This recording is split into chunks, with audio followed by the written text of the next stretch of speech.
Good morning and welcome to the joint general session of the ISO Board of Governors and WEIM governing body. Please note that all audio connections are muted at this time until the public comment section. I will give you instructions at that time on how to make a comment. And with that, I will turn the meeting over to Roger Collington with the California ISO. Please go ahead.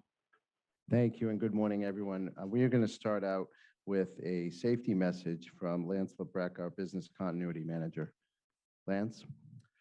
Thank you, Roger.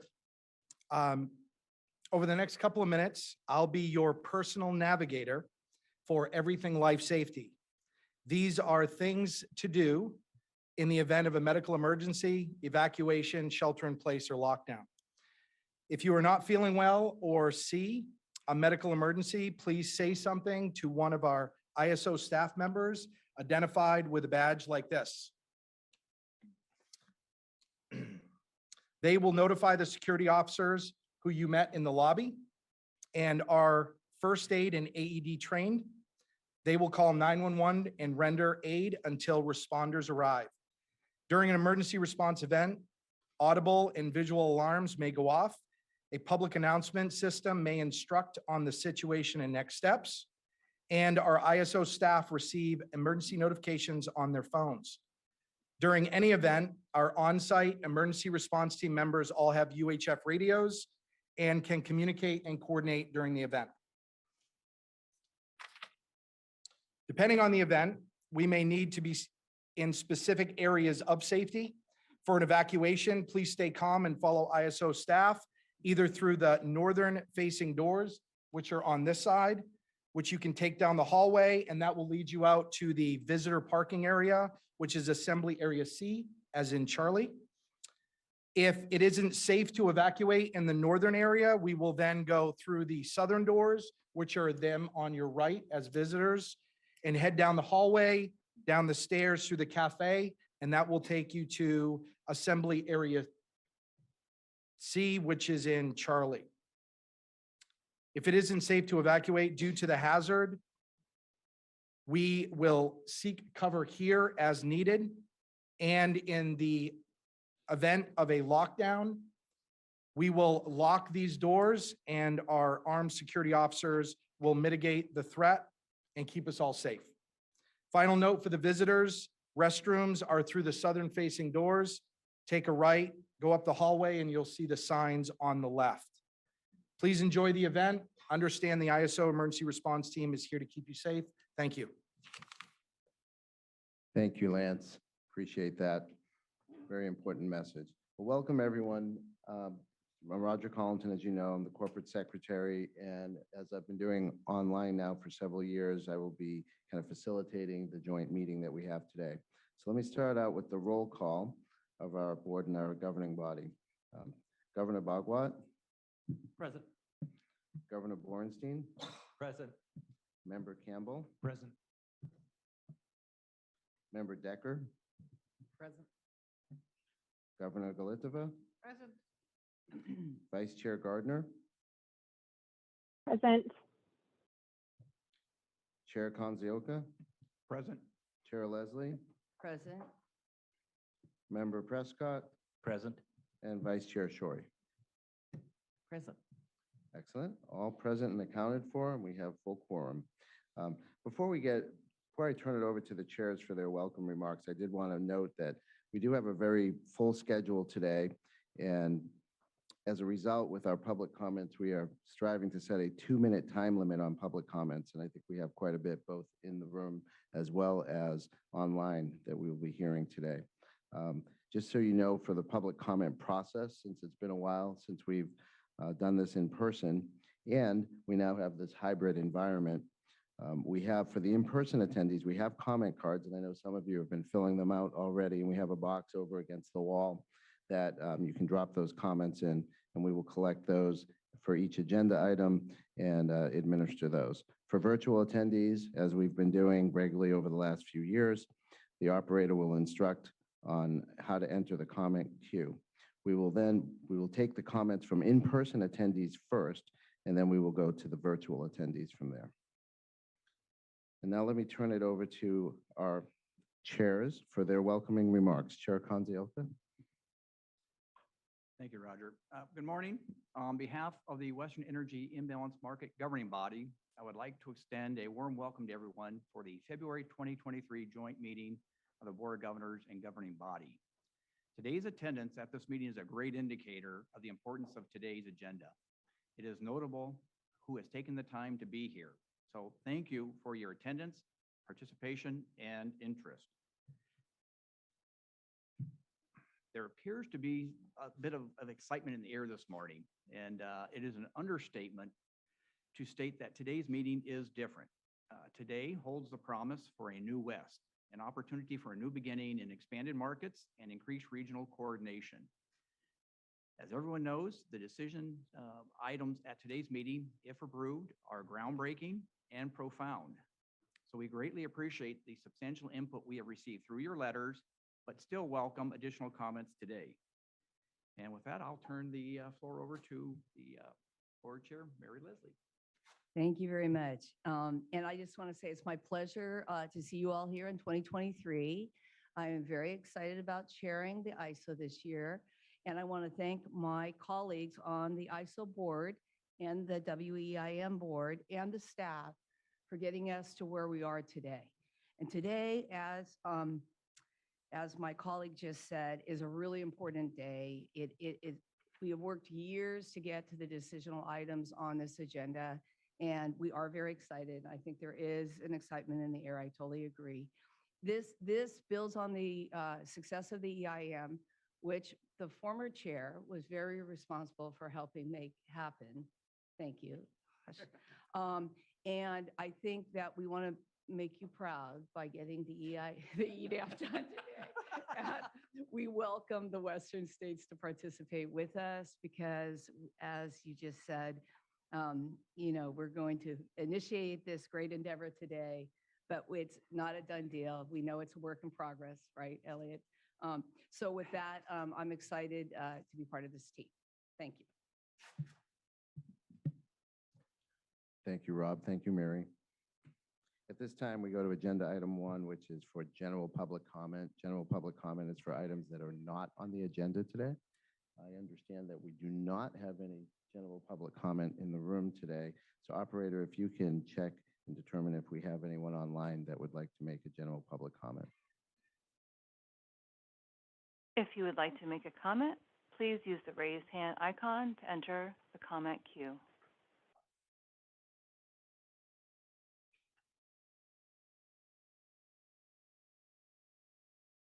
At this time, I see no requests for public comment. Thank you. Agenda item number 2 is the decision on the December 14th, 2022 joint general session minutes. May I have a motion to approve the joint general session minutes from December 14th, 2022, please? So moved. Second? Thank you.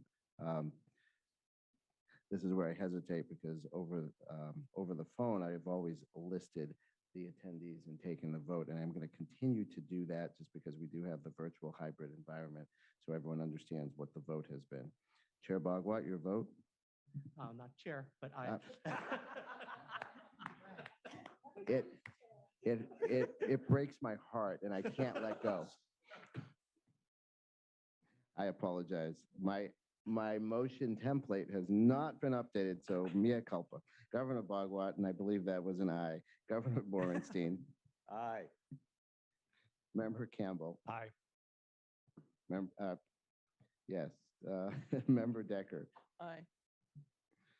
Governor Galitova. Vice Chair Gardner. Aye. Chair Konziolka. Aye. Chair Leslie. I'm going to send you a big box of chocolates, okay? A big Valentine this year to warm your heart, Roger. Yes, I'm present. Wow, you were going to be my favorite chair then. Member Prescott. Yes, aye. I heard it. And I heard chocolate too. And Governor Shorey, or Vice Chair Shorey, Chair Aye. Shorey, whoever. What are we doing? Vice Chair.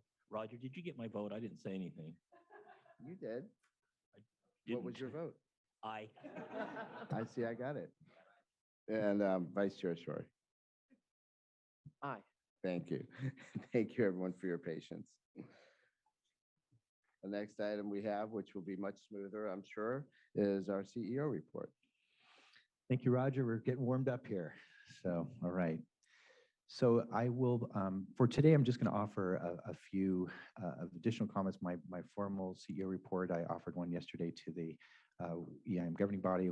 Again, tomorrow for the board, offer a more detailed CEO report. But just I wanted to offer a few reflections this morning and maybe amplify some of the early messages that Chair Leslie and Chair Kanzioka offered. And I wanted to just extend a really warm welcome to everyone here in the room as well. I know it's just so fabulous to be together in person. It's been 3 years, I think, since we've had a meeting here. And I know that talking to Joanne, we're going to hopefully have an opportunity to do more and more of this in the future. So hopefully this is also a new chapter.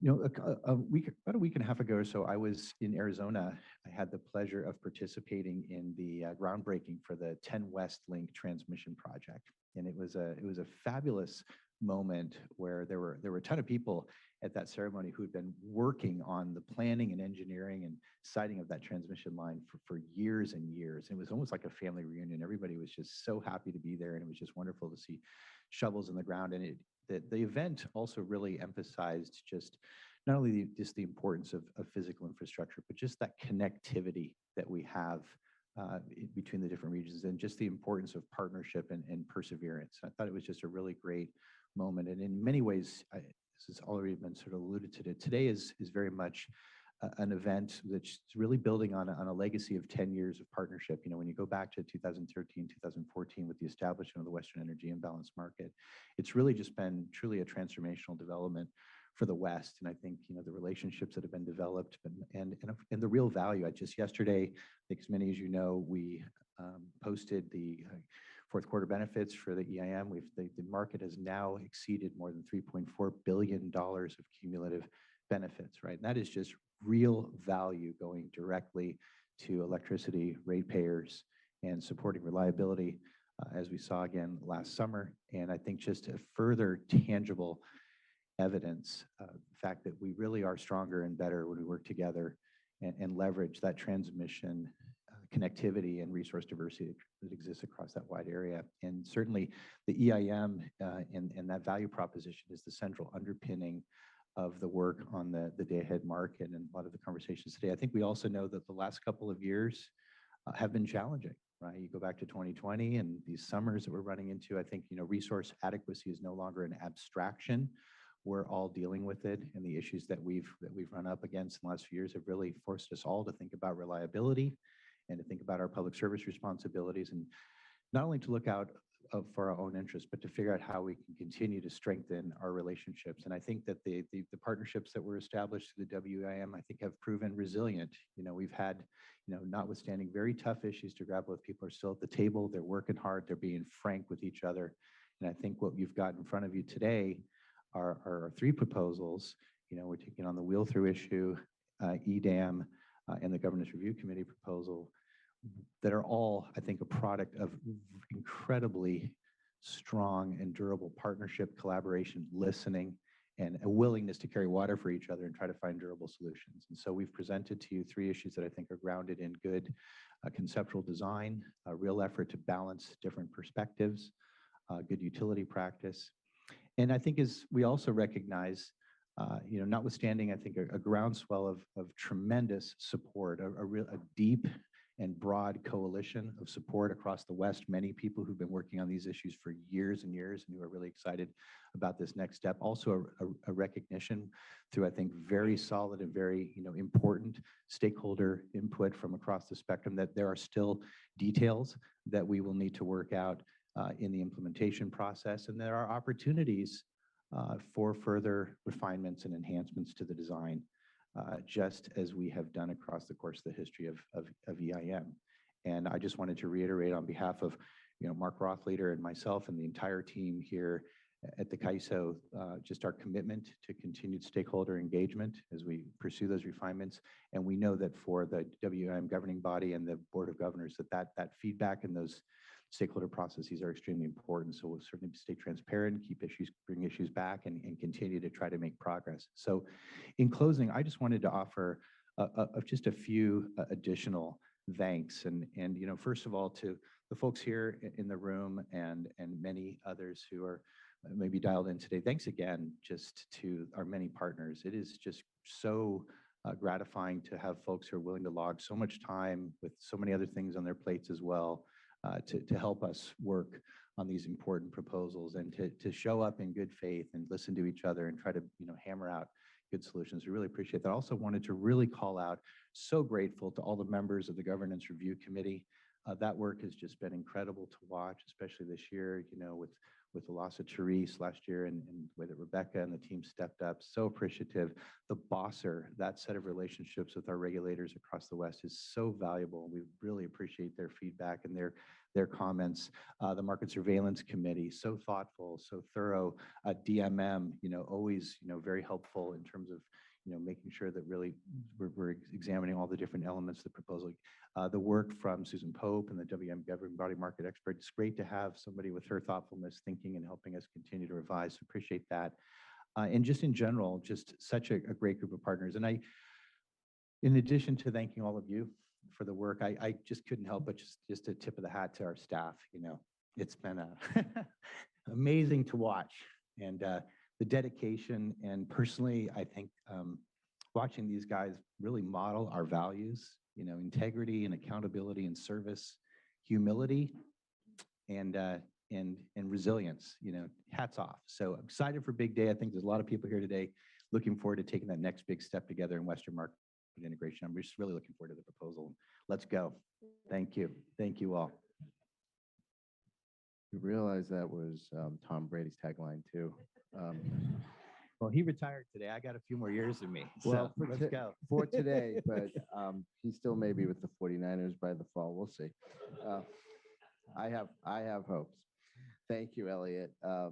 Very much appreciate those comments. And let's go to agenda item number 4 before I get myself in more trouble, and which is the decision on the transmission service and market scheduling priorities, phase 2. And before I turn this over to Anna McKenna, our VP of Market Policy and Performance, let me note that we do have public comment letters on this item that have been provided to the Board of Governors as well as the WEIM governing body.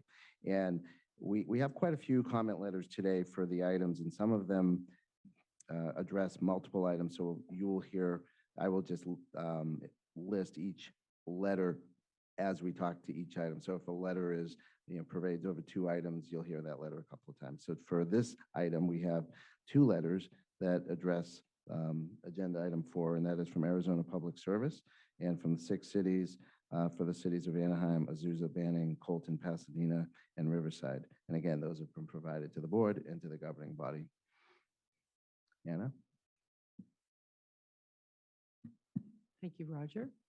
Good morning, Chair Leslie and Chair Kanzioka, Board of Governors, and members of the governing body, colleagues, and members of the public. Exciting day here today. And today we will be presenting to you our proposal for transmission service and market scheduling priorities. This proposal has been developed with extensive input from stakeholders from across the Western region, reflecting the need for adequate protections for native load and at the same time accessing the ISO grid by external load serving entities that rely on using our grid. So this is an issue that at times can get contentious. I want to express my gratitude and appreciation for how stakeholders came to this discussion with the openness to find a balanced approach that improves and enhances what we have in operations today. Also, I want to note that although the ISO's transmission management or management of our transmission is slightly different than others in the West, and we recognize that we did a lot of surveying of other practices across the West, and we did strive to develop a design that as much as possible minimize seams across the footprint. We believe the proposal will improve our management of the intertie capacity to provide reliable and firm service to all users on the grid, but our work is not done, and we are committed and will continue to work closely with all our stakeholders and our partners in the West to unleash the potential of existing grid, as well as developing and enhancing our grid to face the uncertainty and greater dependency on electricity needs. And now I have the great pleasure of introducing to you Milos Bosanek, who is our Regional Markets Sector Manager, and he will be walking you through the proposal. This is Miloš's first time presenting to you, so welcome him to the community, and good luck, Miloš. Thank you, Anna. Thank you, Anna, and good morning, everybody. Chair Leslie and Chair Konziolka, distinguished ISO board members and YAM governing body members. Thank you very much for the opportunity to present to you on this design of the Transmission Service and Market Scheduling Priorities Initiative. As Anna noted, the proposed design has been a product of broader stakeholder discussions, workshops, stakeholder comments, and we certainly appreciate the stakeholder engagement and the input over the last year or so. If we can go to the next slide, please.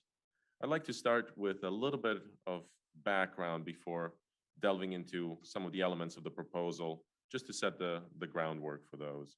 Historically, the ISO has allocated access and optimized transmission on the ISO controlled grid through the market, and we have not required reservations of transmission service to establish priority or access to the grid.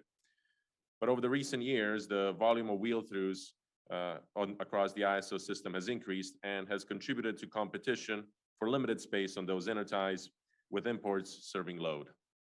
Precipitated by the stress system conditions in the summer of 2020, where we experienced this crowding out and the need to access limited intertie capacity, the ISO developed an interim framework for establishing wheeling through scheduling priority across the ISO system.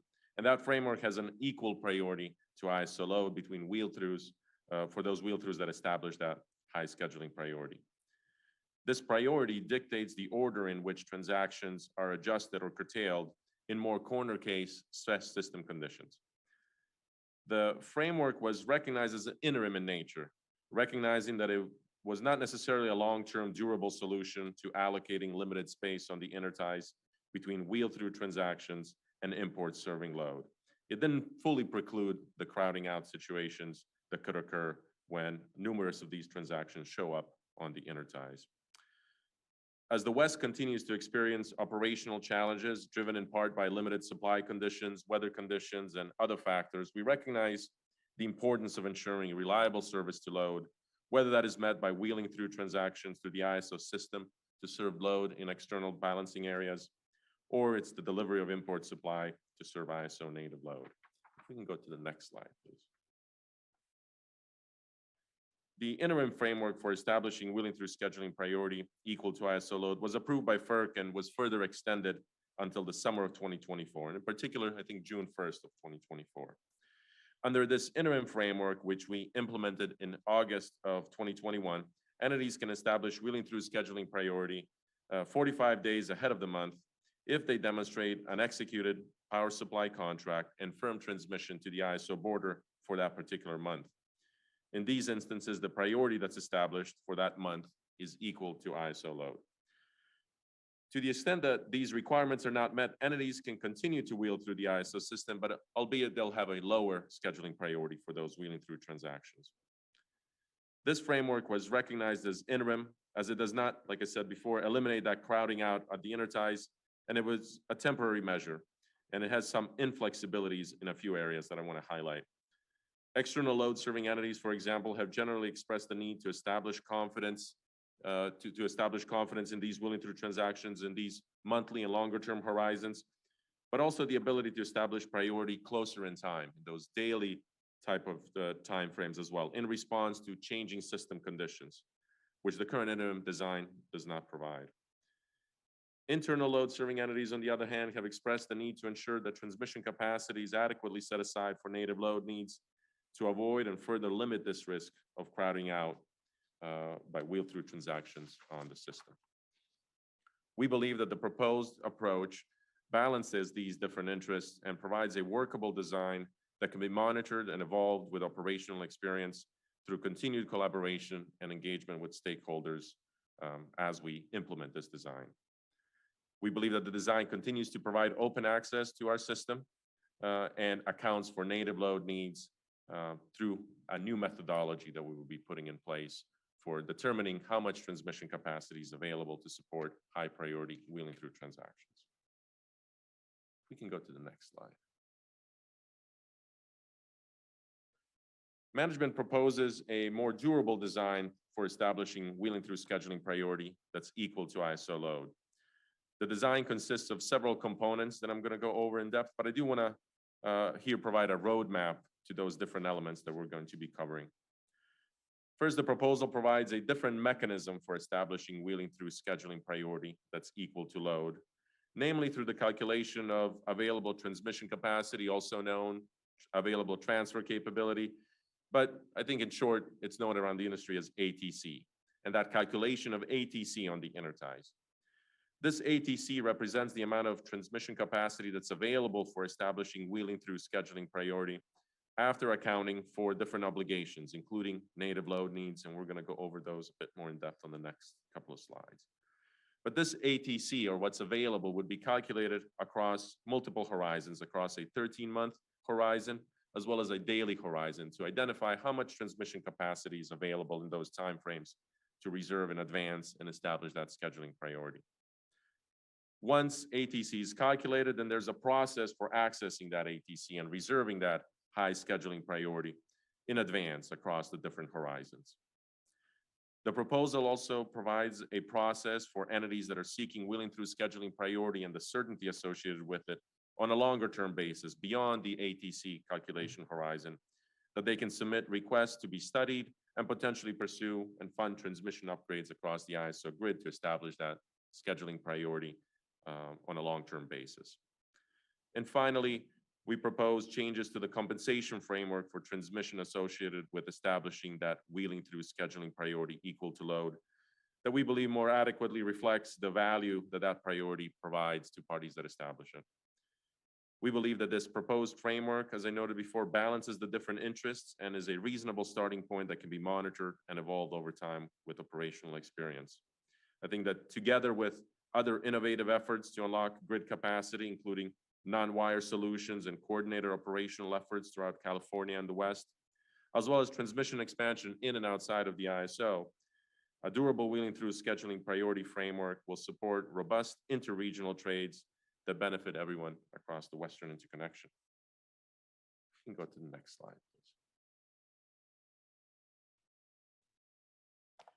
please. Okay, starting with the first element of the design, management proposes the calculation of ATC at the ISO interties, and this ATC again represents the amount of transmission capacity that's available for reservation in advance to establish wheeling through scheduling priority equal to ISO load. The calculation of ATC is a traditional component of the transmission provider practices around the West and is utilized to allocate limited space on the transmission system. On the next slide, I'm going to discuss the methodology to help you visualize that approach, but the ATCs derive after accounting for transmission capacity needed for native load needs along with other components. This ATC would be calculated in monthly increments across a 13-month horizon, as well as in daily increments across a 7-day horizon, seeking to bridge the seams in terms of timelines for reserving ATC, both across the ISO system, as well as across the other transmission provider systems under their open access transmission tariffs. The design will calculate what is available for reservation in advance on based on different commitments, and will also provide the ability to establish wheeling through scheduling priority in shorter term increments, which is that big distinction from the design in the framework today. Okay, we can go to the next slide. Next slide, please. Just a little bit on the methodology to ground you in some of the terms that I'll be using on the next couple of slides. But the calculation of ATC, as you can see there, is derived by taking into account multiple factors. And this is calculated on each intertie. To determine what's available, you look at what is the total transfer capability of that particular intertie, and then you subtract the existing commitments. And those existing commitments are represented by existing contracts that are in place today. And we have some of these across the interties, as well as the native load needs, including load growth, for which transmission capacity can be set aside. And then there's also the reduction from the total transfer capability of margins, or the transmission reliability margin in our case, which refers to a set aside of transmission to account for uncertainty related to the ability to reliably meet needs and serve load. So these are the key components of the methodology, and I'm going to go now into the native load component on the next slide, and then we'll cover the transmission reliability margin as it relates to the overall approach. So if we can go to the next slide, please. As part of the calculation of ATC, management proposes the set aside of transmission capacity for native load needs. The set aside of transmission capacity for native load is an explicit component of the ATC methodology, both on the FERC orders, NERC standards, and practices that are prevalent across transmission providers in the industry and across the West. The calculation of native load needs is traditionally one of the more important items or elements as it directly affects the amount of ATC that is available for reservation in advance, and is often the most contentious aspect in determining the reasonableness of that set aside. In deriving the method for setting aside the transmission capacity for native load needs at the interties, we consider the unique aspects of the ISO market structure, as well as the resource adequacy programs to which our load serving entities are subject to. Under the current resource adequacy structure that ISO load serving entities comply with, while there are annual showings, the full amount of resource adequacy obligations is shown in the month ahead timeframe, effectively 45 days in advance of the month. And traditionally, import supply at the interties has not been contracted far in advance due to this structure and this ability to demonstrate the full showing of their obligations in the month ahead timeframe. As such, in deriving the native load needs, we would need to forecast or estimate those needs across the 13-month horizon for which we're calculating ATC. And what we propose is looking at historical data as a starting point on the procurement that looks at historical data on the procurement of import supply to serve native load. In particular, we would set aside transmission capacity for native load needs at the interties based on historical import volumes under contract to ISO load serving entities. For each month, we would look at the last 2 years of contracted imports for that particular month and set aside transmission capacity for the greater amount across those 2 years. So for example, if we're looking to calculate ATC for September of 2023 and determining the native load needs, we would look at what have been the historical imports contracted in September of 2022 and in September of 2021 and protect for the higher of those amounts. We believe that this is a reasonable forecast of the supply to be under contract in the future horizon, along with, as I will note on the next slide, with a margin to account for uncertainty regarding various elements. This set aside also accounts for, we can stay on the prior slide. This set aside also accounts for load growth from year to year and attributes a portion of the load growth to being served by import supply. Load growth is another important component to protect for that can drive changes in procurement of imports from one year to the next. And the proposal is to account for load growth and attribute a portion of that load growth will be met by import supply across interties where ISO load serving entities have historically contracted for imports. The proposal also provides for the opportunity of ISO load serving entities to show import contracts in advance at the time that ATC is calculated for the first time for a month, 12 to 13 months out, to help better inform the native load set aside with more accurate information. The process then sets aside an amount of transmission capacity on each intertie for the particular month when ATC is calculated, seeking to estimate or forecast the amount of import supply in their contract in that future 13-month horizon. There's also an element of a true-up that occurs closer in time. So we've estimated what those native load needs are going to be across that 13-month horizon, but then there's a true-up that occurs comparing the amount under contract to the historical information that's been set aside representing native load needs. And that true-up occurs 30 days ahead of the month, consistent with the final resource adequacy showing timelines.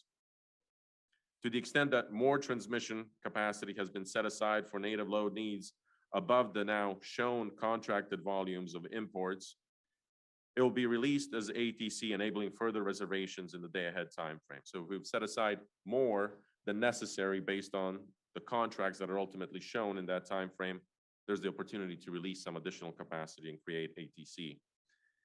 If the contracted showings are in excess of the native load needs set aside based on that historical data, as well as in excess of the transmission reliability margin that may have been set aside for this uncertainty. If there's any remaining ATC that has not been reserved by that point by entities, and so there's an unreserved amount of ATC, that amount of ATC could potentially be accessed to make up that difference between the actual showings of contracted imports compared to the historical set aside of transmission capacity.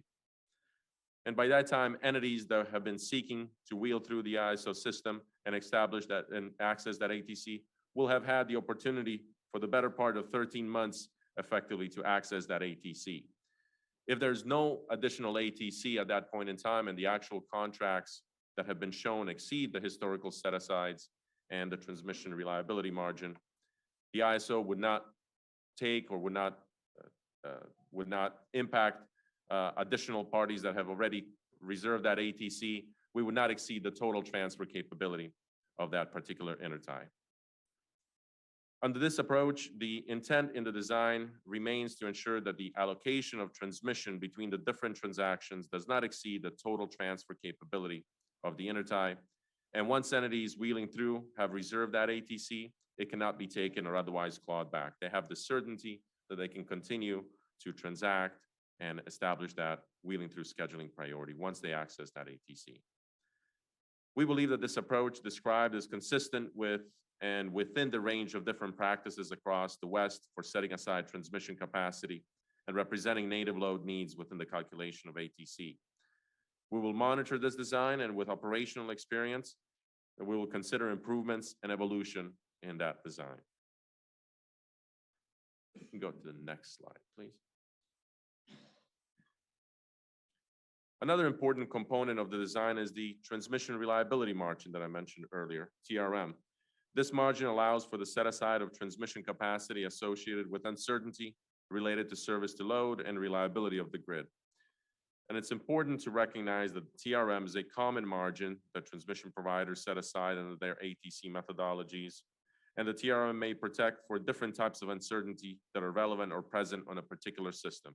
These uncertainties vary across different systems. And the set-aside as well is consistent with NERC standards. The NERC standards provide a non-exclusive list of the different uncertainties that can be accounted for. That TRM, like I said, may vary across interties as well as may vary across different time horizons. You could expect that the further out that you're calculating some of this information, the TRM may potentially be larger on some interties, but then decreases closer in time as that uncertainty does not materialize. As a starting point, the TRM would seek to account for a level of uncertainty associated with native load set-asides, load variability, generation dispatch variability, risk of outage, and other elements as necessary. But we would look to, ahead of every summer, ahead of calculating ATC for every summer, we would look to hold a stakeholder process that clearly delineates the different components of the methodology and the different assumptions that are informing the set-aside of transmission capacity, both for native load and the transmission reliability margin. The overall picture of the ATC methodology, therefore, ensures that the transmission capacity is allocated up to that total transfer capability on the intertie and does not exceed that amount. External load serving entities that have reserved ATC, as I said before, once they have reserved that ATC, will not lose it or will not lose that priority and will not be clawed back. We will honor that priority. Native load needs are protected through the native load set aside and an aspect of the transmission reliability margin that ensures sufficient transmission is set aside for uncertainty that may materialize. And the ATC calculation ultimately is intended to be a very transparent process where we will meet with stakeholders at least once a year, as I said, ahead of calculating the ATC for the summer months, which is really the period of the year that I think most entities are vying for that capacity. And we would discuss the estimations of ATC, the underlying assumptions, and consider enhancements in the design with operational experience. We would closely monitor the design and the reasonableness of the resulting values that we're setting aside and ensure that transparency in the process is similar to that transparency of other transmission providers in the West. We're going to continuously also assess the internal system to continue to evaluate the robustness of that internal grid as well to support different volumes of wheeling through transactions and imports across the grid. Okay, so we can go to the next slide. So these two elements really cover that first aspect of the proposal, which is that set aside of capacity for native load needs and how what's available for reservation in advance is derived. This next element now focuses on the access to that ATC, and management proposes a process for requesting ATC to establish that wheeling through scheduling priority that's equal to load. Once ATC is calculated both in the monthly timeframes and in the daily horizons, entities seeking to wheel through the ISO can request the ATC to establish priority across that system in those time horizons. Similar to the existing in-ring paradigm approved by FERC, the proposed design retains the requirement to demonstrate a power supply contracts to access ATC. And it's a bit more flexible of a requirement compared to the current interim design because it notes that a demonstration of an executed contract or ownership of the generation, or otherwise if the contract is conditioned upon the establishment of wheeling through scheduling priority across the ISO system, it can meet that requirement. This is an important element to ensure that entities that have identified the need for the ATC, those external entities, are able to access that limited capacity. The existence of a contract demonstrates that need. The design also introduces windows within which requests are submitted to be evaluated for ATC. In instances where there is sufficient ATC to accommodate all of the requests, all requests would receive that available capacity. In instances where there may be not sufficient ATC, requests would compete against each other based on their underlying duration of the request, the number of months, for example, that they're requesting, and the supporting supply contract term, whether it's a, for example, 6x16 contract or a 6x8 contract, meaning 6 days a week across the month, 16 hours a day. And those requests with the longer duration would outcompete those of a shorter duration and receive the ATC. For example, a request for ATC for 5 months that's supported by a 6x8 contract would outcompete a 1-month request with a 6x16 supply contract, since that 5-month request ultimately is for a greater number of hours to establish that wheeling through scheduling priority, considering both the duration of the request and the underlying number of hours under the contract, under the supply contract. But once an entity receives that ATC through the process, they cannot be outcompeted later. They cannot lose that ATC at a later time, and they have the certainty that that ATC has been reserved and that they have established wheeling through scheduling priority for their transactions. Okay, we can go to the next slide. Another key important design element that management proposes is to leverage the existing transmission study process and studies to evaluate long-term transmission requests for establishing wheeling through scheduling priority of a year or longer in duration, beyond the time horizon for which we're calculating available transmission capacity. Entities that are seeking long-term certainty of wheeling through scheduling priority equal to ISO load across the system, they can be studied through an annual cluster study process, leveraging the existing deliverability studies that the ISO performs.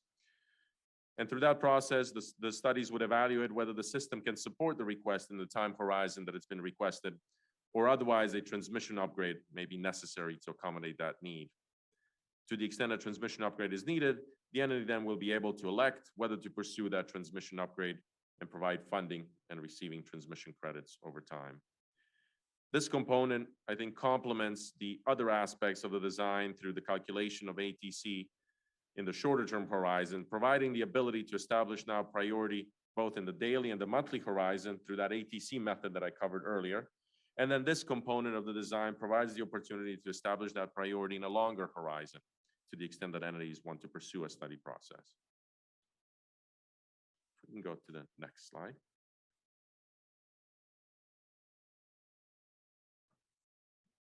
Management also proposes the wheeling access charge, or shorthand known as the WAC. I'll use the wheeling access charge instead of the acronym. But the wheeling, management proposes to assess the wheeling access charge for reservations of ATC to reflect the value that wheeling through scheduling priority provides. Currently, high and low priority transactions pay for transmission across the ISO system only when these transactions are scheduled. There's no distinction in terms of charges for a low priority transaction as well as a high priority wheeling through transaction. They only pay again when they're scheduled. The wheeling through transaction may establish that priority for the full month, but if they only utilize it a handful of times, the transmission charge only applies in those instances when it's scheduled. Management proposes to assess the ISO wheeling access charge for priority wheeling through transactions that have accessed that ATC based on the term of hours of the underlying supply contract without regard to whether that transaction is ultimately scheduled. So as an example, an entity that's establishing wheeling through scheduling priority for a month based on an underlying 6x16 supply contract, that they would pay for transmission, that wheeling access charge on that 6x16 basis throughout the month, regardless of the use, because they've established that priority across that time frame. We think that this design better reflects the value of high priority wheeling through transactions that establish that priority equal to ISO load and does not require changes to the current rate structure or design.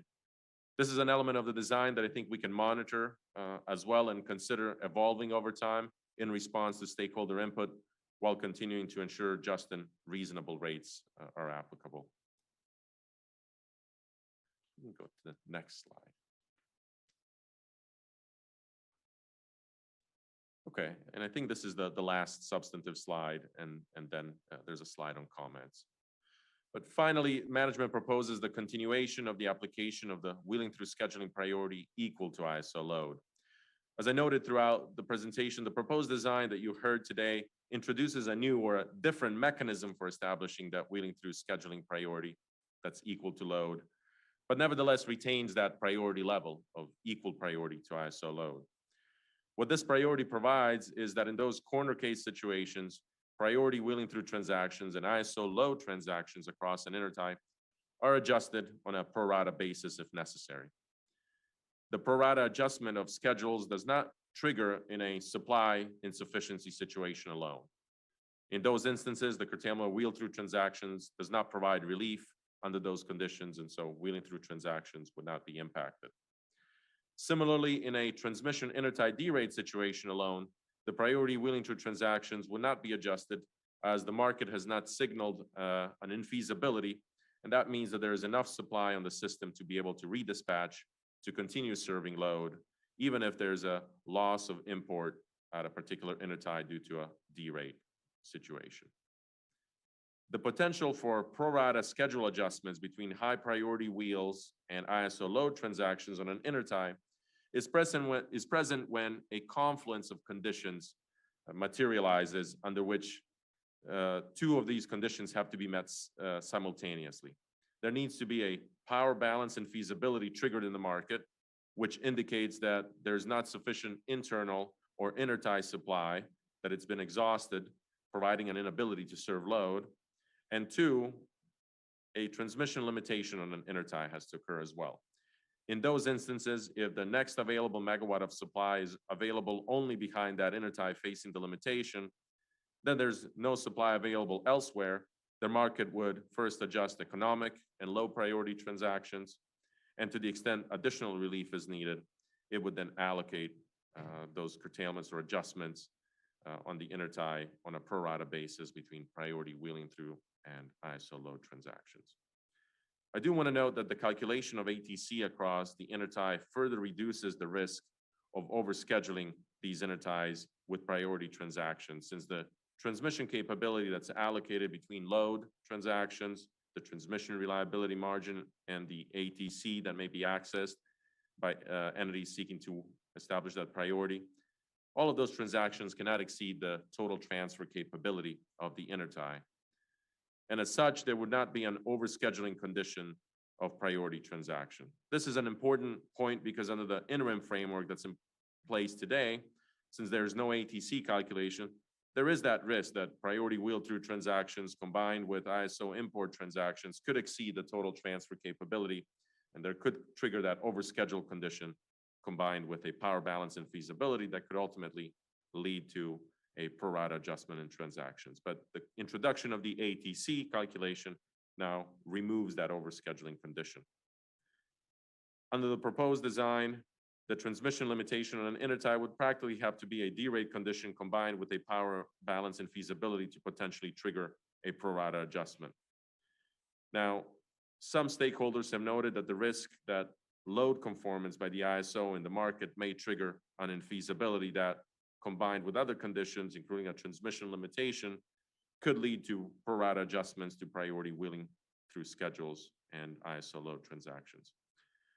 I do want to note that the issuance of pro rata adjustments in this case is not automatic, and operators have ultimately the ability to manually approve these adjustments of high priority transactions, and they have the ability to evaluate whether the infeasibility was created by the load conformance and load is thus not at risk, or whether the infeasibility is signaling a true load shed event. The level of applied load conformance in those corner conditions is a factor that operators will consider to assess the conditions, providing the ability potentially to not issue those pro rata adjustments if the conditions are driven by a load conformance that does not signal a load shed event. There are several ongoing efforts as well that will continue to decrease the dependence on load conformance on the ISO system, further decreasing that risk that in those corner case scenarios, this could materialize. Finally, on this point, I do want to acknowledge that since the inception of the interim framework, or at least this concept of equal priority to load for wheel-throughs transactions, since that summer of 2021, when we implemented that design, practically 2 summers ago, we've gone through summer of 2021, we've now gone through summer of 2022. The ISO did not adjust in those conditions or otherwise curtailed priority wheeling through transactions. We faced stress system conditions ranging from significant intertie derates to supply shortfall conditions during historical load peak periods, but we have not curtailed those priority transactions. And I think that this practical aspect is an indication of the quality, confidence, and reliability that a wheeling through transaction that establishes a priority equal to ISO load receives on the ISO system. We continue to be committed to work closely with our neighboring partners and in those stress system conditions, and continue to coordinate and collaborate to ensure reliability of transactions from and across the ISO grid to other balancing areas that depend on these to serve load, as well as ensuring the reliability of the ISO grid and our ability to serve load. Next slide, please.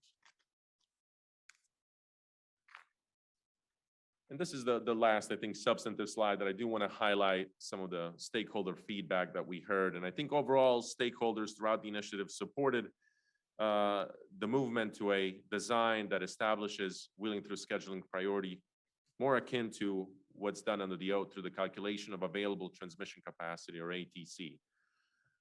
Some of the stakeholders expressed concern that the native load set aside may overestimate native load needs and that it should instead be based on supply that's under contract at the time that you're calculating those native load needs.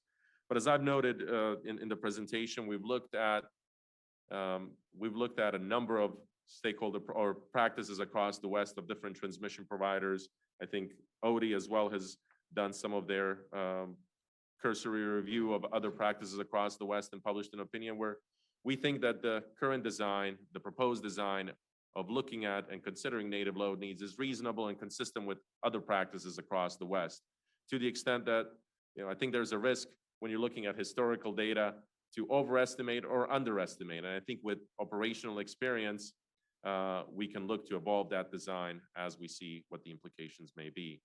But we also think that the calculation of native load needs, or limiting the calculation of native load needs to supply that is at the contract at the time that you're calculating that ATC across the 13-month horizon, we think that's overly restrictive and does not work well or harmonize with the current resource adequacy program design that we have on the ISO. But I think more importantly, that is not the requirement that other transmission providers impose, and FERC allows flexibility in that respect as well, that you can consider resources that are under contract as well as resource forecasts or estimations of these, because it's expected that load serving entities are not going to have necessarily all of their supply lined up very far in advance to meet those load needs 1 or even multiple years out.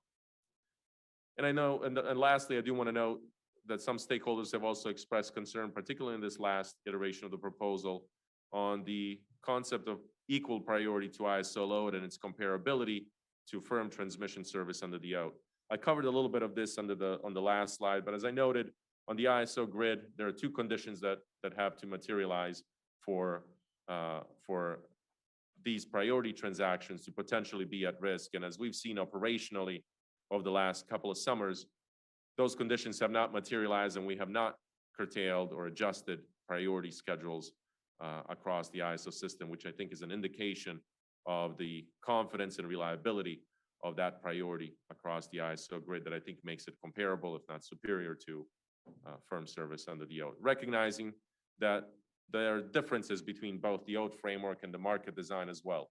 That under the organized market context, there's the ability as well to redispatch to mitigate or avoid some of these adjustments or curtailments, which is not necessarily present under the OAT framework. So I think overall, on a comparability basis, we feel confident that the priority that we're providing that's equal to ISO load is comparable and is a high quality priority that is seldom at risk of being curtailed. So with that, I think we can move to the last slide.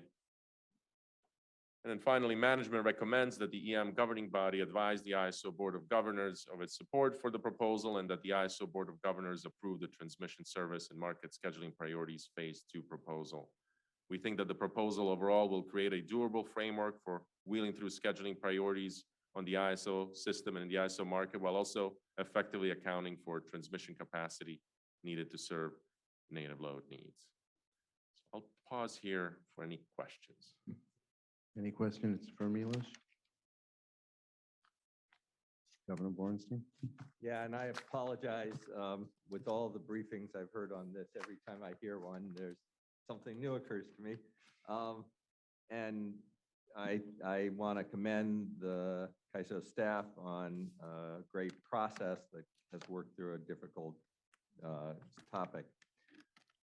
Listening to this, your briefing this time, I was struck that it sounds like we are passing in this vote a pretty specific forecast method that on native load, that it sounds like an improvement on, were there the possibility of an improvement, that would have to come back to the board, which I can see on the one hand, there's an argument for transparency and for everyone sort of being on the same page. But on the other hand, that's something it seems like forecasting is constantly evolving, and there should be, and we are trying, if I understand this correctly, and it's complicated, I'm not sure I do, we are trying to actually nail the ex post native load.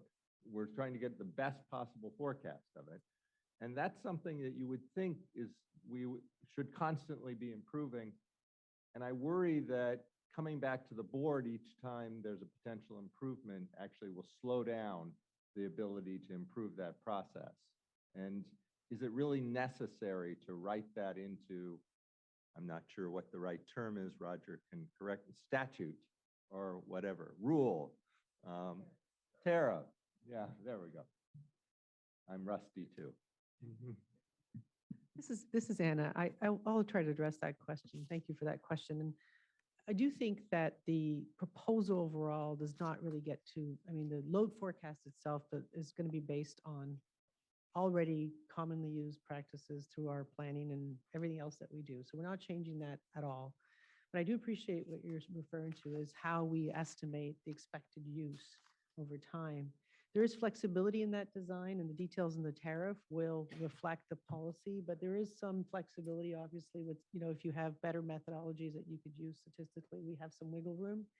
But I do think it's important to ensure that the principles are in the tariff, and that's what we're trying to strive here, and that's what we're asking you to approve, really, that we don't start considering things that may not be relevant, if you wish, to the load's use of the intertie. So that's kind of the level of detail we're going to try to strive to put in the tariff, and with your approval, pursue. And if there are details that go beyond that, they'll be in the business practice manuals, they'll be transparent to folks. We might tweak those over time, but not have to come back to you. That's our goal.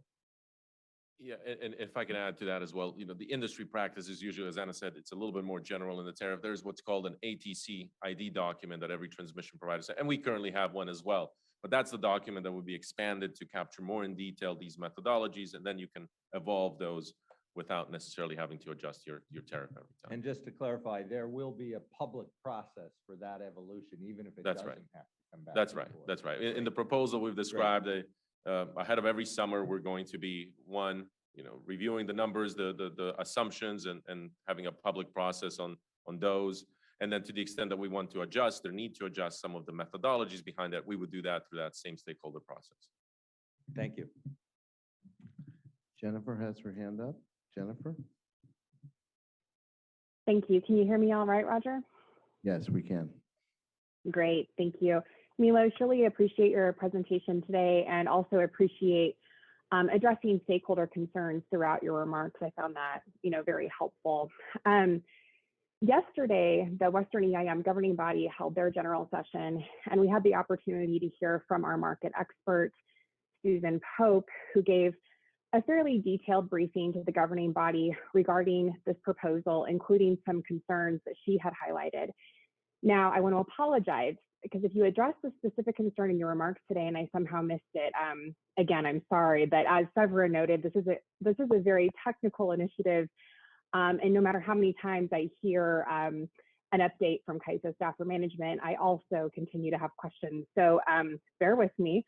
But one of the concerns that Ms. Pope had highlighted in her remarks yesterday was there's this portion of the proposal that states that if there's a reduction in the duration or megawatt amount of the underlying supply contract, that would not terminate the wheeling through priority, but would instead create an amount of ATC that can it would create an amount of transmission capacity that could then subsequently be released as ATC.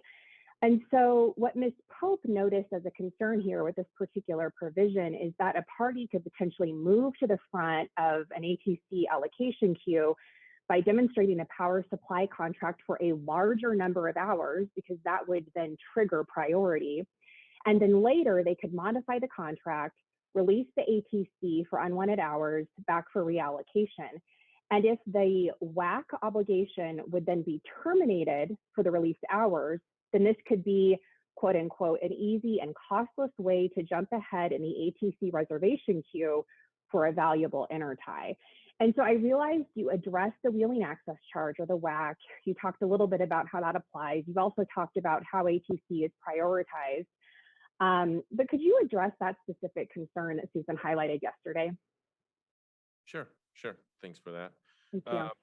Yeah, so the intent in the design and the example and the comment that we were responding to in the design was, if you have an entity that may be reserved ATC for multiple months, or a particular megawatt amount, what we had previously proposed that if your contract changes, then you terminate that priority and the ATC goes back. But a couple of stakeholders commented that, well, if I've got a 2-month contract, but it really just changes now to 1 month, instead of having me lose that ATC and the priority, can I just release ATC, for that 1 month and keep the reduced amount of the capacity? Wasn't really looking at, did you change the number of hours in your contract from a 6x8 to a 6x16? But it was more trying to accommodate the fact that somebody may have a 6-month contract, and 1 month falls off for whatever reason, changes in the contract terms, that they did not lose their entire capacity, but that they lost that 1 month of ATC that comes back then and goes back into the queue. I think this is an element that we can monitor as well to see the frequency that this is occurring. This is an element that, as part of the process, we would require that entities notify us of that and describe a little bit of the reason for why this is changing to limit and avoid some of this gaming. But if it's a prevalent practice, I think then at that point, we can also look to put some additional bounds to it. Okay, I appreciate that. And so when you were discussing the stakeholder process that CAISO is envisioning to take place before each summer timeframe to address ATC calculations, would this kind of scenario be something that would be considered as a part of that process, or would this be something that would be monitored more on an ongoing basis and only addressed in a stakeholder process as needed? Yeah, I think within that pre-summer stakeholder process, I think that will be an opportunity as well to see, as we're monitoring a number of different aspects of the design, are we seeing any of those changes in these contracts where parties acquired ATC and then now there's a reduction in that ATC that releases, and what's the prevalence of that? I think that would be a good forum, at least to start some of those conversations and what we're seeing, and potentially find solutions through that forum as well, if there's a prevalence to it. Okay. Thank you, Milos. I appreciate that. Thank you. Thank you, Jennifer. Any other comments from the governing body or the board? Yeah, I've got a couple of questions. One question, in calculating ATC, obviously you have to account for native load and you're using historical numbers. Where does load growth come in? Does it come in the TRM or elsewhere? Load growth is within that native load component. So you would look at historically what has been procured, and then on top of that, you would then add a load growth component. Okay, so it's part of the ATC calculation. That's right. Second question is, you have this, in addition to setting aside the 13-month process, you've got this possibility of long-term transmission studies. I don't really understand how that interacts with calculating ATC. Because if you agree to a long-term set-aside, does that reduce ATC available 13 months out? Yes, there's different permutations that could occur. You could have somebody that's seeking to study a request that starts 3 to 5 years out. In that time horizon, once we get to that time horizon and you're now calculating ATC that impacts that time horizon for which we would consider that as an existing commitment that effectively would reduce ATC. So it's one of those existing commitments that you have to honor. Okay, thank you. Yeah. Yes, Rob. Milos, I have a follow-up that is similar to what Jennifer was addressing, and I don't know if you were able to hear the discussion yesterday, so this might be something that Anna or Mark or even Elliot might need to respond to. And that is the market expert Susan Pope identified 6 general items that could enhance or deserve another look at the proposal. Now, she clarified that it doesn't affect approval of the design as proposed. But we also then heard from Bonnie Blair of 6 Cities that some of those items might be worthwhile, but some are definitely, from their perspective, not. And there was that discussion on this delicate balance in all these different issues. And I do recognize that there's not a single thing you can propose that will not be controversial and not be debated. So my question is there some way to assure that there's at least follow-up on those recommendations that appear to me possibly have some value, but make certain that it is not assumed between now and before this is implemented?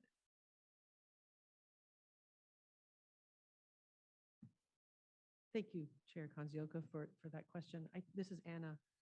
We're looking through those requirements as well, and certainly, and I think you heard this in Ms. Blair's comments, that there's a lot of balance that we try to strike. So a lot of these elements are very delicate, and if you push one way or another, it will unravel that balance. But there are a couple of elements within the recommendations that really go more towards additional information. For example, in the transmission part of her recommendations, we certainly will be monitoring those elements and be providing the information needed to see how these things work out.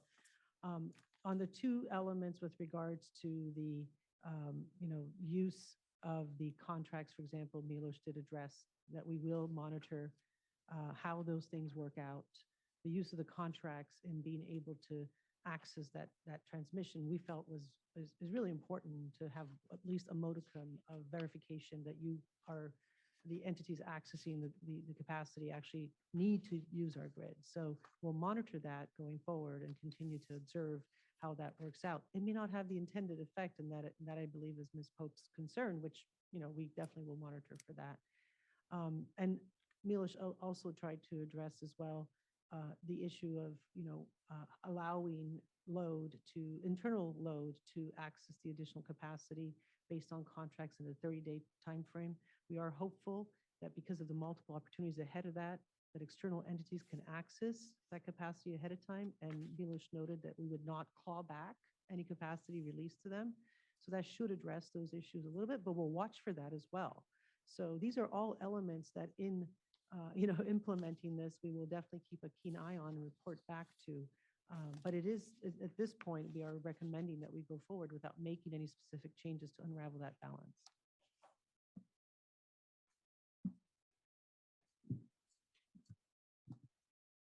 Go ahead. I have a quick question. When we're looking at historic data, I know that we're only looking 18 months back, but we've got so many unforeseeable events and weather patterns and fires and conditions that occur that the unforeseeable is increasingly becoming foreseeable. We should expect it. And I'm just wondering, are we accounting for that in the TRM? That's right. Is that That's what right. we're looking at there as well? That's right. The TRM is that element that captures the uncertainty and the Like holistically, even whether. That's right. The increased, that's right. That's right. The idea is that the TRM accounts for the uncertainty that you may depend upon additional imports if some of those uncertainties materialize. And so it sets aside an amount of transmission capacity that it can that may be support it. released Yeah. If That's used for that. yeah. uncertainties don't occur. And, Okay, and thank just, you. I think Milo said it before, this is Mark Rothlater, he said it before, but it is, that TRM is tailored by tie, intertie, and by time. So information becomes better, we may be able to reduce TRM, not increase it, but at the 13-month, we can tailor it to the tie. So if a tie has more uncertainty conditions, we can do that.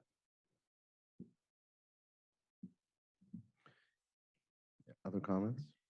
Member I Prescott? have a statement I wanted to read before the vote. Is now the time, or should we wait for public comment? No, we have still DMM and some other process here. But if there are other comments or questions specifically for Milos? Yeah.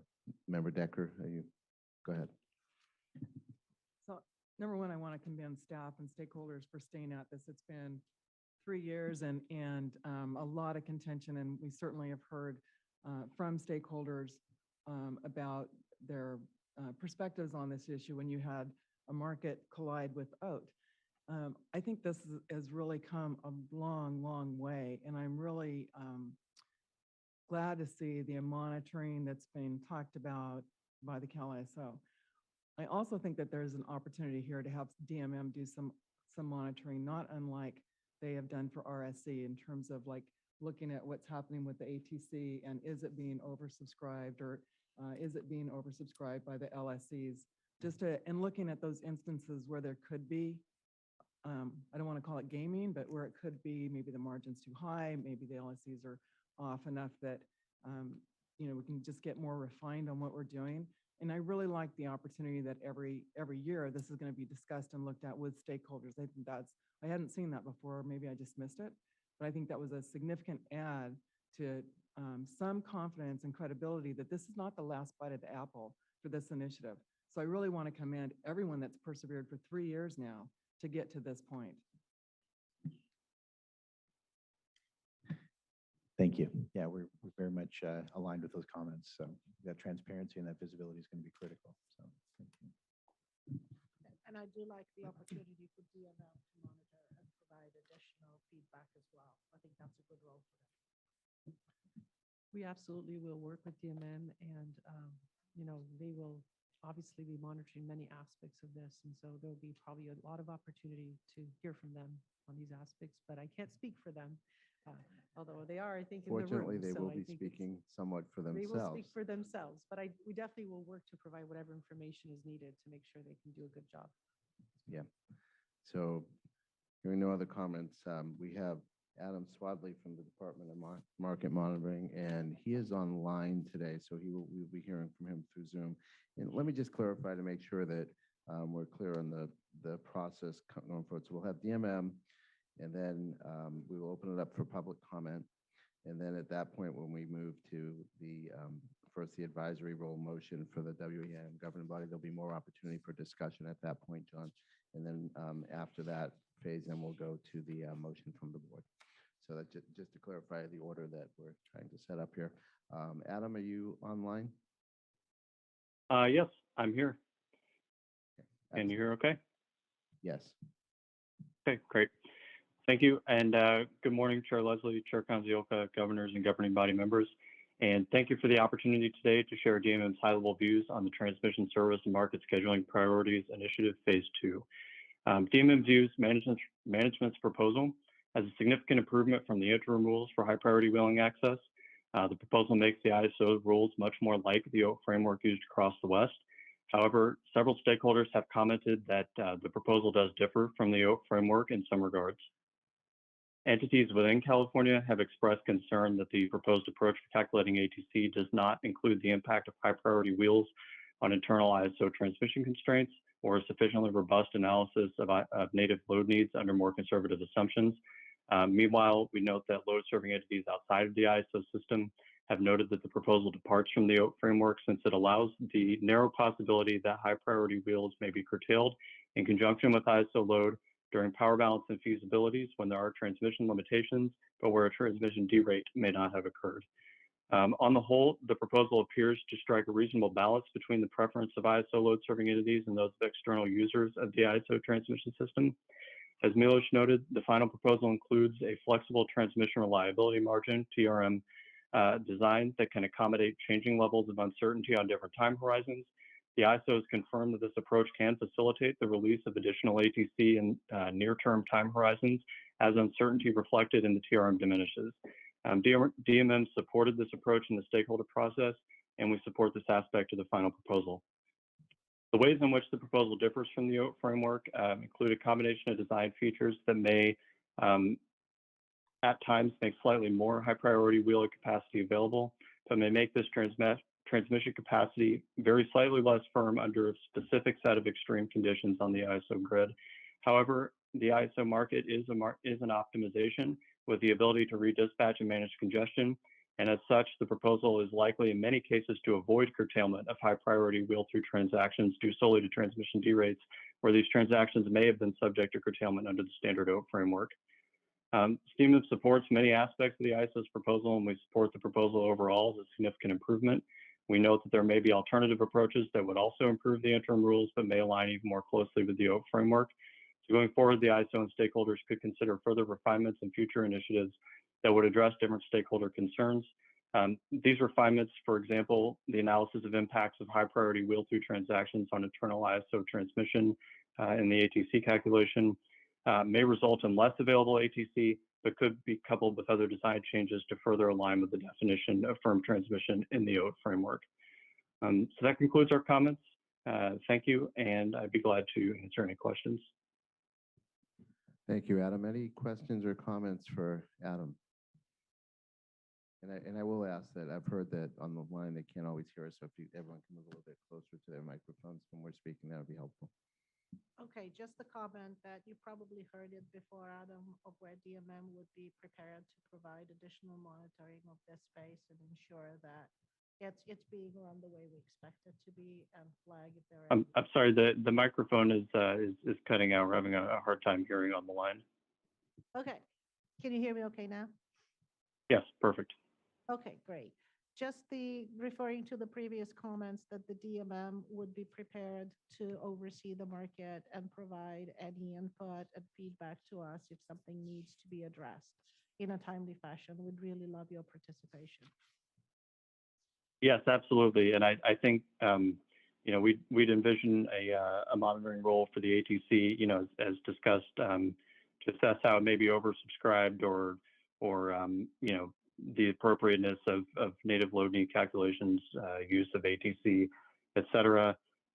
We'd also, support the transparency role of the ISO in, making information available not only to DMM but also to all stakeholders to kind of keep a pulse on how the framework is working. But absolutely, we would envision that role and would report as appropriate. Thank you. And just taking this moment to say that we do appreciate DMM's involvement and your continued and growing role and establishing this wider market in the West and also being open to participating in these initiatives as well. Because Anna can't make you, we can. Thank you. Thank you. Any other comments or questions for Adam? Okay, seeing none and hearing none. Next, we will go to public comment. As I noted earlier, we will start with the public comment here in the room, and then we will move to the online for any virtual participants. And first up, we have Scott Renzel from PG&E.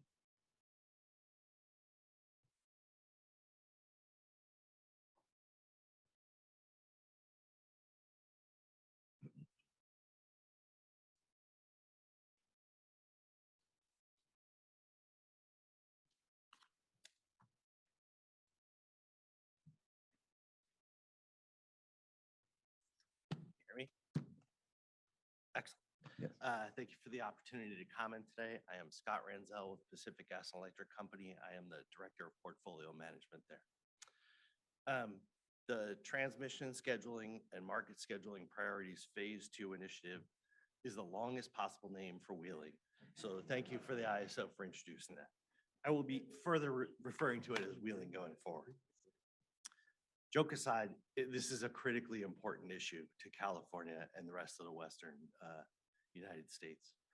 The ISO, along with the stakeholder community, have developed a solution that respects the reliability needs of California while extending open access to others that require access to the CAISO transmission system. And they've done so in a balanced manner, which is no small feat in this case.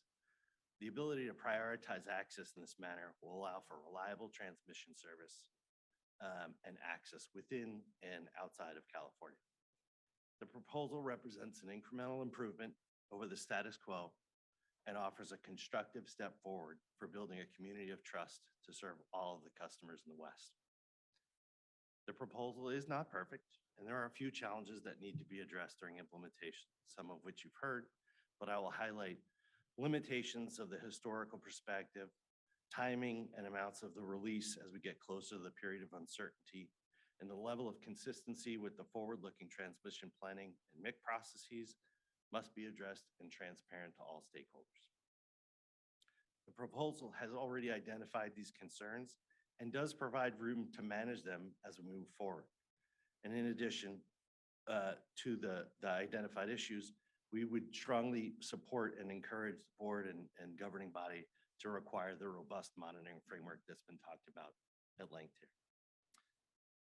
In total, I think the solution provides a bridge between the California market and the open access world that surrounds us, and it allows for an ability to move forward together in the future. I will open for questions if there are any. If not, thank you. Thank you, Scott. Any questions for Scott? Thank you. Thank you. And I should have given you a heads up first, but Jeff Nelson, you're next from SC&E.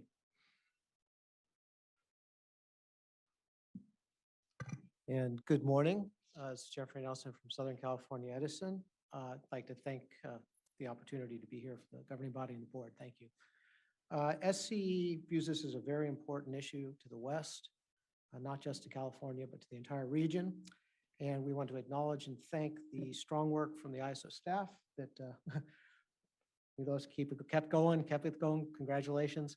And also appreciative of all the stakeholders in the West. This really had all eyes on the West on this, and we appreciate the collaborative and constructive engagement. This was a balance of a lot of difficult issues to try to reach something that was equitable, parallel, or comparable to what's done, and to ensure people had confidence in how the market was going to work, how they could plan for reliability, and everyone understood the rules of the road. So I want to support and thank the ISO for the good work on that. Overall, SC is supportive of this proposal. I'll have some caveats. We would encourage the governing body to also support it and for the board to approve it. While this is a positive step, there are some uncertainties in the proposal. It's, as we observe, it's got layers of depth and complexity that are not clear how they're all going to interact in real life as this really gets going. So keeping good eyes on how it's progressing. I appreciate some of the concerns about contracting and how that's going to play out. We were pretty insistent in this process to maintain the sort of demonstration that you had actual contracts and loads to serve, because we were concerned that there might be sort of squatting or hogging of this valuable capacity. We think that's a really important part of the proposal, that it's not first come, first serve. It's a demonstration in term with sort of the duration of commitment. We think that's really important, but it still needs to be monitored. The other one issue that specifically has us uncertain and really want to look at it is the interaction with this proposal with California Resource Adequacy, and we call it the MIC, the maximum import capability. It is possible, the way this is looking at the historic, that it won't reserve enough transmission for MIC to support RA imports. We think it's unlikely, but the mechanics of how things are reserved make it possible. So that's something we want to keep an eye on to make sure that just the way the mechanics are working, that this doesn't sort of limit what's sort of necessary and expected in the RA process. We don't think it will, but it's something we want to keep an eye on as we move forward. So with that, we do appreciate the proposal. We would recommend not making, again, we appreciate Susan Pope's comments, but at this stage, if there are issues to be done, we'd like to see stakeholder process so we can work those out and work out of the interactions and again, the balancing that happened here. But with that, we would recommend approval of this. So thank you. If there's any questions. Thank you, Jeff. Any questions for Jeff? No. Okay, thank you. Thank you. Operator, can you check and determine if there are any comments on the line, please? This is a reminder, you can use the raise hand feature to enter the question queue.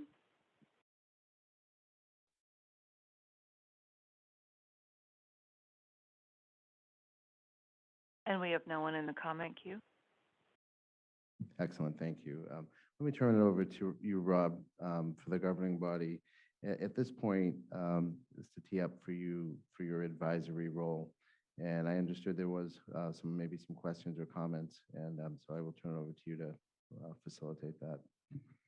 So I would ask everyone to bear with us. This is a new format, and it's kind of awkward on trying to do something. I have brought forth a proposed motion for the governing body, but it's not necessarily, yeah, I'll get there. So what I don't know is, Roger, should we allow each of the governing body members just to make comments first and then provide that Yeah, I think motion? either way works. If you have a proposal that you have thought through, that might be a good way to tee it up. And I know you shared that with me this morning, and we certainly can tee that up, and we can talk about, we can revise kind of the normal motion that we have up there, and if we deem that's necessary based on the discussion here and all. So I'm happy to, when I have the penultimate or the ultimate paragraph on that, it's several pages that you sent me. So one long page. Oh, is it? It must be the iPad. I apologize. So, but anyway, so we can tee that up, and that Okay. might prompt some discussion. And then, yeah, because it may, but I'm going to ask Member Prescott here. John, would it be better for you to make your remarks and then go to a motion? Then we can see if the governing body members support it. That'd be fine. I can make my remarks, and then I may have some more after I see more information. Okay, why don't you go ahead and make the remarks, and then I'll get that up. Okay, I'll proceed with that. Okay, on April 19th, 2021, the Western Energy Imbalance Governing Body provided an advisory vote to the Board of Governors on this issue. The advisory vote did not recommend to approve or not approve the proposal before us. Our advisory vote recommended that the Board of Governors rather seek a long-term durable solution to this issue. And today we are presented with a proposal that provides a long-term solution. In my opinion, it is probably not a perfect solution, but given the conditions of the oat world colliding with the flow-based world, it might be the best proposal that we can get. The solution, in my opinion, would give some certainty to transmission users as to the availability and use of the CalISO transmission, only if the rules are better defined than they are now. I think that that needs to be a process out there to clarify. I've received a lot of questions on the clarity of the rules to provide that certainty. But once that's done, I think it gives enough certainty that a potential user can make a decision for future actions as to whether or not they want to enter into that process or find alternative sources of transmission. End of report. All right, thank you, John. Let me read this and then we'll figure out next steps from there. Certainly. Okay, thank you. Here is what is being proposed. In its advisory role, the Western Energy Imbalance Market Governing Body submits the following advisory guidance to the Board of Governors.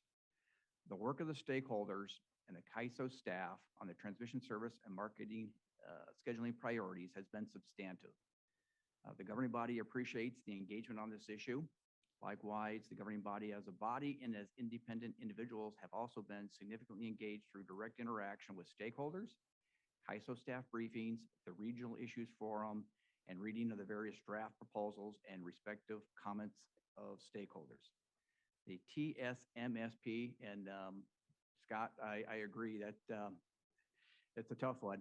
Proposal and decision must be principle-based in that it protects the required transmission for native load consistent with open access transmission tenets and the use of that transmission by and for native load serving entities. Additionally, beyond serving native load, decisions and policies related to TSMSP must further be equitable and impartial to entities scheduling the use of available transmission consistent with transmission open access as defined by the Federal Energy Regulatory Commission.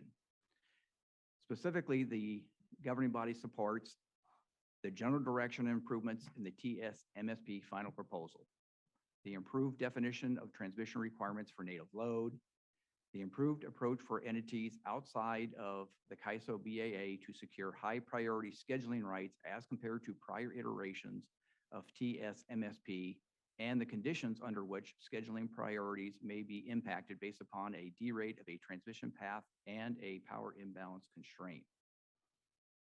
The governing body remains concerned in regard to the efficacy of the ATC calculation, that it is not overly conservative such that it overstates transmission held for native load, and the certainty of firm transmission rights for those entities acquiring high priority scheduling rights. Given the concerns, the governing body to advise and offer guidance on the support of the final proposal that the CAISO Board of Governors will vote on today. The governing body advises that, and these are the three key points. One, the Department of Market Monitoring initiate reporting on the efficacy of the ATC calculations. Two, the Department of Market Monitoring will hold a public workshop to establish the data and information that will be tracked and reported consistent with the issues raised by all of the stakeholders. And then three, the Department of Market Monitoring will report to the Board of Governors and the governing body on a quarterly basis with the results. So what we can do at this point is we can either, if there's any discussion or comments from the governing body or the board for that matter, we can go through those, or we can have a motion, which in essence, what I would do is I would revise the motion that's up on the screen to basically say as discussed at the meeting today, because that will be reflected in the minutes. So Roger, I'm sorry. my apologies. I'm sorry, I did Jennifer, not. before you go, let me remind everybody that the governing body members haven't had a chance to see this, so they're hearing it for Right. the first time as Right. well. So then that's perfectly acceptable. And why don't I start with you, Jennifer, since I see your hand is up, which sometimes looks like a little smudge on the screen, so I apologize for that. Oh, that's so sad that my hand looks like that.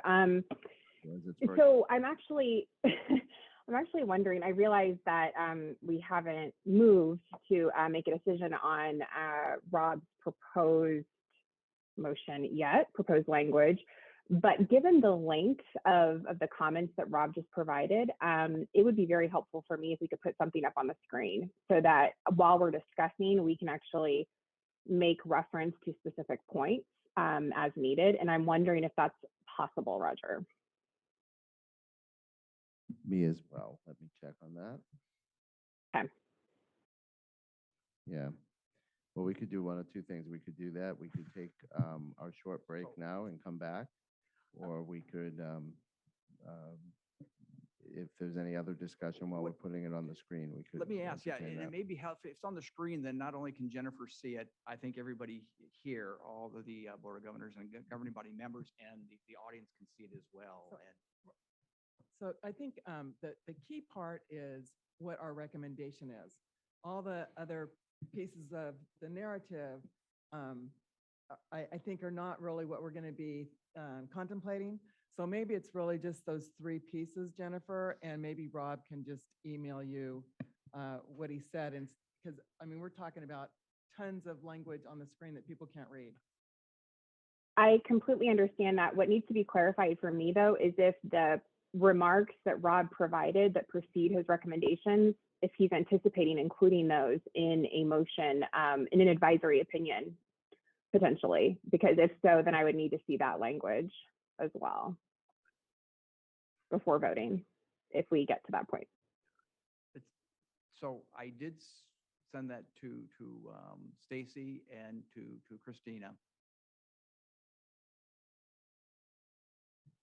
And I just forwarded it to the event producer. Okay. And I'll ask, yeah. So Michelle, if you can pull that document up, it's a Word version I just sent to uploads.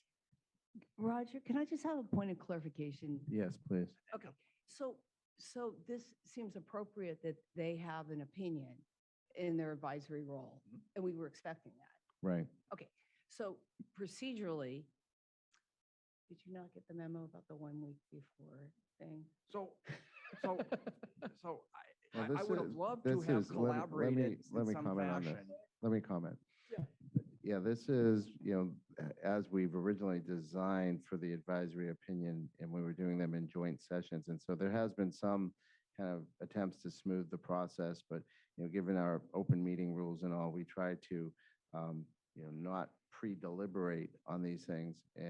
But we can discuss the process going forward and seeing if there's, maybe a better way to do it so that there is a little bit more time. But it's a little bit different than the, I get in it, the past, but we're expecting their advisory position. There is a position they're taking. And I that's mean, they right. are advising, right? Correct. So to that end, in the future, when they do that, we just, I think out of protocol process, a little heads up. I mean, meaning we could view it Right. ahead of time, so Well, we're I not thi- I- processing here. Yeah, no, I appreciate that. And But can I say that, this, Roger? I don't hear anything in what they're proposing that is a problem. And also, the only thing I think is out of respect to staff, what I said to Rob this morning, a quarterly report. I don't know if DMM's willing to do that. I right. mean, and I don't know if the other board members have comments. Well, actually, I was going to ask, has DMM been consulted on this, and do So- they have the resources since they are stretched? So, yeah, Roger, could I Yeah. ask a quick yeah, question? it would be, so, we did inquire if DMM had gone through all the comments, and of course they have. And asked if, in seeing that, I believe that just about all parties had recommended some increased visibility of the data and of the analysis and reporting. To what extent they went to determine how this was going to impact staffing, I don't know. But I do believe that when the question was asked, that yes, they were being prepared to respond to this. Mary, to your point, to what extent is in question. And the reason for the quarterly was just to make certain that all the stakeholders would start seeing that and have access to it. And, seemed to me that at least 1 year was too long.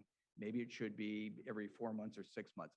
That would maybe be worthwhile. And they could address that. Maybe we should at least consider, maybe that could be done in the stakeholder process with them. Right. What is the proper frequency? So, So the question is looking at, and when that term ATC, please consider that to include ETC and TRM. It was used Right. generically, is that figuring out what are the key metrics to actually look for and track. Because, I believe it's a burden on DMM to ask them after the fact to compile reports when they weren't tracking it or didn't know what they were going to get. And this would be taking a look at how the system is being used, how it's being scheduled, and then how it's actually being used. Yeah, Yeah. comparing the scheduling versus the use, yeah. I have concerns about doing this on the fly because there are also all sorts of issues about DMM independence Exactly. that come up when you start having them get involved in stuff beforehand. Having been on the DMMOC committee for a while, I know there are serious FERC regulatory issues that arise. So I don't know that we can do this without some sort of a legal opinion. So exactly what I was going to raise, Austin, thank you. And we do have Ryan Kralinski from DMM, who at least had his hand up, so I don't know if he meant to take it down, but we can let him comment. But what I was going to suggest, at most, I think we could, if we wanted to revise the motion and add something to the effect of, seek DMM oversight subject to, their approval and the FERC rules. Because there are very complicated rules on what DMM can do and what it can't do, and we can't impugn their independence in that regard. Ryan, did you have a comment? Ryan Kralinski? Yeah. Hey, this is Ryan Krinsky from DMM. Can you hear me? Yes. I think I was just going to raise the point that Ash raised. Yeah, that I think there are limits to what we can, rules regarding potentially to what we can do with respect to market design. Certainly we plan on monitoring, we plan on doing analysis, right? We do quarterly reports. We'll include this kind of analysis in our quarterly reports. But yeah, in terms of, I think you mentioned, holding stakeholder meetings as part. And I just think we need to be a little cautious in terms of what this motion would require DMM to do in the market design realm. Thanks. Yeah, and I would hope that the reading of that is it doesn't dictate what DMM does. It's very open, that DMM would determine the action they're going to take. Can I offer that? Please. If DMM can't do it because of some reason, the ISO will provide that transparency. So we will collaborate and make sure the transparency that you're seeking is needed. Or addressed. And I will note that the final proposal does include that and offer that. Yeah, and I'll just add one thing. So I agree with Mark. We embrace the transparency principle, and to the extent to which DMM can provide that oversight subsequent to conversations with them about what's workable for them, we certainly embrace that. I think the board has clearly endorsed that. I'd like to have the opportunity to let them work out the details and what works for them without prescribing a reporting interval or anything like that. But certainly we're there. But I'd like to just make sure that we can clarify the level of support and move on to the official decision-making. Yeah. Roger? Yes, I'm going please. to offer this comment mostly because I recognize this is the advisory opinion and the governing body, but I think it's related to the board itself. My assumption today was there are lots and lots. We received lots of comments from stakeholders. We have lots of comments that are coming in from a number of parties. There's a great deal of consensus. There have been public comments now made by the staff about the commitment that will be made to carry on, and that we're at this stamp spot where we need to vote. But it's just one stage, and we are going to continue all the work. I'm concerned about trying to add language in the resolution itself, even though the lawyer in me always likes that. But my feeling is for both the board and the advisory opinion coming in from the governing body, the minutes can reflect this discussion, can reflect the commitments that have been made. I think we can all hold each other accountable to having made those commitments. But in terms of the actual vote, it seems to me we probably would benefit from just getting a clean vote on what we need to do today, both out of the governing body and out of the ISO board. And so I was wondering if that might be a middle ground rather than trying to have us take a break and rewrite the resolution to include some, but probably not all of the things that we have committed to do. So I just throw that out. Right. No, I appreciate that. And let me clarify, the break was if we were going to put language up on the screen to try to get some time to do that. And frankly, the rewriting of the resolution I was recommending, or the motion, it would simply be as discussed at the meeting to add those letters, which is exactly what you're saying, what's in the minutes. And then can I ask for clarification? Are Please. you talking about the advisory? I'm talking about the opinion? advisory opinion. Not the board. Not the board opinion. And Roger, you would just reflect that language in the meeting minutes. That's correct. It will be reflected. And that's helpful. Yeah. I think, Okay. about transparency. We agree, because we have Yeah. our own concerns. Shout. I think that's great. That was worth the microphone, absolutely. So why don't we go ahead with the motion and let's see where it gets us. To move that the WEIM governing body advises the ISO Board of Governors as discussed in the February 1, 2023 joint general session meeting that it supports management's proposal pertaining to transmission service and market scheduling priorities phase 2 as described in the memorandum dated January 26, 2023 and as further discussed at the meeting and reflected in the minutes. So moved. Second. I'll second it. Member Campbell, your vote? Yes. Member Decker? Yes. Vice Chair Gardner? All right, I'm sorry to slow us down, but I think that something perhaps got lost in translation between the conversation that just took place in the room and what I was hearing. And to be fair, the mics are still cutting out a little bit, so I want to apologize for sort of interrupting this vote. I can't vote right now because I'm unclear on, there was a discussion I heard that the comments that Rob had shared could potentially be included in meeting minutes as a part of an advisory opinion. I'm actually unclear what exactly we're voting on at this moment. I think what the minutes will reflect is that this was the proposal that Chair Conzioka made and that both management as well as DMM has stated that there will be some level of oversight and transparency as appropriate under the FERC rules and what management can provide. And the details to that to be worked out later. And so the advisory opinion that the governing body would be providing that we're voting on right now, I guess where I'm getting a little confused, Roger, is that we have language up on the screen, but what's not clear to me is what exact language would be included in the meeting minutes to support this particular motion. That would be in the minutes as I described. It would be that there was a proposal made and that there was a discussion by DMM as well as by management as to a commitment for transparency and oversight. And that what that means will be developed as we move forward. All right, and so the exact language that Rob shared previously, would that be included in the meeting minutes or would it be more of that high level language that you just used? I think that would probably be most, well, let me let our expert on this respond. Go ahead, Stacy. Hi, Jennifer. Yeah, we can actually attach this document to the minutes, and so it will be part of the corporate record. And so you will have the full language. So what you're voting on here is just the that you're supporting the board's decision on their vote. You're not voting on that document itself right now. Does that help? Okay.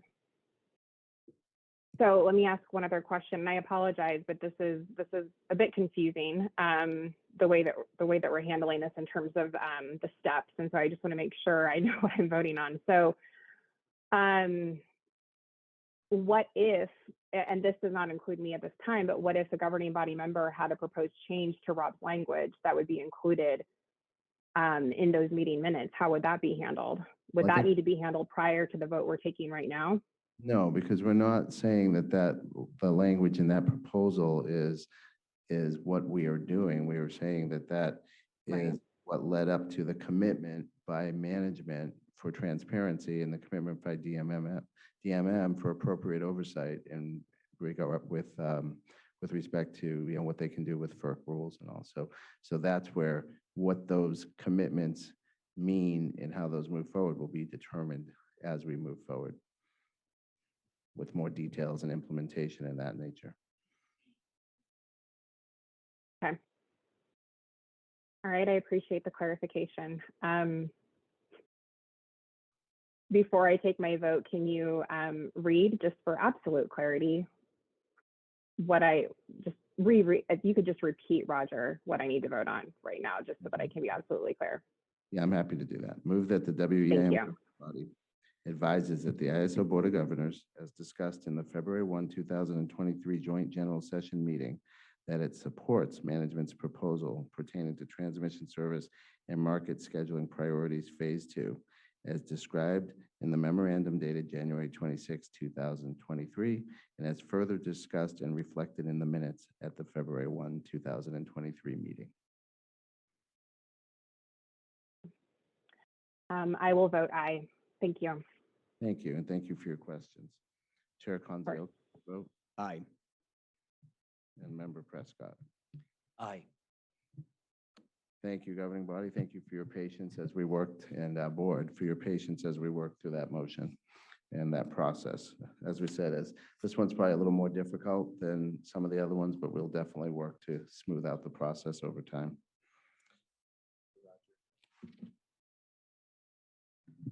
I'm sorry, Member Decker, you. Yeah, if I can just make a comment, because it was really clunky, and part of the clunkiness is there's things that we can't do in being a quorum ahead of time. So we were trying to work through the open public meeting laws as we understood them, and hopefully when we're doing an advisory vote, there'll be some ways we can do this better. But so thank you guys for all bearing with that, and it was just, we're trying to comply with not doing pre-decisional things. So, sorry. So I will commit that we will work on that process. So in case we believe we need to bring something, we'll figure out a way to get it more public in advance. Excellent, thank you. Next up on the agenda, and here is the Board of Governors vote on this initiative. And let me ask Chair Leslie, are there any comments or questions that you have or from the board before we have your vote? Does the board have any comments or questions? Jan does. Thank you. I just wanted to very quickly thank the staff, as everyone, as they always say, everything's been said, but not everybody said it. So I'm going forward with simply saying that I think you adhered to the principles that you started out with, fairness, comparability, durability. So congratulations. I'm so pleased we got to this point because this has been a very tough road. Thanks to all the stakeholders that have been working on this. We can't stand still. We need to get this going. We're under a deadline. So when you're ready for a motion, I'm happy to make it. Let's do it. Move that the ISO Board of Governors. Oh, sorry, did I run you over? Well, just I'm so excited. jump on top of everything that Jen had said, but I did want to thank staff, and I really do appreciate the effort. It's a great balance in terms of ensuring that native load is protected and set aside for uncertainty is also factored in, because that was a very important aspect for me as well. And we've got all these variables taken into account. So I also appreciate the discussion that we had today and the comments. It may have been a little bit clunky, but it shows what an open process is, and all of us working together to ensure that we have transparency and accountability. And having worked with DMM for a while, they're stretched thin, they have few resources, but I'm sure they'll stand up to the challenges always. And we'll keep the balance to ensure that it is within FERC rules. And I know that staff is dedicated to transparency and openness and collaboration.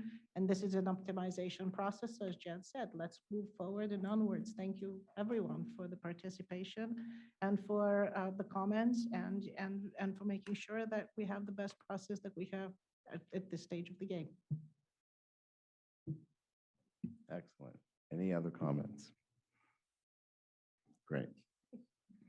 Move that the ISO Board of Governors approves management's proposal pertaining to transmission services and market scheduling priorities Phase 2, as described in the memorandum dated January 26, 2023, and move that the ISO Board of Governors authorizes management to make all necessary and appropriate filings with the Federal Energy Regulatory Commission to implement these changes, including any filings that implement the overarching initiative policy but contain discrete revisions to incorporate commission guidance and any initial ruling on the proposed tariff amendment. Governor Bagua, your vote, please. May I have a motion? I moved. Second. And Governor Bagua, your vote, please. Aye. Governor Borenstein. Aye. Governor Galitova. Chair Leslie. Aye. And Vice Chair Shori. Aye. Thank you very much, governors. With that, we have on the schedule a set a 10-minute break. Coming up on our agenda is agenda item number 5, which is our decision on extended day ahead market. And as I noted on the last agenda, we do have some public comment letters that were received and that have been provided to the EIM governing body as well as the Board of Governors, and I want to note those for the record. We had received 7 letters. The American Clean Power Association, a letter from Arizona Public Service, a joint coalition letter that is quite impressive with the signatories of 26 entities, the Sacramento Municipal Utility District, Salt River Project, and Tucson Electric Power, a letter from Vistra Corp, and a letter from the Western Energy Imbalance Market Body of State Regulators, a letter of advice. And again, all those letters have been provided to the board and to the governing body for their consideration. And with that, let me turn it over to Anna McKenna to introduce the topic. Thank you, Roger, and hello again. Well, today I have the tremendous honor to introduce to you our proposal for the extended day ahead market. Last year, in response to increased interest from the WEIM entities, the WEIM community to participate in a day ahead market, we started on this journey to, and I would say restarted this journey to finalize this proposal. Whilst the West is considering greater regional integration, the EDAM design we are about to present to you provides a foundational and workable design of a day-ahead market that can span across the WEIM footprint and has the potential of providing significant incremental economic reliability and environmental benefits. I want to thank each and every person that participated in the development of the EDAM proposal being presented to you today. I thought of listing everybody's name, but I think it would take up the rest of the meeting, so I won't do that. But frankly, so many of the stakeholder community came across and enthusiastically embarked with us on this journey, and they graciously took on the challenge and graciously embraced the many twists, turns, deep dives, and careful calculations necessary to arrive to where we are today. So I will not list their names. However, I want to express my sincere gratitude and appreciation for each and every one of them. And I know many of them are in the room here today, and they should all feel proud about where we are. I also want to take a moment to invite everyone to continue to stay engaged because with your approval, after this, we'll start working towards implementing the extended day ahead market. And we'll be busy completing tariff language, business requirements, specifications, manuals, developing software, market processes, and we'll be working really closely with our first entrants to ensure our efforts for go live are coordinated and appropriately sequenced. We'll continue to hold multiple touch points with stakeholders so they can evaluate the additional enabling tariff language and implementation details, and we look forward to their input. And we will come back to you regularly and we'll report on our efforts and challenges we may encounter. And now I again have the honor of introducing Milos, his second time today. I think he's holding up well. I offered him food earlier, but he refused. So Milos, our regional market sector manager, will be walking you through the proposal, but I want to also thank and recognize Milos for his extraordinary efforts in leading the EDAM policy design. Milos has worked exquisitely with the greater ISO team and stakeholders to coordinate on this proposal. Thank you, Milos, and take us away. All right. Good morning. I think it's still morning, so thank you again for the second time. Chair Leslie and Chair Konziolka, distinguished ISO board members and EM governing body members, thanks again for the opportunity to present to you on the second topic, the design of the extended day ahead market. The design I'm going to be covering here is a product of extensive stakeholder engagement, taking into consideration a wide breadth of design issues, as well as you can expect, a very diverse set of stakeholder perspectives. I do want to acknowledge, along the lines of what Anna already noted, the extensive engagement and effort on behalf of our stakeholders. For the last year, starting in early January of 2022, we've held nearly 80 stakeholder meetings between stakeholder working groups, workshops, and other meetings that were focused on the different iterations of the proposal. And the design was shaped by, aside from those meetings, shaped by over 1,500 pages of stakeholder comments across the different proposal iterations. And so we extend our appreciation to our stakeholder community for the significant engagement across the year, not only in those stakeholder meetings, but also in the hours that they put after those stakeholder meetings to put together those comments and participate. If we could go to the next slide, please. Let's start with a little bit of context. But an extended day-ahead market across the Western footprint allows for the optimized commitment of generation in the day-ahead time frame. As such, it builds upon the EIM, the real-time market that's already in place across a large part of the West, and has the potential to provide incremental economic reliability and environmental benefits. An important consideration to keep in mind as I go through the rest of the proposal is that participation in the extended day-ahead market, similar to the EIM today, participating entities continue to retain key functions. They continue to retain their resource planning function, their transmission planning function under the open access transmission tariff, and they also retain the reliability function, the compliance with the requisite NERC and other standards regarding reliability. The ISO, as the market operator, does not take on those roles or functions, but that remains the responsibility of each participating entity. You can go to the next slide, please. So as the Western landscape evolves to tackle supply and reliability issues, as well as to meet regulatory and policy goals, a day-ahead market in the West brings forward the tools to help in that evolution. A day-ahead market in the West can provide economic reliability and environmental benefits, as I noted earlier. From an economic perspective, the economic benefits are derived from the optimized commitment of a larger pool of resources across a larger footprint to provide operational savings for the EDAM entity, its load-serving entities, and their customers. There have been a number of studies over the last several years, some conducted by the EIM entities themselves, and others were commissioned by other entities, including various states. The most recent study, performed by Energy Strategies that built upon a prior state-led study, identified the potential for significant savings ranging from $543 million in operational savings to potentially up to $1.2 billion annual benefits, to the extent there's potential capacity savings that can be leveraged from more coordinated long-term resource planning across the West. But these are the studied benefits in the most recent study of the West-wide day-ahead market. These are significant benefits, incremental to the benefits derived from the real-time market in the West, and as you heard earlier, with the EIM now exceeding over $3.4 billion in benefits since its inception.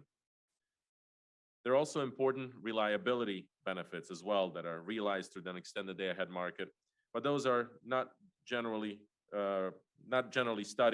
studied and not necessarily quantified. But namely, these reliability benefits reduce the operational risk that participating entities face. These are nevertheless significant benefits that should be considered in the context of the economic benefits derived as well. A day-ahead market in the West provides broader operational visibility into the supply conditions, as well as transmission conditions and other conditions across that wider footprint, facilitating operational coordination and decreasing risk, operational risk, and reducing the potential for emergency declaration. That operational visibility in the day-ahead time frame allows the market to rely on supply in areas that are not facing stress system conditions, to help position the footprint to respond to anticipated stress system conditions in other areas of the footprint, thus reducing the need to declare system emergencies as compared to if each area were acting on their own, were operating on their own. Access to robust and diverse resource pool as well allows the market to more effectively respond to changes in conditions between day-ahead and real-time, providing that reliability benefit as well. And then finally, I do want to acknowledge that there are environmental benefits as well through the optimized commitment of least cost generation, including renewable resources. Excess renewable generation can be committed to serve demand across a wider footprint in the day-ahead timeframe, reducing the need for potential curtailment of that generation. Moreover, as the Western greenhouse gas emission policies evolve across the various states in the West, the market can provide mechanisms for tracking and considering these policies to ensure that state policies are accounted for and respected through the market. Next slide, please. So on these next few slides now, I'm going to get into the specific components of the design. And I do want to note that you'll notice an emphasis on monitoring in a number of these areas, both by the ISO and DMM.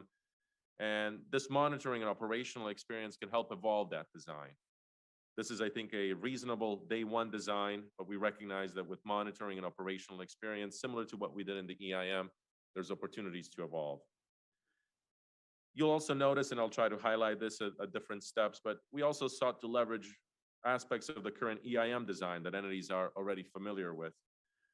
And this is where possible and where appropriate, and extending that aspects of that design to the EDAM as entities, again, have become familiar with it. So with that, let's start with, on this topic here first, that management proposes that a voluntary participation structure where EIM entities can elect to extend their participation to the EDAM.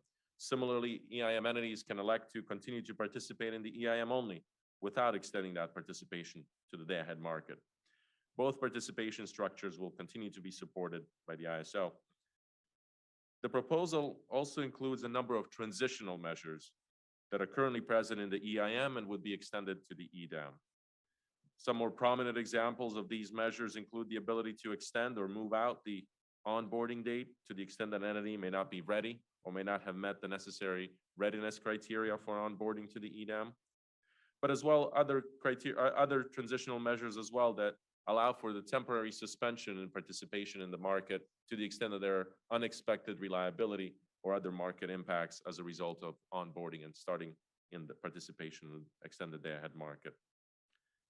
The design also provides for a 6-month notice period to exit the EDAM with no exit fees. And this is consistent with similar provisions in the EIM, which also provide for a 6-month notice period to exit the EIM with no exit fees. The intent in this aspect of the design was really to provide for ease of entry and ease of exit from the EDAM. To the extent that participants are not deriving the expected benefits from participation in that extended day-ahead market, they can exit the EDAM and continue that participation in the EIM or potentially pursue other market opportunities. Go to the next slide, please.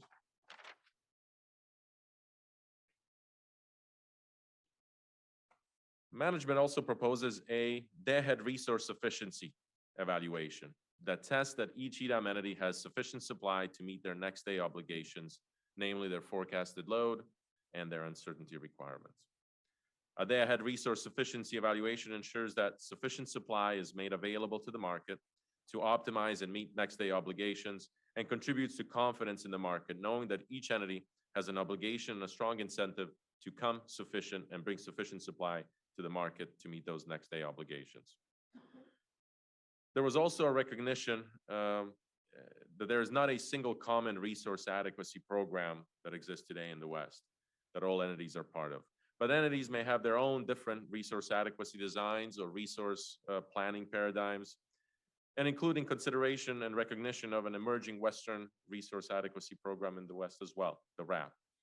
It was important to ensure that resources that count under these individual programs, which may have vary both in their timelines of showings and some of the requirements, but that those resources can count and are able to contribute towards meeting each EDAM entity's resource efficiency evaluation.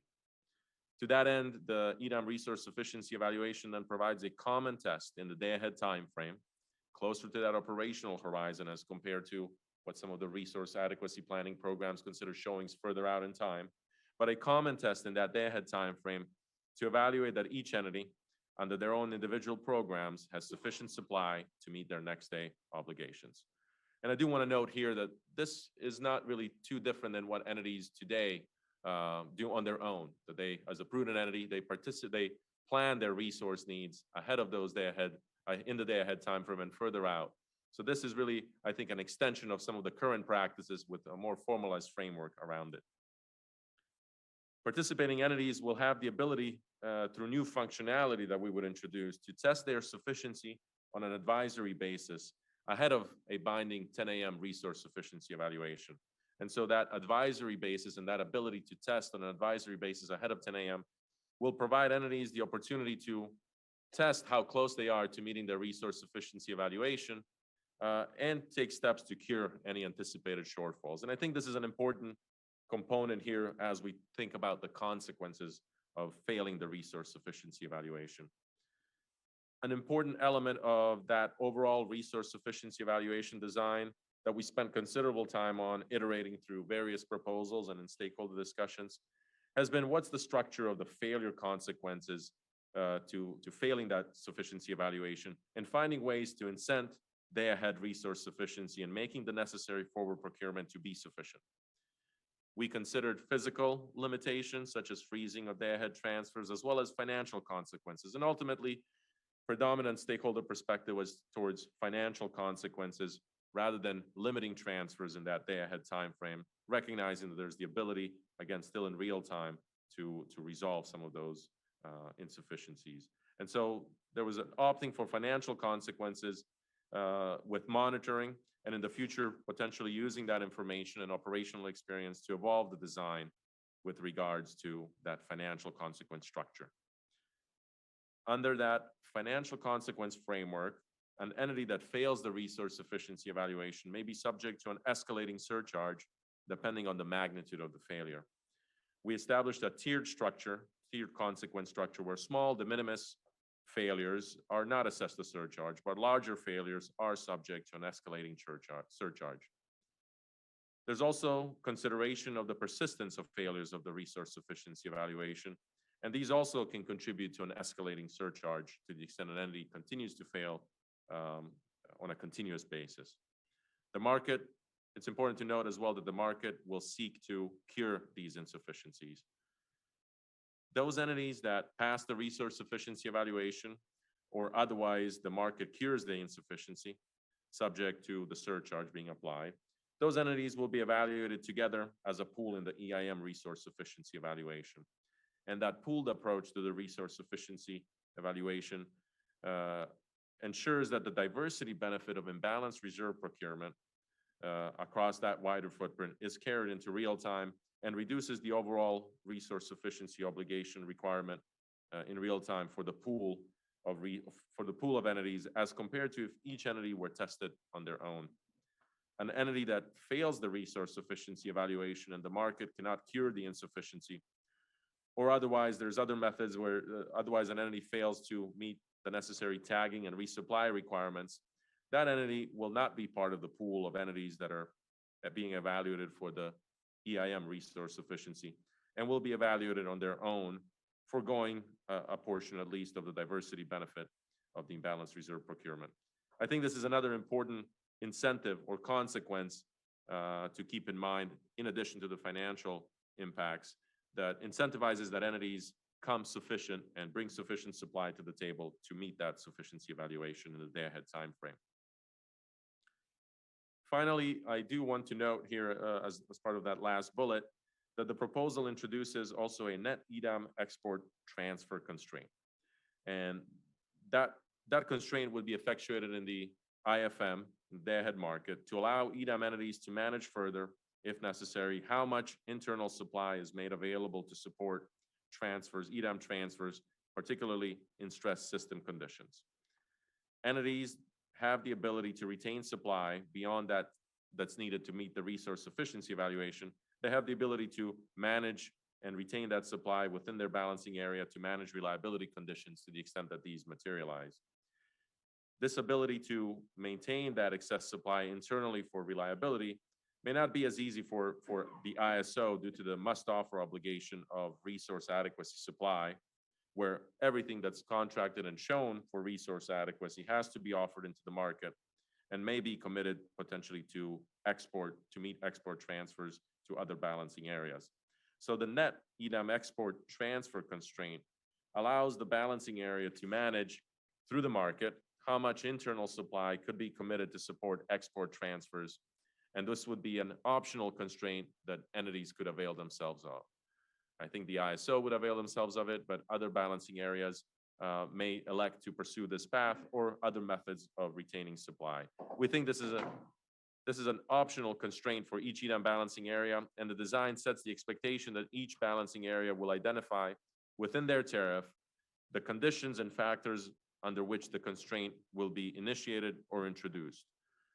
The balancing area then would inform the ISO of the constraint, and the market would recognize it in the IFM, in the integrated forward market. Next slide, please. So transmission availability in the EDAM is another critical component of the overall EDAM design and how it's made available to the market to support optimized unit commitment and transfers between EDAM balancing areas. The proposed design seeks to maximize the transmission availability to the EDAM, particularly across EDAM interfaces between two EDAM balancing areas, while also seeking to harmonize the design with the open access transmission tariff framework that's prevalent across the West and across our partners in the West. Another important consideration through the design with stakeholder input was also in developing the structure for how transmission is made available was seeking to remove transmission hurdles from the optimization and the pancaking of transmission rates across different systems in order to foster market efficiency and the derivation of economic transfers that are not constrained by these hurdles. To that end, similar to the EIM, the transmission capability internal to the EDAM balancing area, that flow capability, is available to support optimized resource commitment and transfers. Transmission capability at the interties or the interfaces between two EDAM balancing areas is also important to ensure that it's made available to support those robust transfers between the participating balancing areas. And we sought to maximize this transmission availability while also, again, respecting the transmission customer oat rights that may hold transmission contracts. Under our proposed approach, both transmission providers and transmission customers make transmission available to the EDAM and to support those EDAM transfers. Again, thinking again in that context of transfers between EDAM balancing areas and the transmission at those interfaces between two EDAM balancing areas. The transmission provider makes unsold firm transmission available at those interfaces between EDAM areas by the time of the day-ahead market run by 10 a.m. And they make it available to the extent that transmission has not yet been sold through their normal processes on OASIS. Any unsold firm transmission would be available to the market to optimize. Transmission customers also make transmission available to the EDAM at those interfaces to support optimized transfers. If an entity is relying on an import from another EDAM balancing area to meet resource sufficiency evaluation obligations, they would make that transmission, firm or conditional firm, available to support EDAM transfers. This is associated with the resource sufficiency evaluation. Beyond that, there are different pathways on how transmission customers can continue to exercise their transmission rights under the OAT or otherwise make them available to the EDAM to optimize transfers, as you'll see here on this slide. Pathway 1 provides transmission customers with the ability to exercise and continue to exercise their OAT transmission rights through the market by 10 a.m. They would effectively submit a self-schedule and associated with their existing OAT rights. And in that instance, the market would not necessarily optimize those rights as they're being exercised by that transmission customer. But it allows the market to recognize that use and respect that use and exercise of the transmission rights. Pathway 2, to the extent the transmission customer does not plan to exercise those rights, they have the ability to voluntarily release those firm and conditional firm transmission rights at the interfaces with another EDAM balancing area, which also means they would then not have the ability to separately exercise those rights later in real time for the period that these are released to the market. But to the extent that they release those transmission rights to the market, those rights would be optimized. And if transfer revenue accrues, and we'll talk about transfer revenue towards the later part of the presentation, but if transfer revenue accrues, the ISO would directly allocate those transfer revenues to that transmission customer that has released those transmission rights in advance under pathway 2. And then pathway 3, to the extent the transmission customer has not exercised their transmission rights, they have chosen not to release those transmission rights to the market. That means that those transmission rights remain unscheduled by the time of the day-ahead market run. And pathway 3 then notes that those transmission rights that are left unscheduled by the time of the day-ahead market run, those will be made available at those interfaces to support optimized transfers in the day-ahead market. but the transmission customer retains the ability to come back later in real time and seek to exercise those previously unscheduled transmission rights. The market in that instance would seek to redispatch to accommodate the exercise of those rights, and ultimately would not disrupt the day-ahead market schedules to accommodate the exercise of those rights that were scheduled after the day-ahead market run. In the context of how transmission held by transmission customers is made available to the EDAM, particularly across those interfaces, we've had extensive discussions with stakeholders on different frameworks for how that is done. We've heard from some stakeholders have noted that they've expressed concern with their ability to withhold transmission. They would like some of the transmission customers noted the desire to potentially not make that transmission available and hold it out from the market, or otherwise to make it available to the market subject to a self-identified hurdle rate that reflects the value of that transmission to that particular transmission rights holder. But through the stakeholder process, we expressed concern along with a number of stakeholders with the concept of withholding transmission from the market and the impact that that may have on congestion pricing and just the creation of what we call phantom congestion. But it's also the impact on market efficiency to the extent that there's the introduction now of hurdles or transmission hurdles and pancaking of transmission hurdles across different balancing areas. That again could decrease significantly the efficiency of the market and reduce the benefits. And so stakeholders largely supported the removal of these hurdles from the optimization to allow for the efficient and optimized commitment of supply across the wider footprint. And we'll talk a little bit later as well as to how the transmission provider is also going to be able to recover some of the revenues associated to the extent that they experience any reductions in sales of transmission. If we go to the next slide, please. So we've talked about on this previous slide about how transmission is made available between EDAM interfaces. On this slide, I do want to talk a little bit about what happens to how transmission rights treated interfaces with non-EDAM balancing areas. And the proposal allows for the continued exercise of these OAT transmission rights that wheel through or export from the EDAM footprint across interfaces to a non-EDAM balancing area to meet resource adequacy, reliability, or other contractual obligations.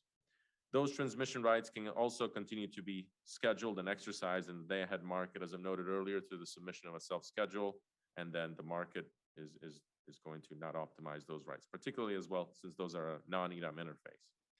But the design also provides the ability for transmission customers that are meeting those resource adequacy, reliability, or other contractual obligations in other balancing, non-EDAM balancing areas. It allows the transmission customers to indicate to the market the intent to exercise those rights in real time, even though they may have not exercised them in day ahead. And if those rights are not exercised in day ahead and they've indicated the intent to exercise them in the real time, the market will seek to redispatch as well to accommodate those uses and will seek to accommodate these on par with day ahead clear schedules.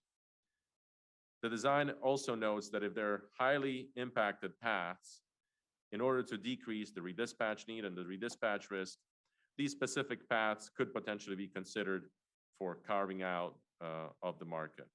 But that would occur once we have an indication to the extent that there are highly impacted paths that are continuously exercising these rights that are creating certain redispatch or redispatch risk across the system.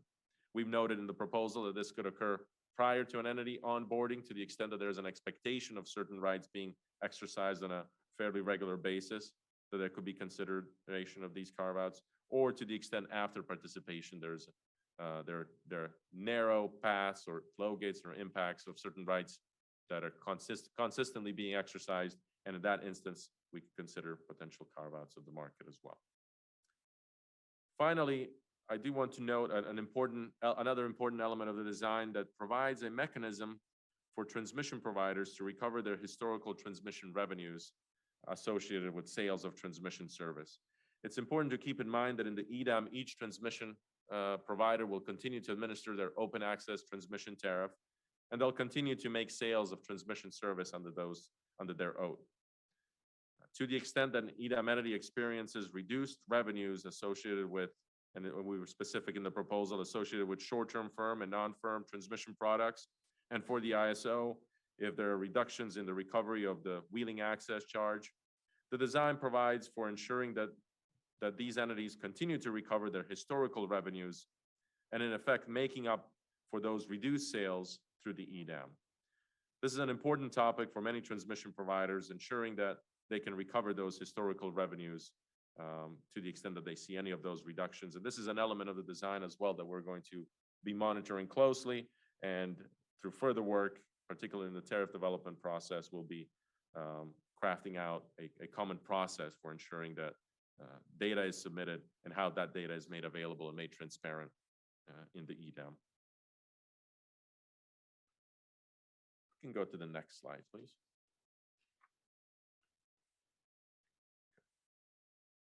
So we've covered how resources are made available, how those are offered into the market through the resource efficiency evaluation, how transmission is made available to support robust transfers.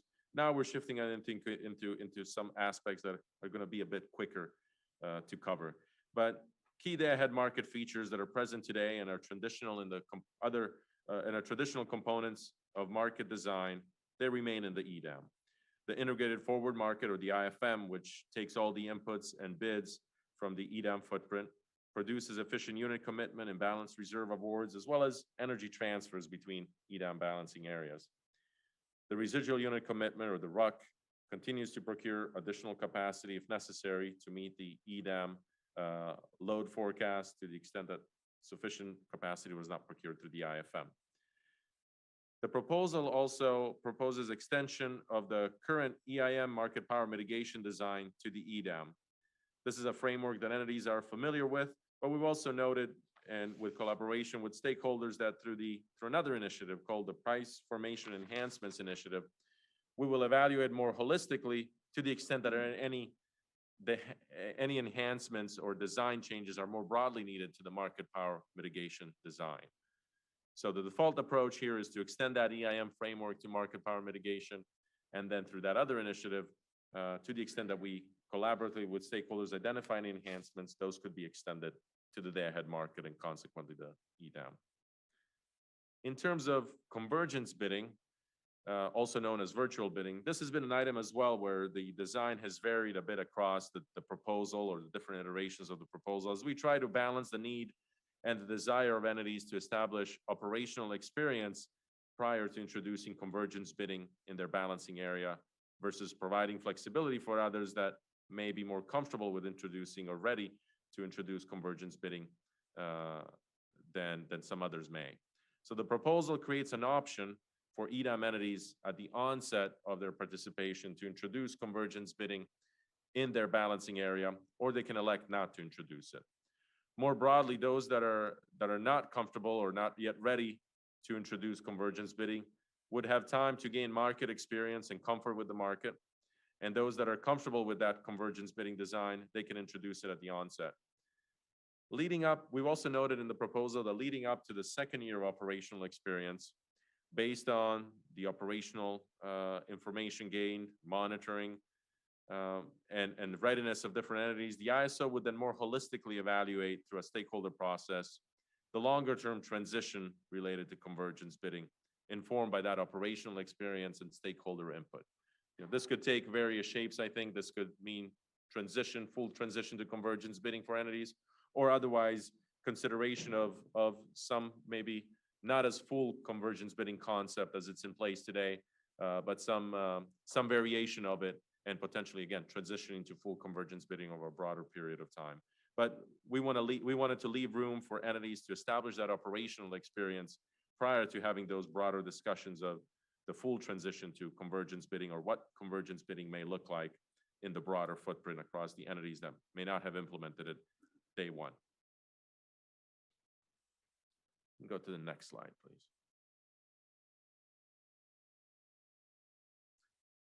Management also proposes a design for resources located outside of the EDAM footprint to participate in the EDAM. This is the concept of external resource participation.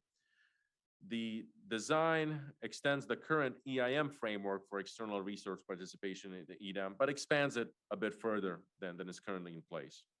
Under the current EIM design, which we would extend to the EDAM, contracted resources that are located outside of the EDAM footprint can self-schedule into the market to serve load.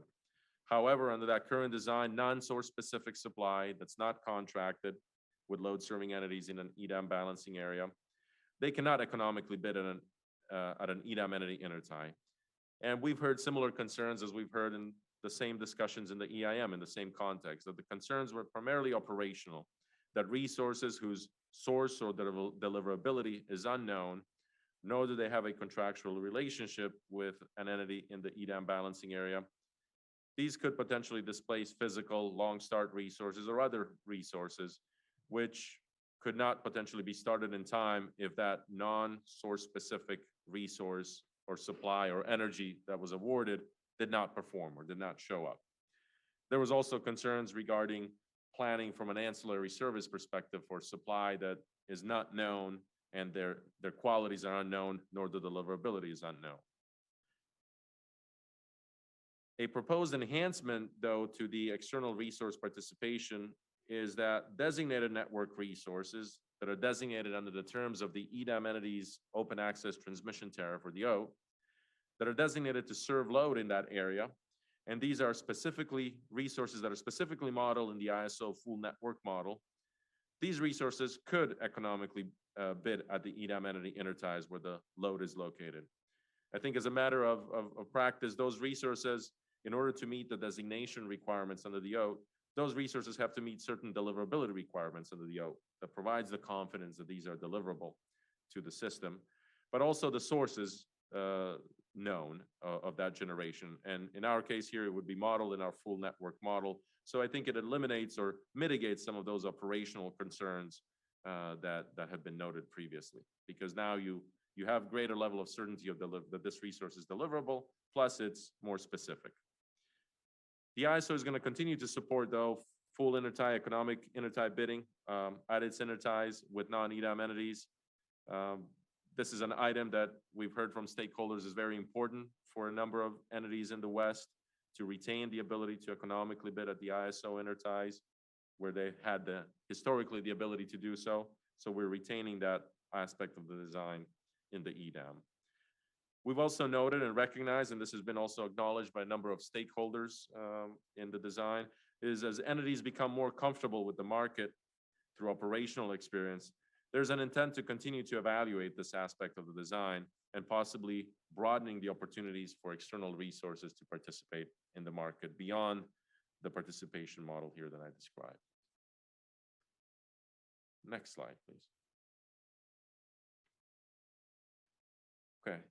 The design also proposes instilling high confidence in transfers between EDAM balancing areas.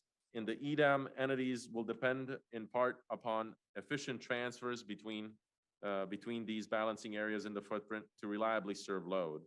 So it's important to ensure that these transfers are reliable and entities can have confidence that these will continue to be supported by each balancing area in normal and particularly in stress system conditions.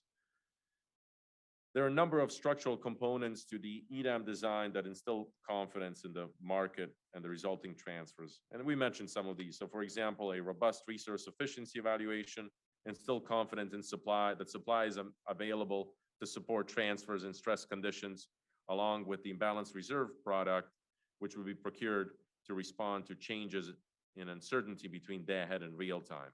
These elements instill confidence that those transfers can continue to be supported despite changing conditions. In more stress system conditions, the market is going to take steps to respond to changes in conditions, but in corner case scenarios where the market has exhausted its options, the EDAM balancing area will need to rely on its operational tools to maintain reliability. And this is where I noted at the beginning that this is one of the key functions that each EDAM entity retains, similar to the EIM today, retaining that reliability planning function.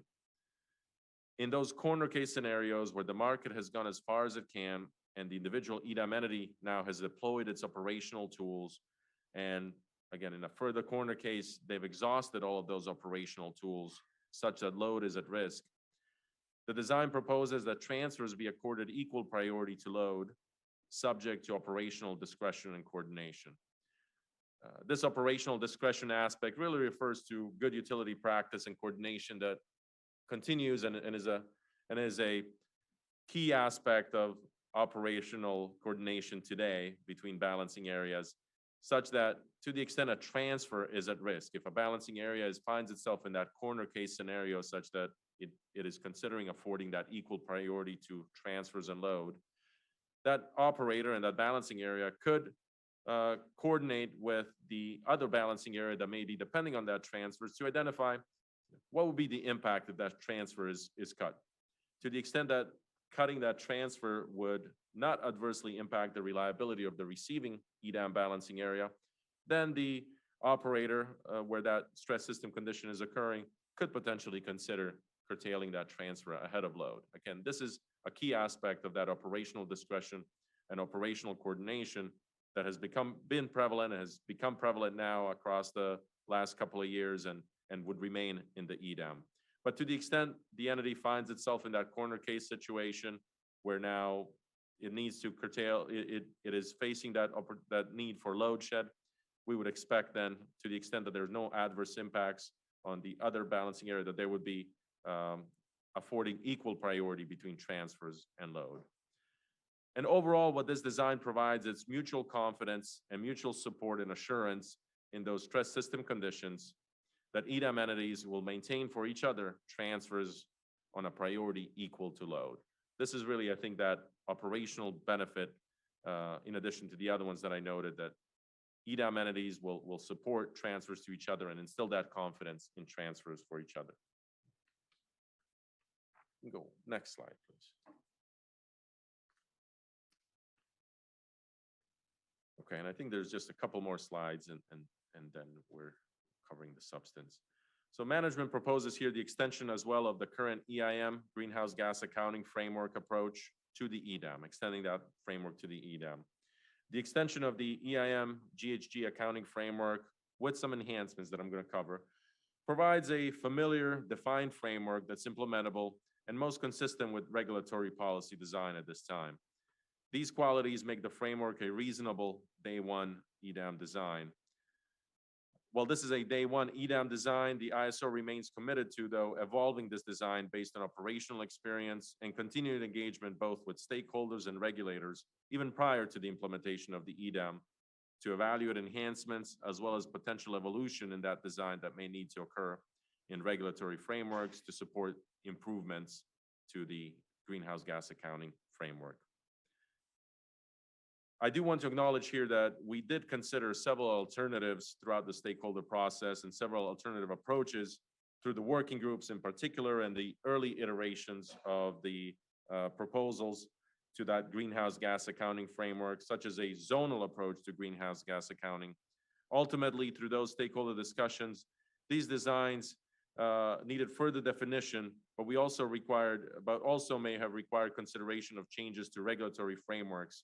And we're committed to continue working again with stakeholders to improve the current design and potentially look at aspects of other designs that could be meshed together to evolve the current EIM framework that would be a day one design. The EIM GHG accounting framework, the resource-specific approach, as we call it, to greenhouse gas accounting, would function in the EDAM much in the same way as it functions in the EIM, where generation wishing to serve load in a greenhouse gas regulation area has the option to do so through the submission of a bid adder that reflects the cost of compliance with that program.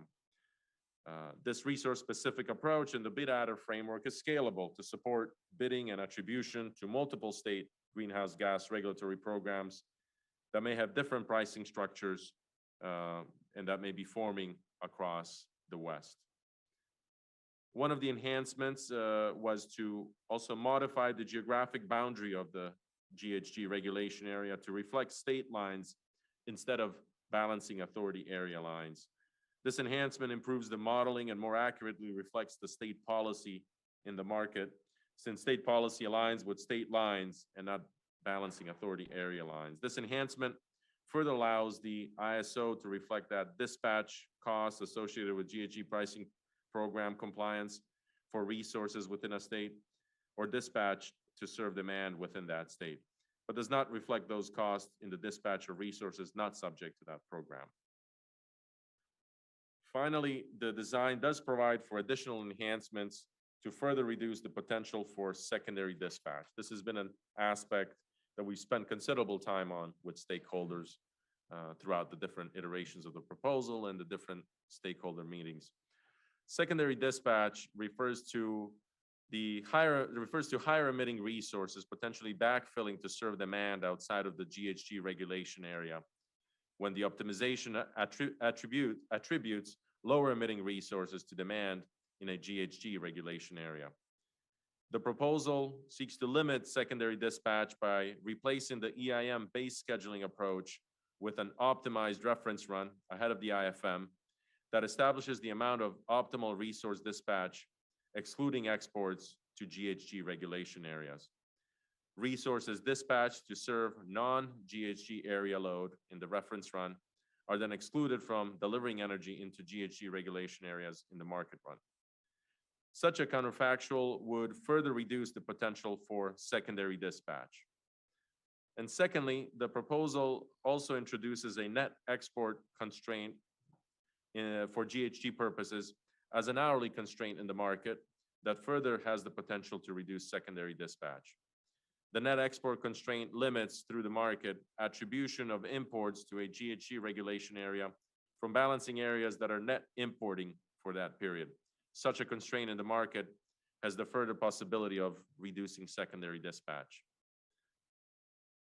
An important recognition is that the constraint would not limit attribution of RA imports to California load serving entities or otherwise contracted imports to California load serving entities serving load or contracted imports to serve load in another GHG regulation area as those form around the West. This will be the case for any EDAM balancing area, again, located in a GHG regulation area for import resources that are contracted to serve load, whether those are under a formal resource adequacy program or more generally have a design where they have contracted imports to serve load. Next slide, please. Okay, and this is, I think, the last substantive slide of the design, but the proposal as well seeks to equitably allocate congestion and transfer revenue among EDAM entities. Congestion revenue accrues when there's an internal transmission constraint that's reached, an internal transmission limit. And in that case, to the extent that congestion revenue accrues, that would be allocated to the EDAM entity where that internal limit or that internal constraint is reached. And this is consistent with the EIM design today. And this concept effectively says that, even absent the EDAM, to the extent that there's an internal constraint on the internal system of a balancing area, it is that balancing area that's responsible for resolving that constraint. And as such, it makes sense that the congestion revenue remains with the EDAM entity area that is ultimately resolving that constraint. Transfer revenue, on the other hand, accrues at the interfaces between two EDAM balancing areas. This is where we talked about how transmission is made available at those interfaces under those different pathways, both by the transmission provider and the transmission customer. And to the extent that the scheduling limit is reached now at those interfaces between two EDAM balancing areas, there's the potential for transfer revenue to accrue, which is the difference in the energy price between the two balancing areas. And the proposal seeks to allocate that transfer revenue equitably in response to stakeholder comments, effectively sharing equally 50-50 that transfer revenue between the two EDAM balancing areas to allocate. I think that this approach of sharing those transfer revenues equally recognizes that there's two EDAM balancing areas and their customers and transmission provider bringing transmission to the table and making that available to support robust transfers, deriving benefits, not only for themselves, but also for the wider footprint as a whole. And as such, it makes sense that it's reasonable that that revenue is shared equally between them. Now, this is the default approach for sharing that revenue equally, but the EDAM design can support alternate approaches to the extent that two EDAM balancing areas agree to a different allocation between themselves. But we think that the starting point and the starting approach is an equal sharing between those transfer revenues that will be allocated to the EDAM balancing areas to further allocate under their open access transmission tariff. Okay, so next slide, please. and this was the last slide of the design, and I do want to just, I think I've tried throughout the presentation to acknowledge the different perspectives, but I do want to recognize some of the broader comments and themes that we've heard. Also posted online and on your board, in your board packets and online, as well as a stakeholder comment theme matrix that captures the different themes of comments that we've heard throughout the design, throughout the different iterations of the proposal. And that also provides you a bit of insights into the different perspectives and how we've tried to accommodate or otherwise why we may not have adopted some stakeholder suggestions. But I think, as you can expect with the initiative this broad, with a broad set of design elements, that stakeholder perspectives varied across different elements. Some were more important to some stakeholders than others. And so we highlighted two primary areas of stakeholder concerns that we've looked to work through, but it's some of the perspectives, as I noted, that some stakeholders noted the desire to potentially withhold transmission from being made available, or have the ability to voluntarily elect to make that transmission available to the EDAM or withhold it from the market, or to impose transmission hurdle rates for that transmission being available. As I noted previously, we did consider this, but I think there are a number of overarching implications here, both on the congestion aspect as well as to market efficiency from introducing hurdles into the optimization that we've tried to avoid. And then on the proposed GHG net export transfer constraint, and more broadly on methods and constraints on limiting secondary dispatch, this has been also an area of broad stakeholder discussion and concern, recognizing the trade-offs between limiting and decreasing the potential for secondary dispatch with potential impacts on market efficiency. But ultimately, we think that this design is a reasonable day one design for considering these constraints, and we'll monitor closely the impact and implication of these constraints while trying to limit those, and we've tried to limit those more market pricing impacts through the introduction of these constraints. But we would monitor these and have the ability as the broader GHG design to evolve the overall framework with operational experience and through additional discussions with stakeholders and regulators as well. Next slide, please.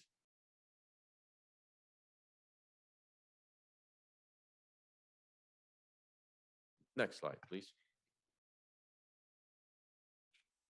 Okay, so this is the last slide, but this is the management recommends the ISO Board of Governors and the EIM governing body approve the extended day-ahead market proposal. We believe that the proposal provides significant efficiency and reliability benefits to the footprint by extending that day-ahead market to EIM entities. It optimizes the commitment of resources and the use of transmission capability across that larger footprint to efficiently, reliably position supply to meet the next day needs and derive those economic, reliability, and environmental benefits.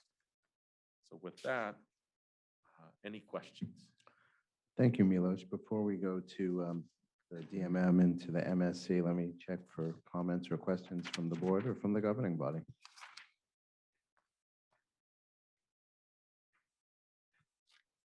Seeing a lot of nods, and I don't see a hand up from you, Jennifer, so it looks like we can move now to the Department of Market Monitoring. We have Ryan Kurlinski. Ryan, are you available? Yeah, you can hear me? I can. All right, great. Yeah, hello, Chair Leslie, Chair Konzielka, governors and governing body members. This is Ryan Kurlinski, the Department of Market Monitoring, and I'll be summarizing DMM's views on the ISO's EDAM proposal. Expanding the ISO's day market throughout the West, clearly has huge potential long-term benefits. But as we've seen over the last 3 or 4 years, the challenges of developing enough consensus over a market design that's sufficient for getting that market started are also massive. So it is with sincere praise for ISO staff and stakeholders that I say DMM thinks the overall proposal is workable for getting an extended day market off the ground.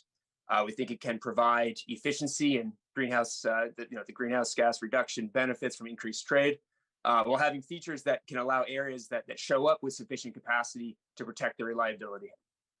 So despite there still being some important details to work out, DMM supports you approving the proposal. In our written memo, we described in some detail what we think may be the most important issues that that warrant some attention before implementation or within EDAM's first couple of years. And first and foremost is each area preparing to use the net EDAM export constraint. Under the current design, which there's not a common agreed upon day-ahead resource adequacy framework, if one area is showing up to EDAM short on capacity, and that shortfall could cause the whole footprint to be short, some balancing areas will need to use that net export constraint to stop EDAM transfers from shifting the responsibility for potential real-time load curtailment onto themselves. So before the first time the EDAM footprint faces a really stressed condition, it is critical that each EDAM balancing area develop its procedures for how it's going to set that constraint. Second is the issue of which area will get assigned a shortfall in real time if there's not enough power in the EDAM footprint. We think that the mathematical formulation of constraints in the final proposal's appendices, I think that's pretty well defines who the optimization is going to assign a shortfall to. But as several stakeholders have pointed out, if operators actually have to curtail load, more discussions needed to work out the details of how each area is expected to prioritize curtailing load versus EDAM transfers in various scenarios. But we hope this can be worked out in discussions between balancing areas and documented in more detail during the EDAM tariff development. Next, we note that the penalty for failing the EDAM resource efficiency evaluation could get really high during tight system conditions. So it'll be important for each balancing area to develop its own procedures for trying to find extra power at a fair price on days that it may fail that EDAM RSC. We also think some more nuanced policy details will need to be developed regarding the rules for counting imports towards the EDAM resource efficiency requirements. For import sources that are in other EDAM areas, so where the source resource is known by the 10 a.m. start of the EDAM market, the proposal for counting them may be a little restrictive and could result in market power in the capacity market over some specific paths. Conversely, for non-source specific imports, so the resource is not known by 10 a.m., the proposal for counting them in the RSC is a little too relaxed and could allow some double counting of capacity. And then for the imports that don't tag, that don't deliver, the design may be too restrictive, and the extra capacity that the test will count towards making up for these imports that don't show up. So areas that have plenty of extra capacity may fail the EDAM RSC due to just a small amount of third-party imports not tagging. And finally, there's been a lot of debate over the details of the GHG design, but we think that's largely because there is no right answer to the most controversial issues. The proposal seems to reasonably reflect air regulators' preferences for trying to reduce secondary dispatch, but without excessively limiting trade and therefore increasing costs for GHG regulation areas. There are good arguments for resolving these trade-offs differently in either direction, and I'm sure we'll see analysis supporting changes in both directions. But we think the ISO's GHG proposal is reasonable. It's a reasonable enough starting point for EDAM's day one. So in conclusion, balancing areas have some important procedures to work out to prepare for EDAM implementation, and we expect there to be a decent sized list of design improvements for you to consider in a year one EDAM enhancements initiative. But this initial expansion of the day-ahead market to other balancing areas is a huge step forward. And the proposal puts a structure in place that can allow this market to work both for the balancing areas that it's expanding to and for the CAISO balancing area that's expanding from. So we support approval of management's EDAM proposal. Thank you for your time, and I'd be happy to try to answer any questions you may have. Any questions or comments for Ryan? Seeing none, we will move to the Market Surveillance Committee and Scott Harvey, who I understand is also on our Zoom.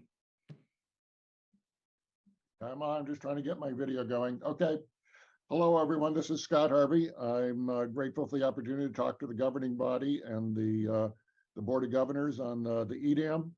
To start with, the MSC also supports the general EDAM design as a workable approach to implementing the extending the Western EIM benefits into the day-ahead market timeframe. And I agree with the CAISO statements about the potential or observations about the large potential benefits from implementing EDAM. It's worth commenting on the fact that we do have some unique elements of the EDAM design that are not standard across the US, particularly in resource adequacy and GHG, and that creates some implementation challenges because we're breaking new ground. And that's what a lot of our discussion is about. But on the other hand, as Milos said, we have to keep in mind that almost all of the design is a completely standard design that's been implemented successfully in the CAISO for no more than 10 years. And I added up, I think there's more than 100 years of collective experience with this design in the ISOs across the US. So much of which we're building on is very standard and tested. While we support this the design in general, we have expressed a few concerns about some elements of the design that are not completely worked out, particularly relating to load shedding responsibilities, which is somewhat similar to what Ryan talked about, but also goes into ambiguities even in the formulation we see. Secondly, because we are a new ground, we see a number of areas in which things may work out well or they might not work out well. And echoing Milos's comments, we need to be prepared to adjust our designs based on experience. And because we expect that the EDAM will gradually expand, I think we have the opportunity to work cooperatively over time to learn from experience and resolve those issues. There are also a couple of issues of elements of the design with which we've had serious concerns, and the CAISO has addressed those. And we believe those will be effective, but of course, until the implementation is fully worked out, we're not sure about that, and we'll have to see how things work out. The key elements that we were concerned about are in the area of GHG rules, and first were whether LSCs and GHG regions were going to be able to get proper credit for resources they've contracted for, and we understand the CAISO is made changes in the board memo and proposed to address those with some tweaks to its design, and we support that. In addition, we've expressed a great deal of concern with the formulations of the GHG import and export constraint that were in the draft final proposal. The CAISO has made changes in the final proposal, and as we understand those changes, we think they address our concerns, but of course, until they're implemented, we'll have to see how that works out. Finally, there is an element of the design which all the state regulators and environmental regulators have to be aware of, and we have to understand that because we have two costs of carbon in the market, and actually we have three. We have a zero price and two different prices between Washington and California, and we may have other prices. We may observe anomalies in the prices of carbon in the two GHG regions. That's both because of the optimization and to get the same result in a bilateral market, that the lower emission resources are going to go flow to the market with the higher penalty costs, which may have some non-transparent outcomes, but those are a result of the decision to use different emission standards. But overall, we support the design, and we support Milos's statement that the CAISO and view that the CAISO needs to proactively monitor what's going on and work with stakeholders, take advantage of the fact that we're not going to have a big bang and everybody's going to go from the Western EIM into the EDAM on one day, but we're going to have a gradual transition, and that's a big factor, a big advantage that we need to work with to, as we see little problems crop up, we have the opportunity to address them before they become big problems. So thank you for the opportunity to comment, and I again reiterate our support for the CAISO design. Thank you. Any questions or comments for Dr. Harvey?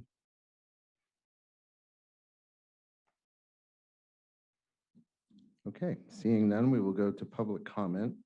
As I noted earlier, we have set a 2-minute limit on public comment. I am going to improve on how I did this last time because I'm going to give you the first two people so people can be kind of on deck, and then I will continue to do so. Oh, I'm sorry, Jennifer. I did look for your hand earlier. I did not see it. That's okay.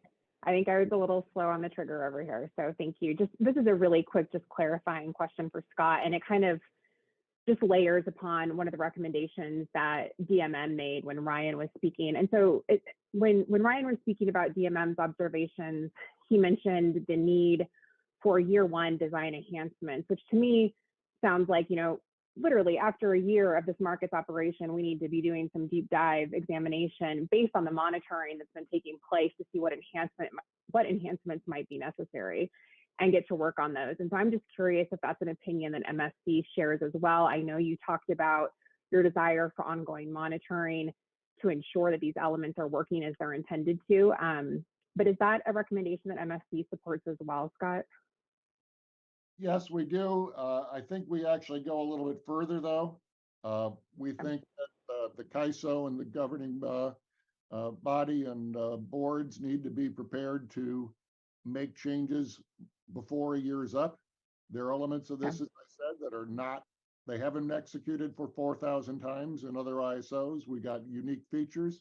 There's some of these that may not work well. We could look at these and say, well, they might work out and no issues, or they might not. And we could sit here and study them for the next 4 years and we wouldn't resolve that. But we think you have to, this is something that's going to have to be actively monitored from day one. And we can't wait and say, oh, we're going to have a 2-year stakeholder process to review it. And, there are processes for giving the boards the opportunity to take actions immediately when things are going off the rails. And I think we think that's something that that we have to have.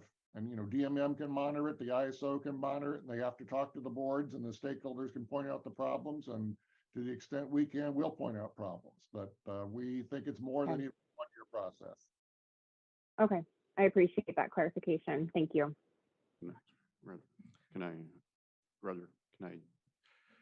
So I think it's an important place in this discussion to make sure that we reinforce the commitment that we have a long process to go through.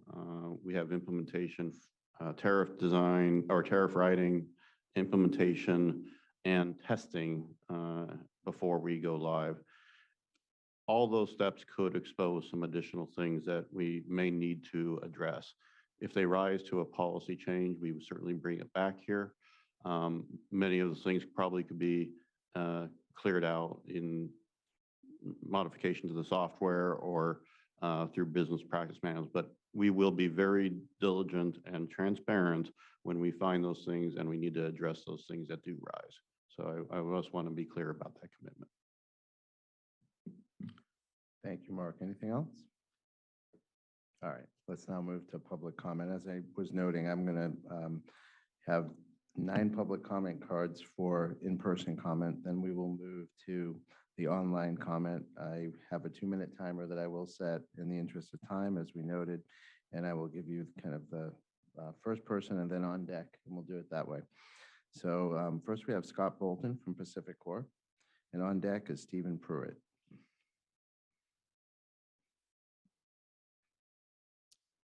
Good afternoon. Distinguished chairs, governing body members, governors. For the record, my name is Scott Bolton. I'm a senior vice president at Pacific Corp, and I manage transmission and market development. And I'll be very brief, but Pacific Corp stands here today in wholehearted and enthusiastic support for the extended day-ahead market.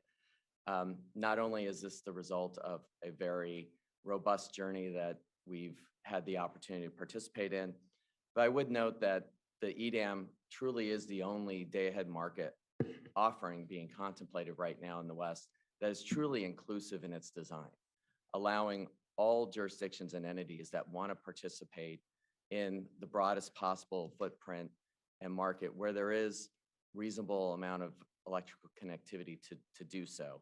And we believe that that really is the pathway to produce the most benefits for the region possible. Want to thank the CAISO staff and its leadership that conducted, again, a very robust process over the last year and really treated stakeholders as peers and colleagues. At no point did we feel like this process imposed conditions, but really was an exploratory effort where I think all of us can look at this final product and be very familiar with its component parts. It reflects a lot of give and take and a lot of consideration all around. And I know that there's going to be further comment on governance, but I just also want to say Pacific Corp wants to voice its support for the continued evolution of governance with the EIM and EDAM. We do deeply appreciate the work of the GRC, of the Governance Review Committee, and we know that markets will further evolve and look very different tomorrow than they do today, and that we have a great system that we think is durable and flexible to meet that. Finally, something I want to say that is often overlooked is that Pacific Corp participates in markets not to enrich our shareholders, but to benefit our customers. It's a very basic test.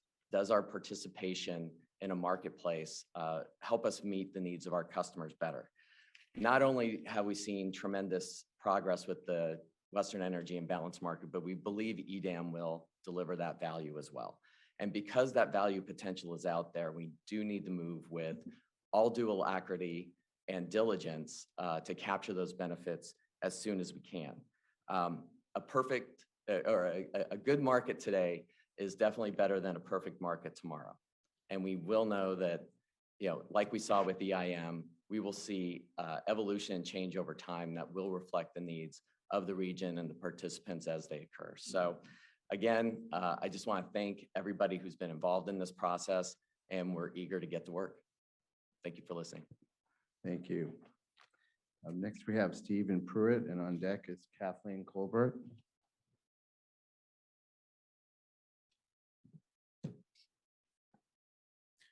Distinguished members, good afternoon. I am Stephen Pruitt, Manager of Emerging Markets and Energy Settlements at the Los Angeles Department of Water and Power.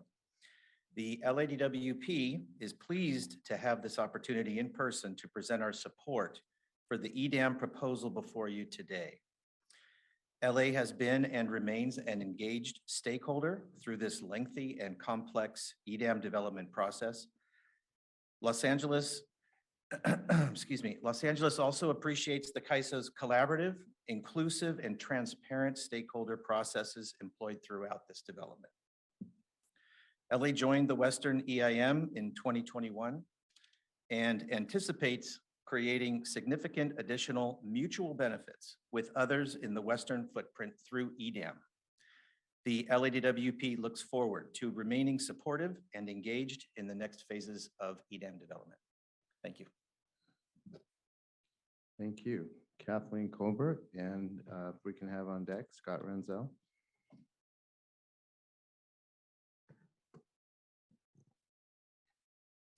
Great, thank you. This is Kathleen Colbert from Vistra. First, I want to thank the CAISO.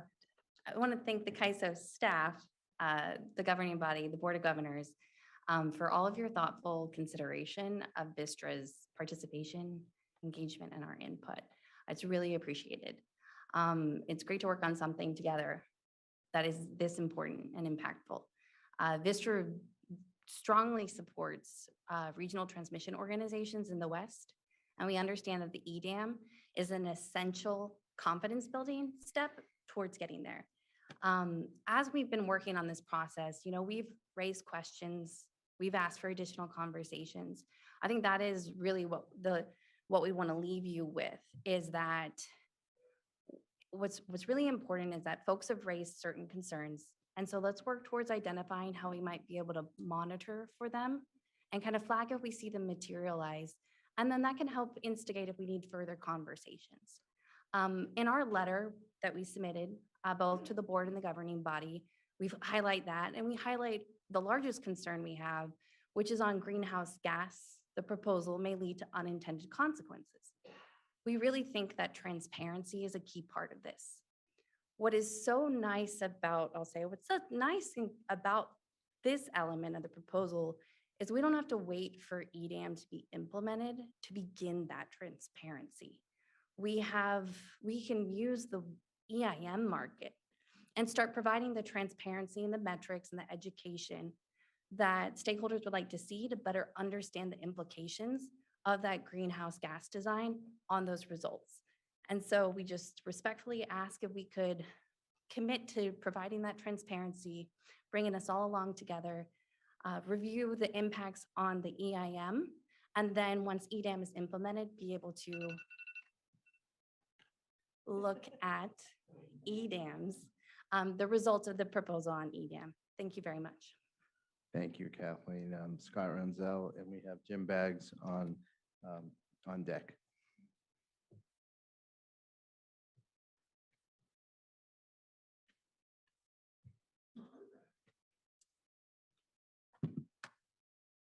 Hello again. Thank you for the opportunity to comment today. Again, I am Scott Renzel, the Director of Portfolio Management at Pacific Gas and Electric Company. I too would echo the thank you that's been shared by many others to the ISO, to the stakeholder community, and all of the very active participants in every aspect of this effort to date and going forward. The CAISO's extended day-ahead market proposal presents a balanced perspective of stakeholder needs on the next step forward in Western reliability. Connecting the CAISO market with the bilateral markets in the world is a huge undertaking, and PG&E supports the EDAM proposal as a way to make that connection effectively, transparently, equitably, and with a focus on the operational, planning, and financial benefits EDAM can help us advance. The CAISO's proposal respects and represents the long-term planning efforts across the West, including California's Resource Adequacy Program, the Western Power Pool's RAP program, and all the planning efforts in the Western states, and it provides a generation pool of reliable resources through the Resource Efficiency Evaluation Test, provides access to transmission throughout the entity so that we can have access to and benefit from that availability, as well as fully utilize that transmission. You've heard a lot about the greenhouse gas initiative. And again, I think it's an important starting point, which will require further development and enhancement as we move forward and needs to be monitored and watched as we progress. I'll end by echoing the trust that's been developed and the value that was delivered with the EIM supplied the starting point for EDAM's extensive effort. And to be clear, we are starting. And while substantial progress has been made, there is a significant amount of effort, clarity, and detail required to continue forward progress. EDAM implementation will require continued focus. And once the market is open, there will be continued and regular need to evaluate, assess, and potentially modify to ensure we deliver reliable, effective market solutions within the day-ahead market, extended day-ahead market. Thank you. Thank you, Scott. Next, we have Jim Baggs, and on deck is Jeffrey Nelson.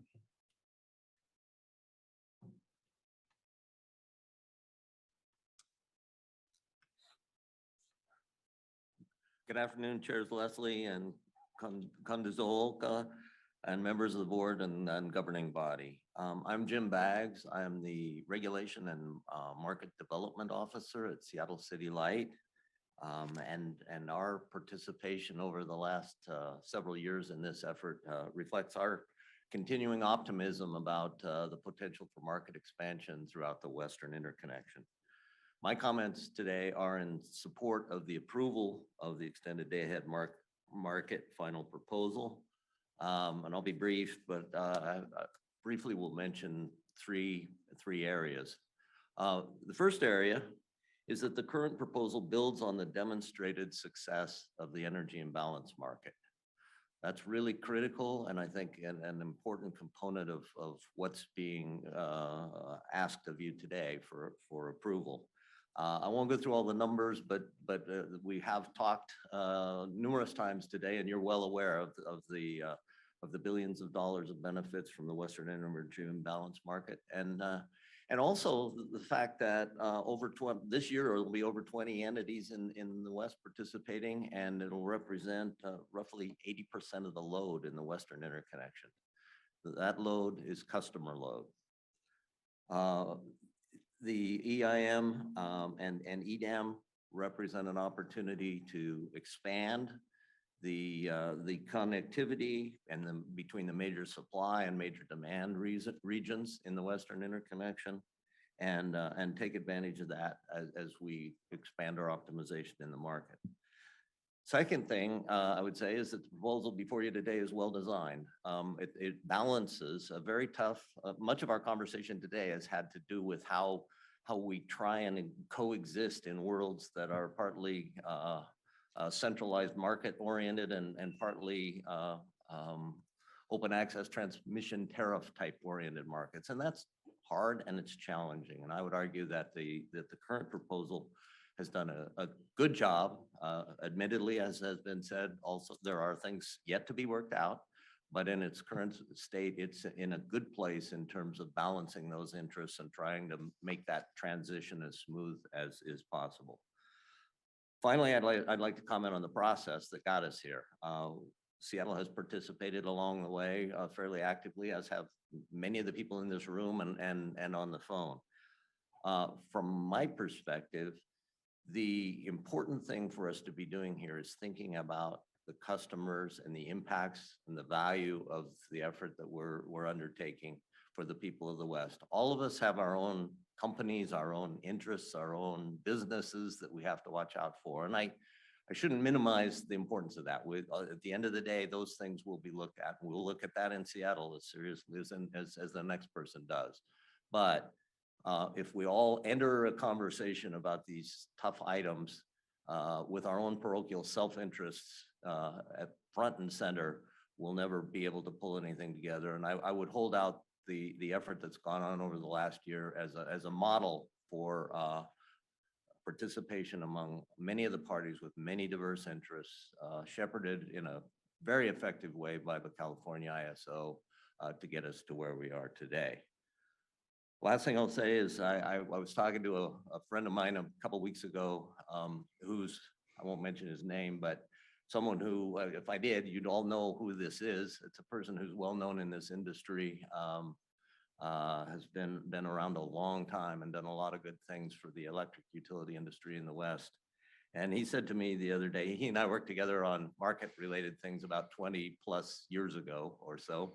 And what he said was, too bad we couldn't have finished when we were actively developing that market. Think what the savings would have been for the end user. Thank you. Thank you, Jim. Jeffrey Nelson, and on deck is Scott Miller from WPTF. Good afternoon. It's Jeffrey Nelson. I'm the Director of FERC Rates and Market Integration at Southern California Edison. SCE would like to offer its support for the EDAM proposal and encourage the governing body and the board to approve it. We see it as a great opportunity to improve regional integration, to provide benefits to all of our customers, not just SCE's customers, but to regional customers, greater reliability and better environmental stewardship all through this design. So we're very strongly supportive moving forward. I want to just recognize the geographic and diverse support that I'm seeing already. We were part of a signatory of one of the letters. I think there was 26 people that signed that, including members not only from California throughout, but Washington, Oregon, Utah, Nevada, New Mexico. It's fantastic to see this support. And I do want to, in addition to thanking the ISO for a wonderful stakeholder process, listening and getting people together, I want to personally thank the many utilities that I've worked with as a utility, tremendous cooperation. I really want to extend thanks to that. This was not possible without us getting together and really talking about the issues and understanding, again, the diverse nature, not just from the publicly owned, but also the privately owned federal entities. It's all been in a very, very important conversation where we've sincerely worked for the goal of benefiting our customers, benefiting the West. So with that, we really encourage moving forward. People have noted things aren't perfect. There's going to be some tuning to do. But hey, I want to bring out what I think is as close to perfect as we could have gotten in the circumstances, is we found a way to bridge the gap between sort of, I'll call it the hurdle-free open highway of the ISO's transmission system to the OAT world, where we're going to get a lot more diversity, access to transmission, access to resources, hurdle-free, where it's one big sort of transmission pool. That's fantastic. That is the future. This is an important step. And I think this will be a very important day in sort of the history of California markets, the history of Western markets, January 2nd of 2023. So we encourage, thank everyone for their support, and we encourage the ISO and the governing body to move forward with this. Thank you. Thank you, Jeff. February 2nd, but who's counting? February 2nd, thank you. Thank you. Wow, see, like I said, who's counting? I just wanted to see if you guys are paying attention. Scott Miller, and our last two will be Ryan Millard and Jim Shetler. Good afternoon. Yes, good afternoon, ladies and gentlemen. My name is Scott Miller. I'm the Executive Director of Western Power Trading Forum. And normally, when we address this august body or bodies, we normally have the chair of our CAISO committee, Carrie Bentley, do this, but this was of a momentous enough import that I decided to show up and to voice WPTF's view on this, because when I took over as executive director of this organization, regionalization was the thing that I expressed to my board that I was most interested in, both for reliability purposes and for the customer effects. And so WPTF, as an organization of over 100 companies that represent generators, power marketers, IOUs, public utilities, CCAs, virtually the entire gamut of the electric value chain. We are very, as we've stated in our letter to you, we are broadly supportive of this initiative and wish it to go forward. We appreciate all the hard work that the CAISO staff has put into this, as well as the stakeholders. We ourselves and our members have logged an awful lot of hours on this as well too. And so we look forward to this initiative moving forward and look forward to working on further refinements so that when it comes to FERC, we can fully support it. And I thank you for your attention on this and look forward to more fruitful discussions and even more regionalization. Thank you. Thank you, Scott. Ryan Millard.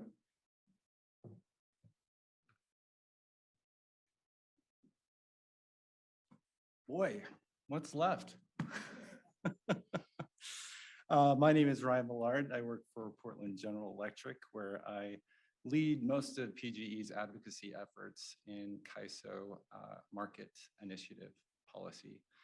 2022 was an extraordinary year for policy development in the stakeholder process. But what's more is that despite having an ambitious agenda coupled with an aggressive timeline, CAISO staff really did a tremendous job of organizing EDAM stakeholder working groups, documenting the many questions, concerns, alternatives that stakeholders provided, and conducted countless informal one-on-one conversations with stakeholders whenever an impasse had been reached or additional clarity was needed. And I can tell you firsthand, that happened quite a bit. At the start of this effort, stakeholders were cautioned against letting perfection be the enemy of the good. And while that has been the lens through which PG has evaluated the various iterations of the EDAM draft proposals, the effort that CAISO staff exhibited throughout the proposal's development is certainly demonstrative of how dedicated they were to design a day-ahead market that balances the interests of a diverse array of stakeholders. PG is uniquely situated from other entities, and our decision of whether to join EDAM is focused on PG's long-term strategy around regionalization, capturing additional GHG value, and really the non-financial, operational, and reliability benefits.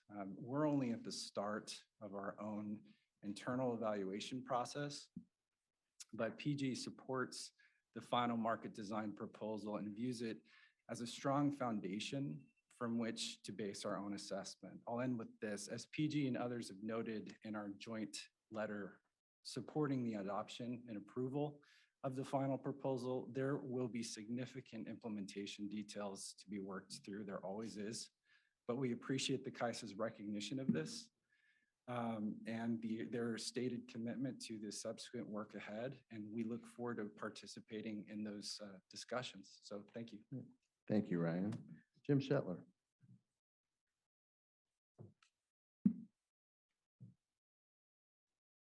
So I guess this meets the definition of saving the best for last. Exactly. On the other hand, You'll have making to the get oldest guy online for in the that. room wait this long has challenges. Anyway. Chair Leslie, members of the ISO Board of Governors, Chair Conziolka, and members of the EIM governing body. My name is Jim Shetler. I know many of you, but I do serve as the general manager for the Balancing Authority in Northern California, better known as BANC. BANC is a joint powers agency whose members are the Modesto Irrigation District, cities of Redding, Roseville, Shasta Lake, the Sacramento Municipal Utility District, and the Trinity Public Utilities District. We also have a contractual relationship with WAPA Sierra Nevada region and the Transmission Agency in Northern California. I'm pleased to be here this afternoon. I am here today to speak in support of the EDAM proposal that is in front of you. First of all, though, I do want to express my appreciation to the ISO staff and to the members of the GRC with their stakeholder efforts that they established in moving forward with this program. I think it was the key to trying to get us to where we are now. Certainly, it was not an easy task trying to meld a flow-based market with traditional physical rights. And there certainly are challenges associated with that. We recognize not everyone is happy with the results, but we do recognize this will evolve over time. And we do think the proposal is a strong, good start. BANC is a firm believer that an evolutionary market development is the way to ensure at the end of the day we have a durable approach that can be supported throughout the West. We've seen significant financial reliability and renewable integration benefits from our participation in EIM, and we're expecting the same through EDAM. Having said that, BANC is not yet prepared to commit to joining EDAM. We're in the process of doing our internal evaluation, and I hope by the middle of this year to have a better sense on where we're at and be able to move forward. But we do support, as I mentioned earlier, the approval of the design and also of the governance proposal. And then maybe one last comment I'll make. I know we've had a lot of discussion mentioned here about the hard work over the last year. I went back and looked at my EDAM email file, and the first entry I had was December of 2017. So this has been a 5-year journey on a somewhat twisty road with a few potholes here and there. But we are here. We are at a point where we can approve what I think is a good next step. And we certainly look forward to continuing our partnership with the ISO and making that happen. Thank you. Thank you, Jim. Let's now go to the operator, and I understand there's at least a couple of commenters online, but if we could tee up any online comments, and I will remind those online that I have a 2-minute timer and I'm only somewhat afraid to use it. Yes, we do have 3 in the queue right now. As I go to unmute your lines, please be sure to state your name and affiliation. You will also have to accept an unmute, allowed to unmute pop-up before you can speak. So I'll go ahead and unmute the first caller. Caller, Hello, please go ahead. State your name and organization. Thank you. Vijay Satyal with Western Resource Advocates. Can you hear me, please? Yes, we can. Thank you. Thank you, Roger. Hello, the Board of Governors of the CalISO and the governing body members. My name is Vijay Satyal, and I'm the Deputy Director of the Clean Energy Program in terms of the Regional Markets Initiative.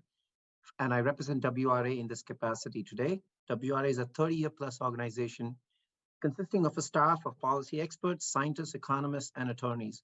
We work across 7 interior Western states, and we have engaged very actively in state and federal energy proceedings, policymakers, with regulators, energy customers, and clean energy advocates. Our goal is a decarbonized grid that is also reliable and coordinated. WRA has endorsed the EDAM market design proposal from the outset. We've also been privileged to submit comments and try to engage with CalISO staff as and best appropriate in partnership with other public interest organizations called the Sustainable FERC, Renewable Northwest, Clean Energy Buyers Association, Northwest Energy Coalition, Western Grid Group. I want to not repeat everything in any way that the other public commenters have spoken, so I'm going to focus specifically on a few nuances that WRA feels is very important. We recognize this momentous opportunity in front of you all to approve a market design proposal, which WRA supports, even though we may not own transmission, even though we don't serve customers, but we do look at the public interest in a very neutral, unbiased way. Decarbonization is inevitable, and we hope that this market opportunity will integrate large amounts of clean energy resources, and leverage a transmission network. As Jim Shetler just said it well just earlier about the need for them to recognize and evaluate their business proposition, I expect other utilities to be doing the same. But I also really hope that everyone will recognize that no market design is perfect. And we hope that your voting in favor will motivate the CalISO staff, management, and all interested parties and impacted parties to ensure EDAM does the following: create more flexibility for market participants, create transparency in design and agility to make improvements, and eventual glide path to a flow-based transmission that breaks the shackles of bilateral legacy contracts, prevent leakage of greenhouse gas emissions and robustness of greenhouse gas reporting, which should be part of a market function, not an out-of-market arrangement. Sustaining reliability, obviously, and reduce dependency on off-market emergency measures. And last but not the least, ensuring that this market product reduces import restrictions and avoids clean energy curtailments. In closing, I just want to thank CalISO staff for all their work. I've had the pleasure to be in many of those working group meetings. The event management team, the policy team, and of course the senior executive management, and including the leadership of Elliot Mainzer. WRA is very keen to ensure that any market opportunity will integrate or align existing tools, but be open-minded to newer technology improvements, energy solutions, and demand-side options that all need to be brought to the table simultaneously. In closing, on behalf of WRA management and staff, I compliment CalISO EDAM staff and the executive team for engaging with stakeholders and bringing a working group stakeholder approach format to this milestone. Thank you. Thank you, Vijay. We have another commenter.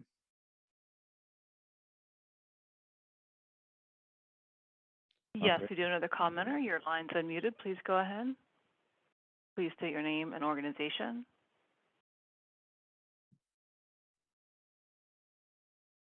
Thank you for this opportunity to provide public comments on behalf of the body of state regulators. My name is Thad LeVar and I chair the BOSSR. These comments summarize our more detailed written advice from January 26th that focuses on two design components, the resource sufficiency evaluation and transmission availability. While many aptly view the EDAM as a step toward a potential multi-state regional transmission organization, with all participants operating under a centralized resource adequacy framework, the EDAM is not an RTO. Accordingly, the resource sufficiency evaluation is necessary to build trust and confidence that participating balancing authorities will not inappropriately lean on other balancing authorities' resources and related costs. While there is not unanimous consensus among all BOSSR members about the RSE failure consequences, there is consensus support for three concepts. First, the use of financial rather than physical consequences. Second, failure penalties should exceed the costs to procure the deficiency in the bilateral market. And third, the penalty should not be overly punitive as to disincentivize participation. The BOSSR asserts that the proposed three-tiered approach to RSE failure consequences appropriately balances these principles. The BOSSR supports the overall framework for transmission availability in the EDAM, including the proposed buckets framework and underlying pathways for transmission, and the proposed historical transmission revenue recovery mechanism. This framework incentivizes greater transmission availability, leading to improved day-ahead unit commitment, economically efficient market outcomes, and greater cost savings. The BOSSR recommends that the ISO establish a standardized calculation rule for historical revenues and a monitoring process for transparency. Additionally, as the EDAM matures, we anticipate foregone revenues from third-party sales will be reduced and ultimately be outweighed by market benefits. Accordingly, the BOSSR encourages an eventual phase out of the historical transmission revenue recovery. This concludes my comments. Thank you on behalf of the BOSSR. Thank you, Thad. And operator? And we do have one more person. Thank you. We do have one more person in the queue. One moment. Go ahead, please. And please state your name and organization. All right. Can you hear me? Yes. Yes. Good afternoon. My name is Kathy Anderson. I am the Senior Manager of Real-Time Operations and Markets for Idaho Power Company. Idaho Power appreciates the opportunity to provide comments on the extended day-ahead market proposal. We commend the CAISO staff and all stakeholders on the collaborative efforts to date. The workshop approach CAISO introduced during this stakeholder process was effective in working through many complex issues. We recommend that this transparent approach continue in future stakeholder processes. Extending the day-ahead market to others in the Western interconnection is a challenging task, especially considering the importance of preserving balancing authority reliability and open access transmission tariffs. Idaho Power believes that the proposal represents a solid starting point in the EDAM implementation. Idaho Power also recognizes that while not all design elements in the proposal have full stakeholder support, it represents a design developed through stakeholder collaboration that likely benefits both CAISO and future EDAM participants.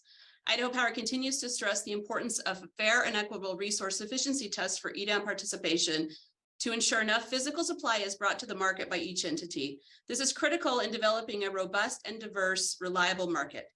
In addition, ensuring the EDAM participation does not create significant transmission cost shifts to existing long-term transmission customers is also important. As with the EIM, Idaho Power fully expects revisions to market design elements to occur as participants and stakeholders gain experience with EDAM. Idaho Power generally supports the CAISO's final EDAM proposal and respectfully requests that the EIM governing body and the CAISO's Board of Governors approve the EDAM proposal. Thank you for the opportunity to participate in the process and the opportunity to make these comments of support. Thank you. Let me turn now to our CEO, Elliot Mainzer. I believe that's the conclusion of all the comments. Yes. Great, perfect. I just wanted to offer just a couple of quick observations and reactions and reiterate a few commitments. First of all, we just could not be more grateful for the level of support that was just expressed. It's extremely meaningful to all of us, and really, certainly I know all of us, the ISO and the staff, greatly appreciate. But it's really, I think, as maybe Jeff said, it's a testament to the work that you all have done together. You know, that willingness to listen, that willingness to drive for win-win solutions, carry water for each other, and find something that works for all of us. So we should all feel really fabulous about this result, and just couldn't be more grateful. I also want to make sure, I think we're all here today knowing we're taking a big step together, but there is work to do. I think the implementation testing, as Mark mentioned, as we drive towards tariff filing, we're going to continue to stress test this market every single step and look for any of those issues and make sure that they're material. We're going to continue to practice the transparency principle all along the way. I think the assistance that we can get from the Department of Market Monitoring and our own processes are going to be very beneficial. There's clearly work to be done on the greenhouse gas issues. We appreciate that perspective. We're ready to keep working on that. And I think just in general, while we're all ready to take this big step together, I was just thinking, I spent last weekend with my twin 8th graders going over the preamble of the Constitution. We will spend lots of effort here continuing to perfect the Union as we go forward. And you have our unyielding commitment to that, and know that we're going to just continue to make progress. So thank you all so much on behalf of everybody. It's just great to be at this point, and we'll turn it back over for the resulting conversation. Thank you. Thank you, Elliot. It's a weekend after my own heart, going over the Constitution. So we are now ready, unless there are more comments or questions from the board or the governing body, we are ready for a motion. But let me open it up first. And I think I saw Anita first. So Member Decker, please go ahead. So despite your glasses, it's good to know that your peripheral vision is working. So I just want to clarify a point, because greenhouse gas has certainly been an issue mentioned repeatedly, and the concerns about it. And I want to clarify by putting Mark on the spot. I believe I heard you say that you are going to do a working group for greenhouse gas, and that would somehow get some legs or momentum sometime in this year. And did I misunderstand that? I am positive there will be an opportunity to do a working group discussion on greenhouse gas. It's a complicated topic. It's one of my favorites. But certainly we are committed to having that conversation before go live, but recognize that we have a pathway forward to go live, and that's what we've proposed. Excellent. Well, my distance vision is working too. Member Prescott? Okay, thank you. First of all, add my thanks to staff and all the participants. Really appreciate all the effort. Well, I can't even imagine the hours put into this, but a sincere thank you. It's my understanding that the EDAM concept originated because of the interest by several Western EIM participants. Bully for them. This proposal is not perfect, as we've heard today, But with a common vision and trust earned through the Western Energy Imbalance Market, it will be successful. PacifiCorp was the first WEIM participant and the first to announce their intent to participate in the EDAM. Now we have a growing list of potential participants and supportive stakeholders. Fortune favors the brave. End of report. That's better than the Constitution. Now my virtual vision is working well, and we will go to you, Jennifer. Wonderful. Thank you so much. You know, a lot's already been said this afternoon, and I know we still have additional items on our agenda. Although this feels truly like the climax of this particular meeting, this is such an exciting time for all of our stakeholders, existing market participants in EIM, future potential participants in EDAM, as well as staff and management, the EIM governing body, and the Board of Governors. So just really want to recognize how exciting this moment is. And I went back, you know, before I joined the governing body, I did quite a bit of policy work in, you know, wearing various hats. Previously worked at Western Resource Advocates, so I was really happy to hear Western Resource Advocates through Vijay Satyal offer their support today.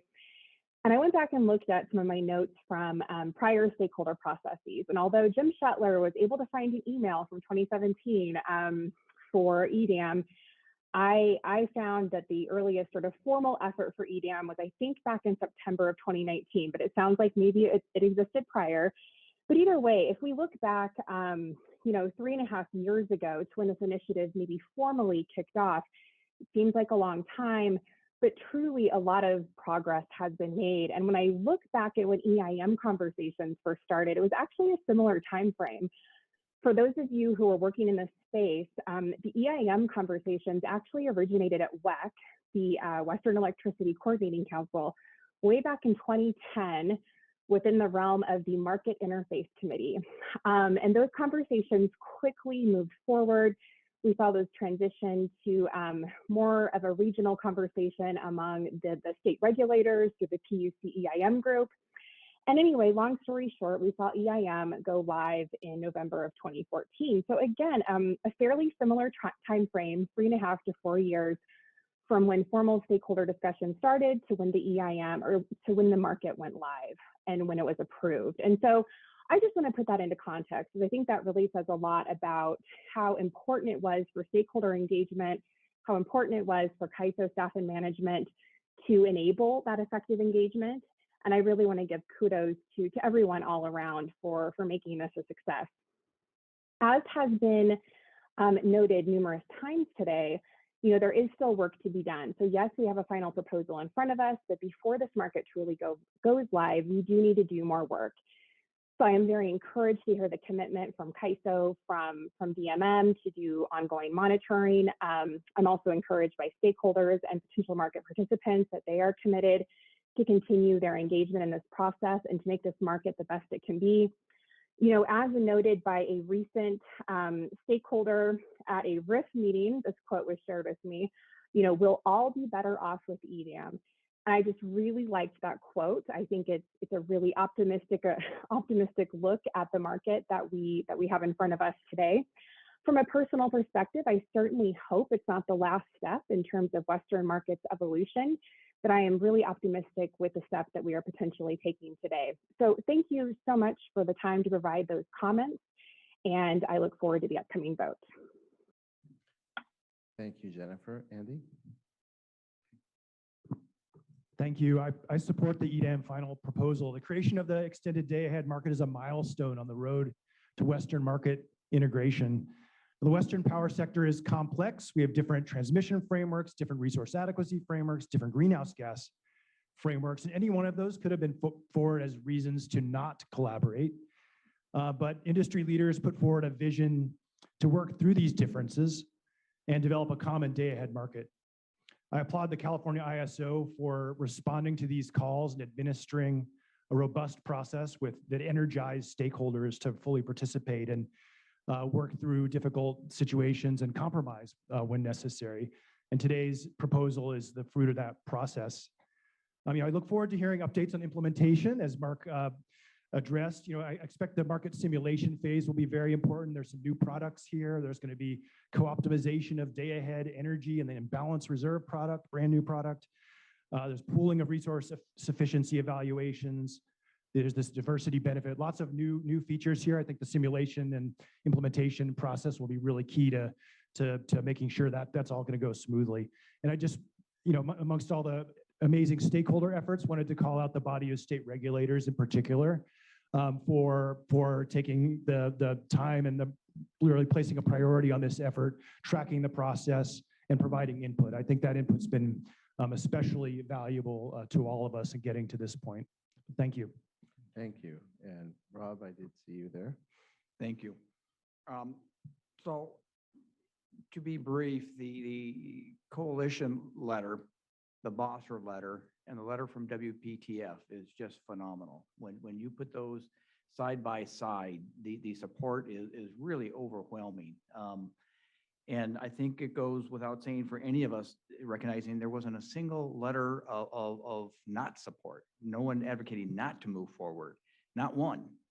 And I think that speaks volumes for the participants, for the proposal, for all the work that was done to get it here. Now, being all that super positive, I do want to make certain that I heard some things correctly. There were some letters that had, I'll say, caveats in there. We heard from MSC, caveats. We heard from DMM some caveats. We heard from the market experts some caveats. Mark, you iterated that, yep, this has to be addressed. And I just wanted to make certain that the other letters that had some issues concerned get thrown into that equal area of priority, that those will be included in what is looked at over the next few years as we move forward. And that, we don't go by the wayside, that we understand that there are some concerns that should be addressed.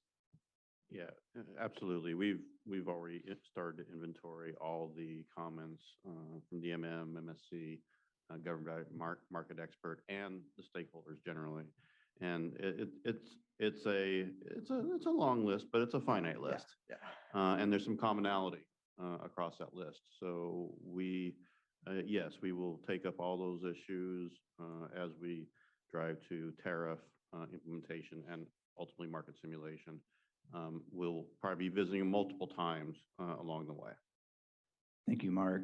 And so I said at the beginning that the meeting that this was a new beginning for the West. And to use a baseball metaphor, I think EDAM is the new big inning.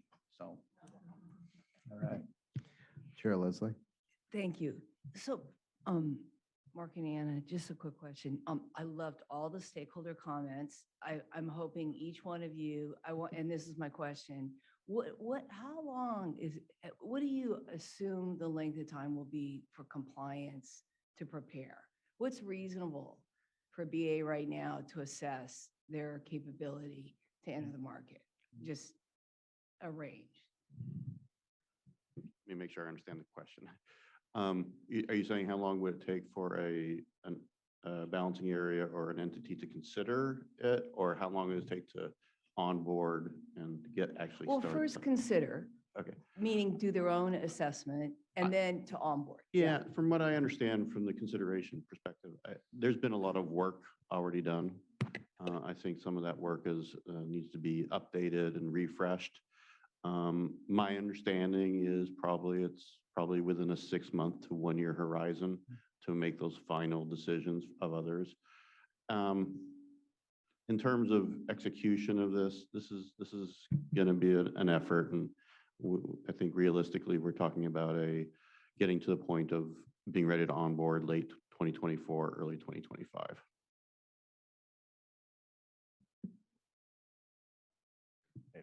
Governor Glitzova. Thank you. And I just wanted to take this opportunity because this is a pivotal moment. This is our first in-person meeting, all of us together sitting here. And I wanted to thank the stakeholders for participating in this process. Yes, the ISO runs an excellent stakeholder process and it's open and inclusive, but it wouldn't be a process if the stakeholders weren't so engaged, put in so many hours. And as everybody pointed out, we've had the Bosser supporting this, Idaho Power, Bank, Seattle City and Light, Pacific Core, SCE, PG&E, my favorite, LADWP, the Western Power Trading Forum, Portland General, just to name a few, and it's a phenomenal coalition. And all of us having worked together, I also want to point out that I want to thank the governing body. Your diplomacy and your ambassadorship in this process has been phenomenal. You've participated in the Basra meeting, you've met with everybody.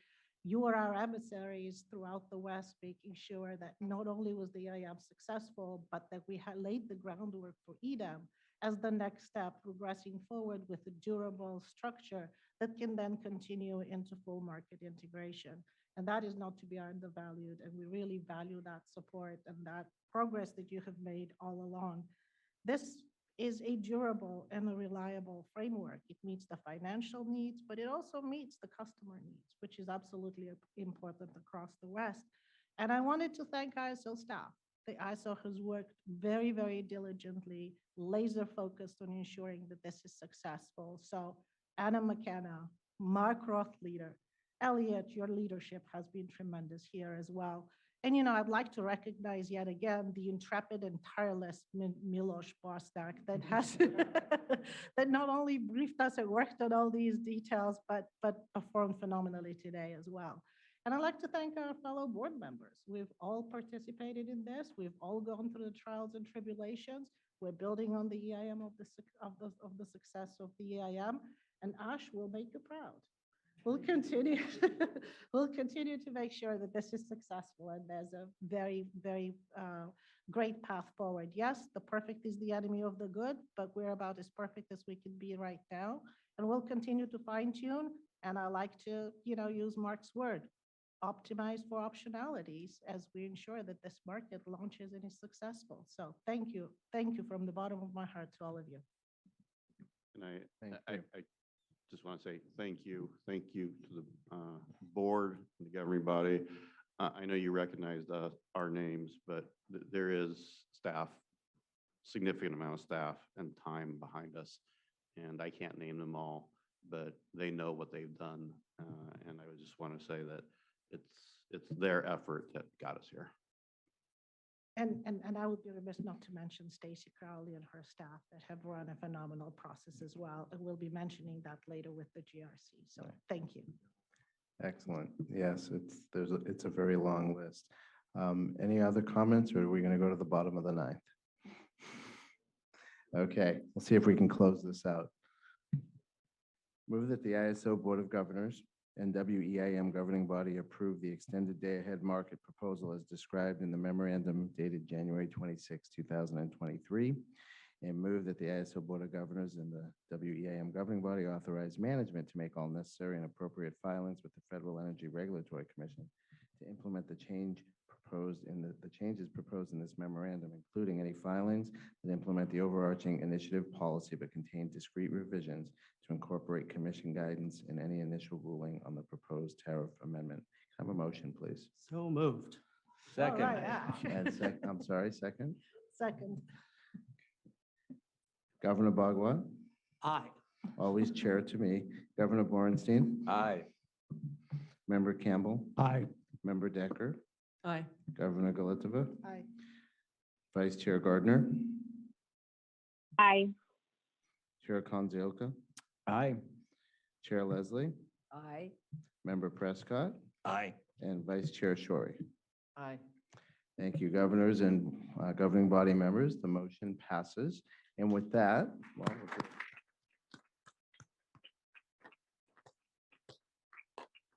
using more baseball, that's a walk-off home run.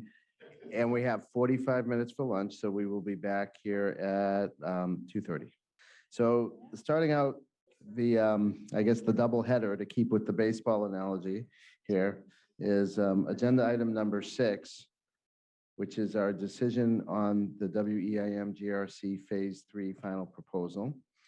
And I will note that we did receive public comment letters that have been provided to the board as well as to the governing body.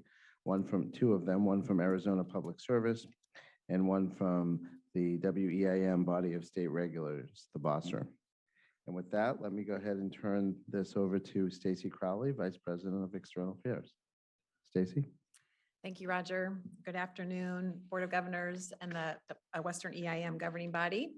I am very pleased today to bring you the Governance Review Committee's final proposal for Part 3 of the recommended changes to the governance structure. Both the Board of Governors and the WEIM governing body created this committee to review the governance structure and determine what changes were warranted to accommodate and welcome participation of EDAM. The Governance Review Committee has worked hard for over 3 years, meeting mostly virtually throughout the process. Just a quick reminder, phase 1, 16 months.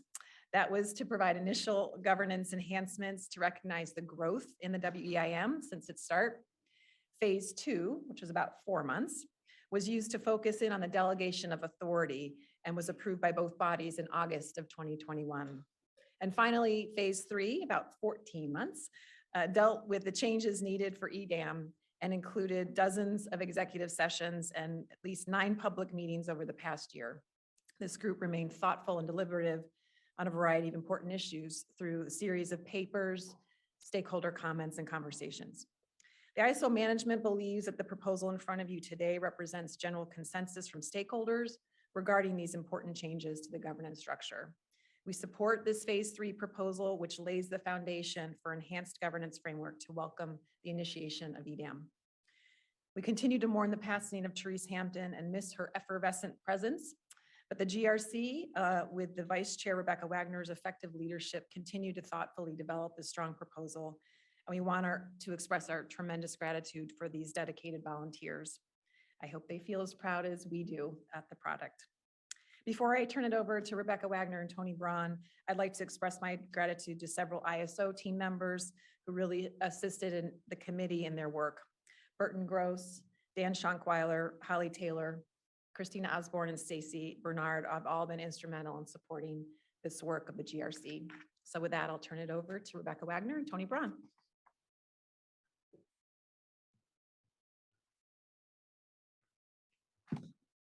I might need a little booster seat to see you guys. Here, I'll come over this way. There we go. Good afternoon. It's great to be here. I'm delighted to actually be in person and see all of you in 3D. So I'll begin my comments. I think I've done this presentation so many times I can do it in my sleep. So wake me up if I start droning off. So Chair Leslie, congratulations, and Chair Kansioka, and pardon my little bit of my remains of a sinus infection. It's great to be here. And members of the body and the board, I shorthand that for body board when I talk about you all in joint authority. And Jennifer Gardner, a EIM governance review, GRC alumni. Thank you. It's good to see you. So what we have today is the last step of our journey on EIM governance, starting obviously with the enhancements made earlier or 2 years ago, as detailed by Stacy, and today to walk through what we have proposed for EDAM. So can we go to the next slide? Unless I'm supposed to be in charge of my slides. Okay. I would be remiss without acknowledging the work of the GRC. It has been a slog. It was a lot of work, and it was really good work. We've had members come and go, and we've all persevered and to deliver this final product. And I also want to, behind all of these people, are all their support staff and everybody that supported them getting this done, but most importantly, the stakeholders who continually provided us with good and thoughtful comments and worked with us to develop a proposal that, you know, I'm certainly proud of, and I would argue that our board agrees. Next slide. So in our final paper, I think it's page 4-ish, we provide a dedication to Therese. Therese was the lifeblood of the GRC, and continues to create inspiration for me and getting here today. In preparation, I went back and listened to her presentation when she presented phase 2 of EIM governance to you all. And I was prepared for the gut punch of seeing and hearing my friend and colleague. And it hit me hard. But I was so inspired by it. And just her light and her brilliance. She knows this stuff inside and out. And I just admire her so much and continue to do so. So today we are going to dedicate this body of work is for Therese. She inspired us and made us all work to the best of our abilities to deliver a final work product. Okay, next slide. So at some point, I think it was, God, just over a year ago, I think 14 months ago, you all said, hey, go ahead, let's start looking at EDAM, figure out the governance for us. And we dug in like we did with the first 2 phases of EIM to propose refinements and identify any other potential issue areas. We strove for consensus, and we achieved that. On January 9th, we had a 10-0 vote in favor of, in support of our proposal. The one missing vote was from Rob Taylor, who couldn't attend, but he had notified us in advance that he was in support of it. So thinking of the broad spectrum of stakeholders represented there on the actual GRC as well as across the West, that is significant. So here we are today. We can go to the next slide. Next slide. I'm going to just start this off with top lines, and we'll go through our presentation. If you want to ask questions in between, like flag us down, but I think you all have, heard this a few times now, but we're happy to add any context.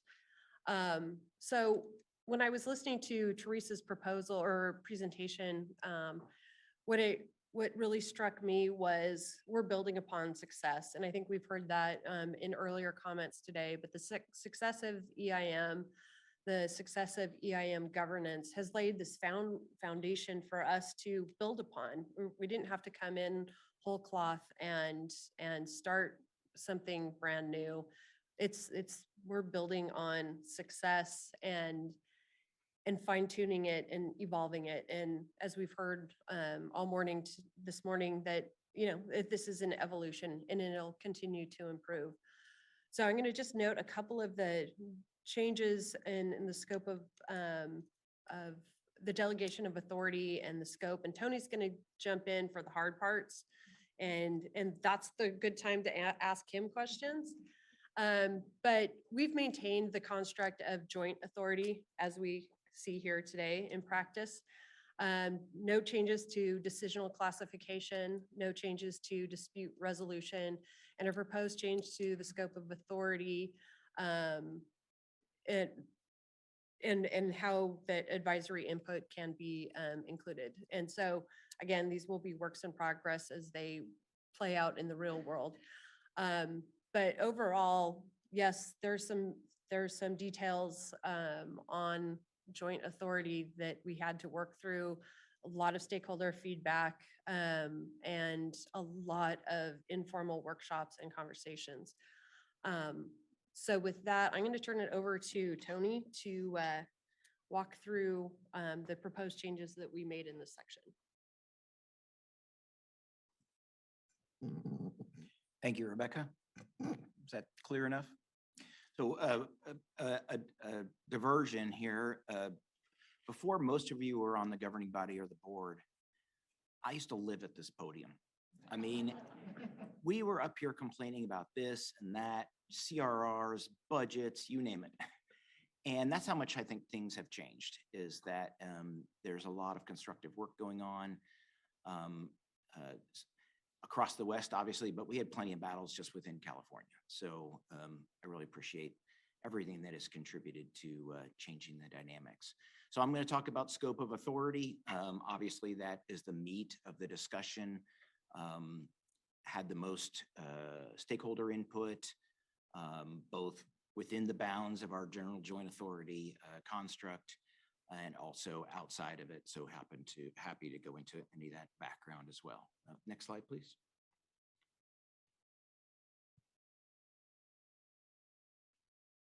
So as Rebecca mentioned, we kept the joint authority model. I will not read this. We built upon the EIM construct and proposed in our phase 2 proposal that we apply joint authority to rules that were directly applicable to EIM entities and by extension EDAM.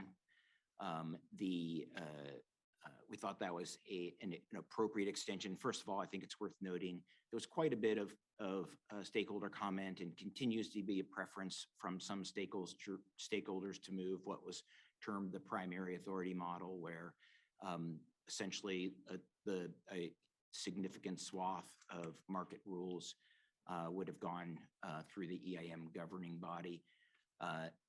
I think there's quite a bit of consensus, however, that the joint authority model that we arrived upon in phase 2 was a good and a superior model in that we hope to really foster the type of collaboration that we're seeing right now on EDAM. So we had a directly applicable rule, and we were charged with taking a look at that, fine-tuning it, seeing how it would apply to EDAM, and whether we need to make any changes. Next slide, please.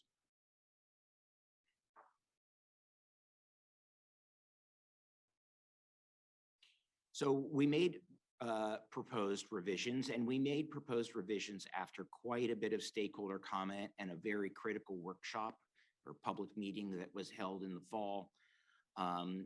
Let's just get right to the heart of the matter, the two issues that come up when you're thinking about this, because when you look at the work product, there's so much that's in joint authority, even outside of the contentious areas, so much on metering and settlements and just the basic market rules.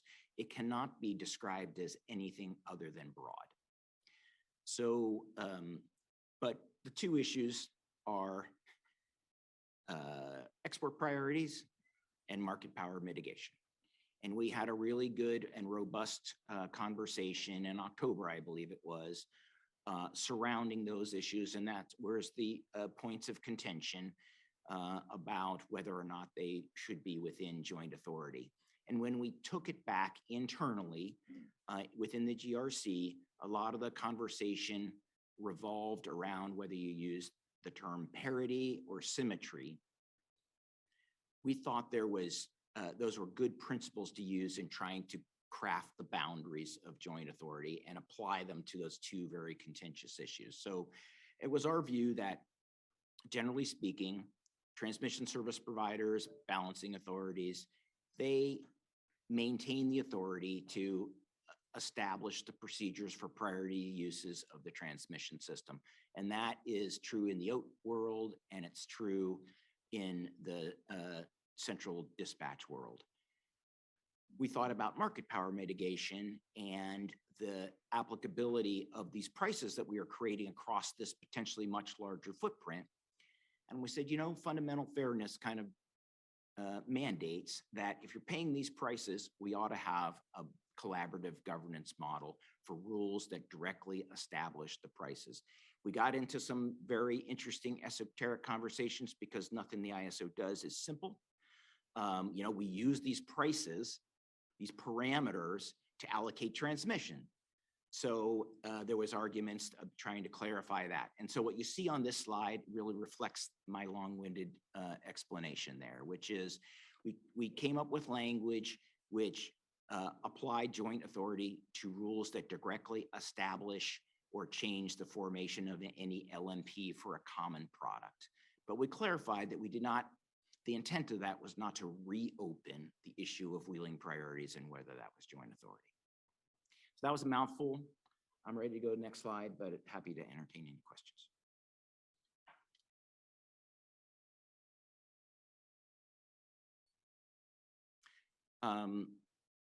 So the scope and the existing, there was some questions about the advisory authority. The advisory authority, I think, remains pretty much as it is. We've tried to augment it just to clarify, I think, which was the process all along, which was when there is advisory authority that is given, it is discussed and considered by the board. But really, I think that we've augmented and clarified in this area more than anything. Next slide. Okay. Thank you, Tony. And you guys were really nice to him. So maybe you'll save the questions for the end or no questions. Also part of our evaluation of governance for EDAM, we had to go back to the nuts and bolts of, okay, does it continue to make sense on the size and composition of the governing body? We can go to the next slide, please. After extensive stakeholder input on a variety of ideas about the size, we've concluded that it should stay 5, largely to keep symmetry with the legislatively mandated size of the ISO Board of Governors. But ultimately, the bigger the body can be, the board and the body, the more diversity that you can bring into it, and just different experiences. But for now, I think that we resolved that it made sense to continue with a 5-member board. On the selection process, considering that the new aspects of EDAM will require more work and maybe potentially higher level of responsibilities, we have proposed to, during the reappointment process, and this will just be for a short time, that the nominating committee should evaluate whoever the member is that's up for reappointment, make sure that they meet the qualifications for this, the new responsibilities with EDAM. We also talked about compensation. There's a lot of people out there that think both the board and the body need a raise, but our purview was to strictly stick to EDAM, and our recommendation is for management to do a compensation survey or study to evaluate is this consistent with what other bodies or boards of similar nature are being compensated.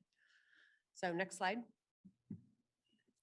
Rebecca, sorry to interrupt you. I see that Jennifer has her hand up, Oh, and I may okay. have been negligent. I don't know if that's a question for Tony or for you, or It's for Tony. It's Rebecca. I think it's for Rebecca. Yeah. Hey, Jennifer. Well, and I'm happy to hold this till the end, but it sounds like you guys are willing to take questions during your presentation. Is that right? Yeah, sure. So this question is for Tony. So Rebecca, I can let you off the hook. At least this was in regard to the remarks that Tony was making. So I'm assuming that he is the right person to direct this to. Going back to slide 9, I believe it was slide 9. Well, it's not going to be slide 9 for you guys. It's on my version. There you go. Thank you. Advisory authority. So Tony, when you were talking about the ways in which this was clarified and expanded in this latest proposal, I just want to make one clarification. So actually, next slide. This would be the proposed changes to advisory authority. There we go.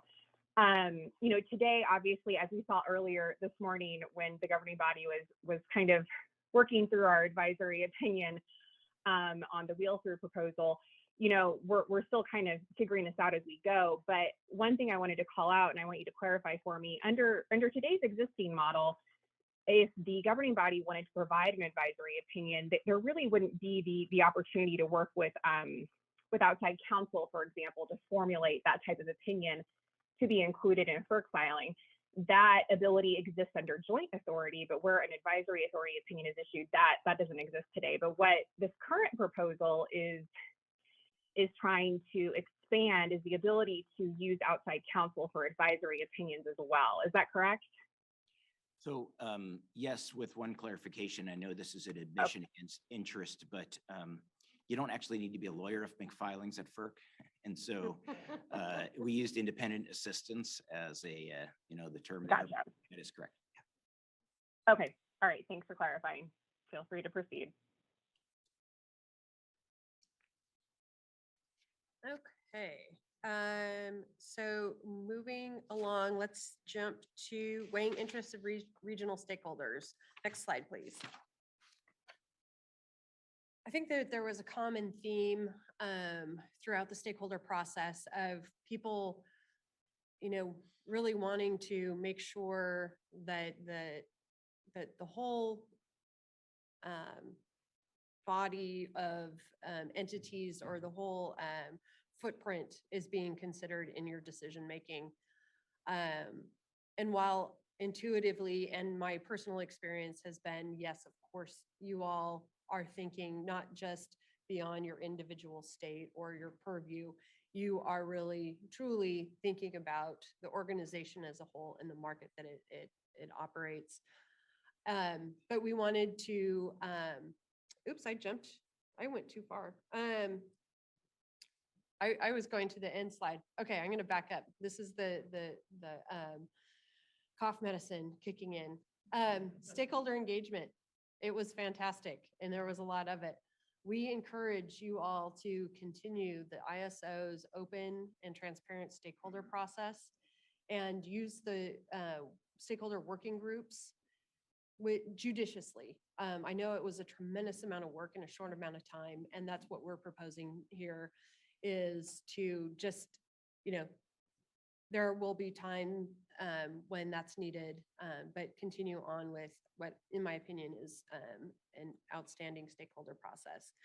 Painful at times, but it's excellent overall compared to a lot of other stakeholder process I've engaged in.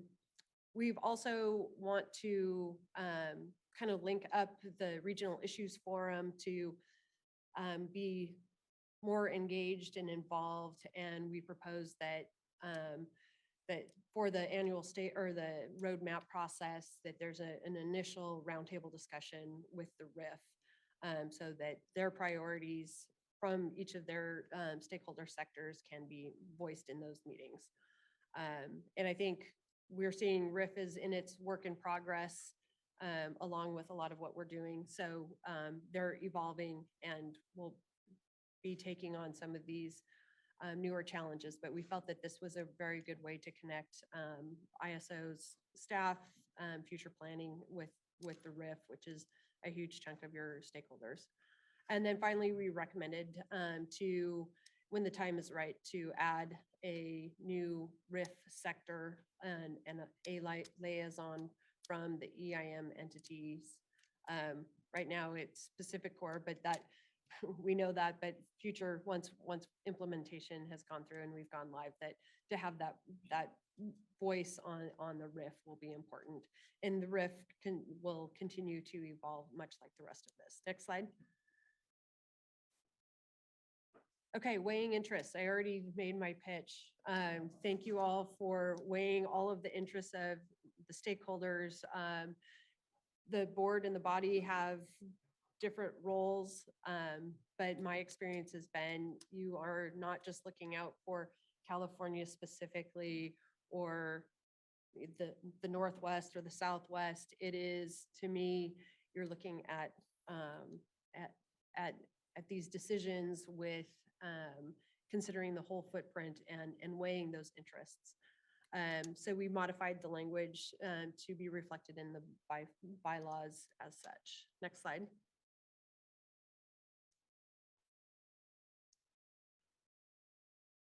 And next slide, and we'll turn it back to Tony to bring us home. So one substantive matter, but digressing a little bit on the RIF, there was some within the GRC, myself included, that really have been trying to push the RIF to be closer to what a formal stakeholder process might look like in other RTOs. But I think we got helpful feedback and some pushback that the RIF needed to grow organically. And so that's what we went with. And but some of us will still be watching the RIF and hoping that they can, fulfill that role, and pretty confident that they can. So timing of effectiveness. We had quite a bit of discussion and quite a bit of stakeholder input on when the governance changes should be effective. There were schools of thought that we didn't know if EDM was real, and so therefore, why would we do anything until we had go live? And then others that wanted to move right away, or at least as soon as we knew there were EDM entities that were ready and lined up to do this. And so we came up with a halfway house that is triggered by FERC's conclusive acceptance. I know there's lawyers among you. What does that mean? It used to be that rehearing used to go in FERC forever, and they issued tolling orders, and you could have years. That practice has been overturned by the DC Circuit. So there's a little bit of wiggle room, I think, in what conclusively accepts mean, but we think that wiggle room is probably appropriate. That you'll need to balance what you've got from FERC as far as direction and acceptance of the tariffs, and know when it's appropriate to move forward. I think it's really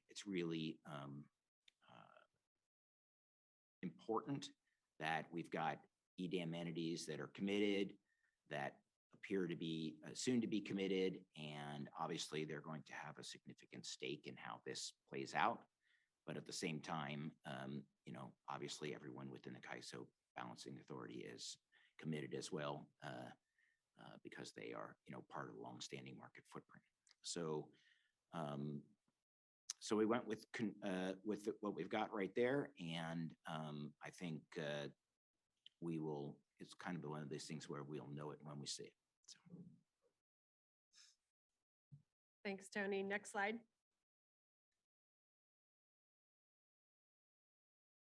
Well, you guys don't need the helpful links because we're at the end of the line.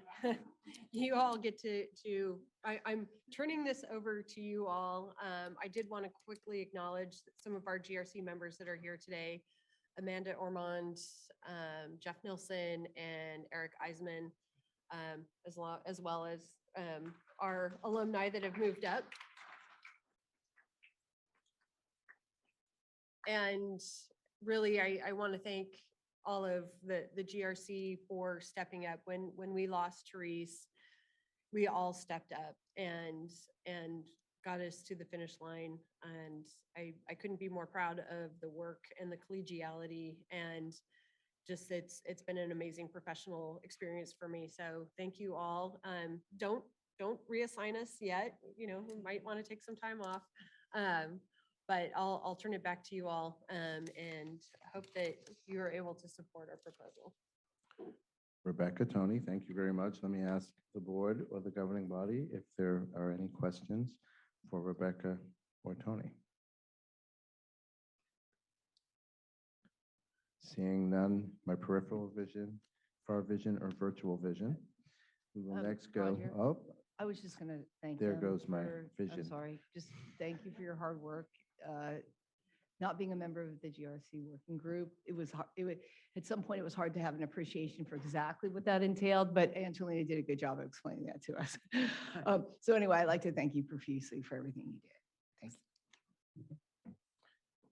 Yes, absolutely. And thank you to our liaisons to the GRC as well on the board and the governing bodies. That was a huge part of the process. We do have some public comment. We have two public commenters in-house, and then we will look to the phone lines. Matt LaCar and Jim Shetler. So Matt, can you start us off? I think I picked the person furthest away from the podium. We're getting our steps in today. This is much better than being on a Zoom call. Thank you very much. I'll be brief. Matt LaCaro with Pacific Gas and Electric. Recognize that normally you're probably, especially for the board members, used to hearing from Mr. Eisenman. As a GRC member, we've tried to separate our roles a little bit, so I'll be representing PG&E's comments and thoughts in support of the GRC proposal, which we have been from the beginning. I have the, I suppose, fairly enviable task of encouraging a joint authority session to endorse joint authority. Nevertheless, it wasn't an easy path to get to the compromises that are embedded in the proposal before you. I'll point out I think for the California entities in general, it was very important to sort of bracket the authority of the CAISO board to make critical reliability decisions for the transmission that remains exclusively under the CAISO's control. So for us, the CAISO remains our balancing area operator and our transmission control area, as well as a market operator for the broader EIM and EDAM. That line is hard to draw, especially when we started to think about future stakeholder policy initiatives unknown. And we have advocated and are glad to see in the final proposal a somewhat high-level generic definition. There was considerable interest in getting into the weeds and defining each and every section of the tariff and trying to map the existing tariff to the authority classifications. I think that model becomes very unwieldy and would generate a lot of unnecessary tension. Simply put, most of the initiatives that come before both your bodies today involve changes to multiple sections of the tariff. Sometimes they incorporate new tariff sections that didn't exist before. We would just get into too many hair-splitting exercises if we tried to classify everything. So I think the rule that you've got in front of you is a good compromise. In particular, the words are carefully chosen when we talk about rules that impact EIM or EDAM entities in their capacity as EIM or EDAM participants. That's important, right? Because many of the same entities participate in the CAISO's markets and products in other ways. Many of the EIM entities are part of the CAISO reliability coordinator function. Most of them, I think. Many of the CAISO market participants are affiliates of out-of-state entities today in the day-ahead market today. And so distinguishing their activity as current market participants in the existing structure versus future EDAM market participants is challenging. And the discussion you've had about the transmission services highlights that sometimes the use of California transmission is itself necessary to support these market functions. So I'll just sum up. The final thought is on this last section with regard to stakeholder engagement and the Regional Issues Forum. I've had the privilege of serving as a liaison to the Regional Issues Forum for several years now. I will say, like the market itself and the transition to EDAM, the RIF is in a transitional mode. We are going from, I would say, more of an educational or convening function as an organizer of events to something more like a regional stakeholder body that can form consensus or non-consensus opinions, communicate a broader stakeholder or sectoral viewpoint on things. We're not there yet, but I think it's an interesting movement. And I think that the GRC's proposal is well-timed and kind of supports an additional role for the RIF that we are ready to take on. So with that, I'll pause. If there are any questions, I'm happy to answer. Any questions for Matt? Thank you. Thank you, Matt. Jim? Teach me to pay attention to what I sign up for. Real quick. Number one, I again want to thank the members of the GRC for their efforts. I know it wasn't an easy task, but I think they've accomplished a lot. I fully support and endorse the, I call the enhanced joint authority model. I think it's the right solution for what we're facing right now. And it, like the design itself, will evolve as we learn more. So commend the board to move forward with approval. Thank you, Jim. Operator, do we have any comments or questions from the folks online? To our virtual attendees, you can press the raise hand icon on Zoom or #2 on the phone only lines to enter the comment queue. I have a few hands up in the queue. Moving to the first comment, caller, you have been sent a prompt to unmute yourself. Hello, can you hear me? This is Vijay Satyal. We can. Thank you. Again, good afternoon, Board of Governors and the EIM governing body. This is Vijay Satyal in a capacity of the chair of the Regional Issues Forum, rather the outgoing chair. Next week, I'm pleased to share the new leadership taking over. And I want to just go on the record to share that which we've already briefed the EIM governing body, but be hopefully of value to this group and community today, that the RIF appreciates and thanks the GRC for the valuable work they have done to bring a proposal to the table for approval that truly reflects not just what you are doing today as a joint authority in action in terms of evaluating and approving, but also explicitly recognizing a need and a role for RIF. I think my colleague Matt Likar, one of the liaisons on the RIF, said it well in the typical role of RIF until now and the newer expanded authority in terms of deliberation and active engagement with CalISO staff and the larger sectors on policy proposals before they get firmed up. In other words, specifically to prioritizing initiatives and having an open dialogue through the RIF is something the RIF liaisons are all in unanimity and agree. And the RIF liaisons, I'm pretty confident they would support me in saying that our comments that we have submitted reflect two important elements. One is the recognition of the roundtable and how that will be effectively used. So please bear with us, but the RIF liaisons will come back with a bit of a thinking on that and how to leverage this new role for us.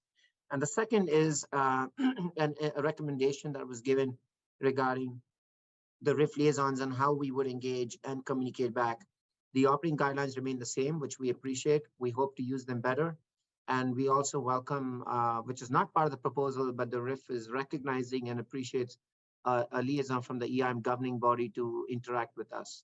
So in short closing, we thank the GRC for their work and recognizing the role of the RIF, and we hope to use this empowered opportunity to come back and deliberate effectively and provide constructive and valuable feedback that represents minority, majority, unanimity of sectoral views as needed. Thank you. Thank you, Vijay. Operator, any other comments on the line? Moving to the next comment in queue. Caller, you have been sent a prompt to unmute yourself.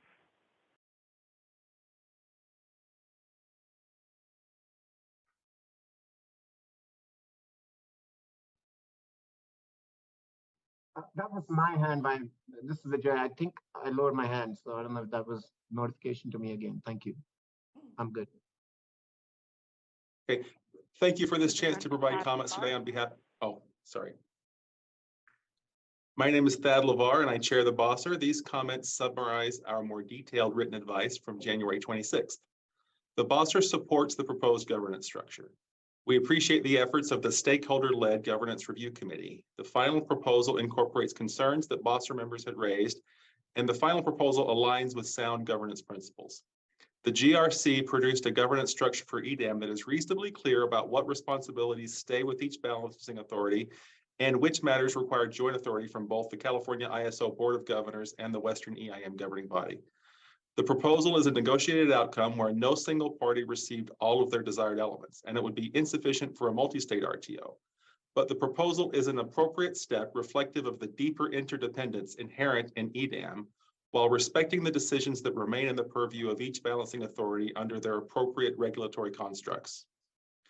The BOSSR supports the joint authority construct and particularly the reaffirmation that both the governing body and the Board of Governors must weigh the interests of all stakeholders in the footprint.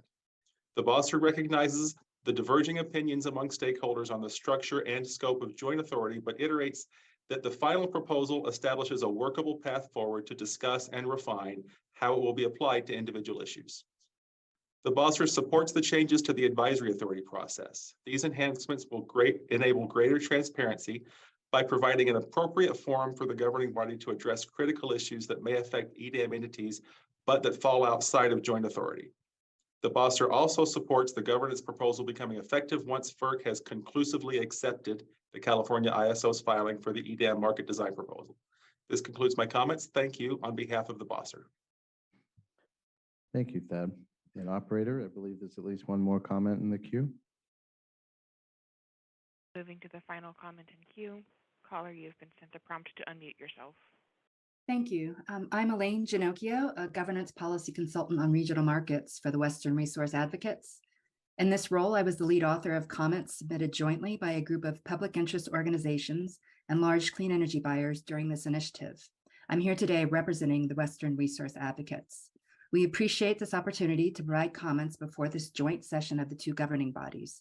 We strongly support the GRC's EDAM governance proposal, which is being presented today, and urge the members and governors of the two governing bodies to approve the proposed changes. We want to recognize and thank the members of the GRC for their commitment to this process and the quality of their work, recognizing that they began overseeing this initiative in late 2019 and have worked diligently and thoughtfully through 3 phases of design and for a duration of over 3 years. We commend the GRC and the CAISO staff who supported their work on a thorough and inclusive process. Speaking as a member of the public interest organization sector, we were provided the opportunity to fully and equally participate with other stakeholder sectors in the development of the EDAM governance proposal, starting with the makeup of the GRC, which includes representatives from public interest organizations that have voting and other participation rights equal to all other members on the committee. In the larger stakeholder process, our advice, feedback, and expertise were actively solicited, our recommendations were fully heard and considered, and many of these recommendations are reflected in this governance proposal. We very much appreciate CAISO's stakeholder policies and resources, which maximize transparency and support effective stakeholder participation, especially for stakeholders with limited resources like public interest organizations. In closing, the opportunity provided today for any stakeholder to provide public comment to the two governing bodies who will be voting on this proposal is another example of the type of process that can be called open and inclusive, that is consistent with the process that has been used throughout this initiative. Thank you very much. Thank you, Elaine. Operator, are there any other comments? There are no further questions and comments in queue at this time. Excellent, thank you. Governing body board, we're now at the point where we can, oh, my peripheral vision once again fails me. Well, I am. That's okay. I was simply going to say we can do a motion unless there's any comments or questions, and Governor Galitova beat me to the punch. Please Well, go ahead. I do want to make a comment, and I really sincerely want to say that having been a part of the process as a non-voting member on the Governance Review Committee over these last 3 years, it has been an incredible honor and a great opportunity to not only learn the subject matter, but work with everyone on the GRC. And I'd like to not only comment all my GRC colleagues who participated in this process tirelessly and extremely in an open, transparent, inclusive, and very collegial manner, but also thank ISL and the support of ISL staff, specifically the legal department, Roger. Thank you for allowing Bert Gross and Dan Schonkweiler to participate and to draft this document. It was a Herculean task, and they were fantastic every step of the way. So thank you so much for participating and for allowing them to be a part of this process. Stacy Crowley and Holly Taylor, you were amazing. You ran the stakeholder process. As you can see, the inclusion, the feedback, everybody feeling heard, and all comments being taken into consideration. Yes, you know, everybody being equally happy and unhappy is a sign of tremendous success, and that has been something that all of us shared. And I did also want to humanize this process because we were a varied membership from all over the Western United States and the footprint. And we worked together as a team during COVID, which was an incredible challenge. And that goes also to, you know, the brilliance and effervescence of Therese Hampton, who not only through Zoom managed to build a team, but we all knew each other's favorite coffee drink. We all celebrated the birth of babies. We all celebrated milestones that our kids achieved. We also knew everybody's pet because the pets came in and they said hello and they interrupted meetings as did little kids from time to time. But we all grieved sometimes. There were members who lost loved ones during this process. Chris Raper lost her husband, and we were there together as a team and as a group and as a family participating in each other's lives. And that was amazing because it doesn't happen online as much and it doesn't happen on Zoom to that extent. And we didn't have a lot of chances to be together. And there were changes. There were new people that came in and there were pillars of support. Rebecca was there every step of the way, and she stepped into those big shoes and did a tremendous job. She was supported by Tony Braun. And of course, the pillar, Eric Eisenman, he was there. We listened to his wife giving bar mitzvah lessons, and sometimes we had to be quiet and he had to close the door. But that was a part of the process too, and it was fantastic. And I also want to thank Jeff Nelson. He stepped in and actually hit the ground running right from the beginning and was an invaluable participant every step of the way. Letha Tani with the Bosser, who also is on the GRC. Jennifer was on the GRC as well, and she was one of the participants who welcomed the baby into the world while she was on the GRC as well. And I want to thank the Regional Issues Forum and of course Ted LeVar, who's the new chair of the BOSSER, supporting this initiative, because we were able to not only work through the governance issues, but we were able to do what we always wanted to do, land the decision together with the EDM and the EDM market design decision. And we did it. It was tough going from time to time. It was challenging. There were a lot of joyful moments along the way. There was some sorrow. But that's life. And the fact that the GRC was actually a part of life and we managed to do that together. John, it was great to work with you too, has been tremendous and has been one of the highlights of these last 3 years. So thank you, everyone. And good job. We did it. Thank you, Angelina. Let me just echo that from the staff. And we're really blessed here. We have such great people, diligent, smart, hardworking, and couldn't live without those guys, but don't let them know that. John? Yeah, I just wanted to do a here to that. And don't forget that we got Andy from the GRC to the governing body. So thank you for your service on that. But a very special shout out to Rebecca. I mean, she stepped in a time that was very difficult, and I'm going to cry here if I last very long. But she stepped in a leadership role at a time of this thing could have fallen flat on its face. And I will forever be appreciative of you doing that. So thank you, Rebecca. Mary.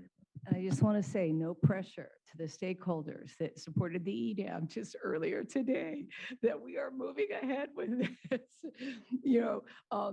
meaning that I think we have confidence that that we are moving ahead and that this is going to be a successful partnership. And that if there's any doubt, we have now removed that doubt that joint governance will occur. So good. So thank you. Thank you. I'm making sure. I've been a little bit too quick on the trigger a few times today, so I'm keeping my eyes open at you guys. All right, we ready? Moved that the WEIM governing body and the ISO Board of Governors approve the proposed changes recommended in the WEIM Governance Review Committee's Phase 3 EDAM final proposal dated January 9, 2023, attached to the memorandum dated January 25th, 2023. May I have a motion, please? Second. Second. Governor Bagua. Aye. Governor Bornstein. Aye. Member Campbell. Aye. Member Decker. Aye. Governor Galitova. Aye. Vice Chair Gardner. Aye. Chair Konzioka. Aye. Chair Leslie. Aye. Member Prescott. Aye. And Vice Chair Short. Aye. Thank you, everybody. That motion passes. And before we move on, Stacy Crowley has another item for us. Thank you, Roger.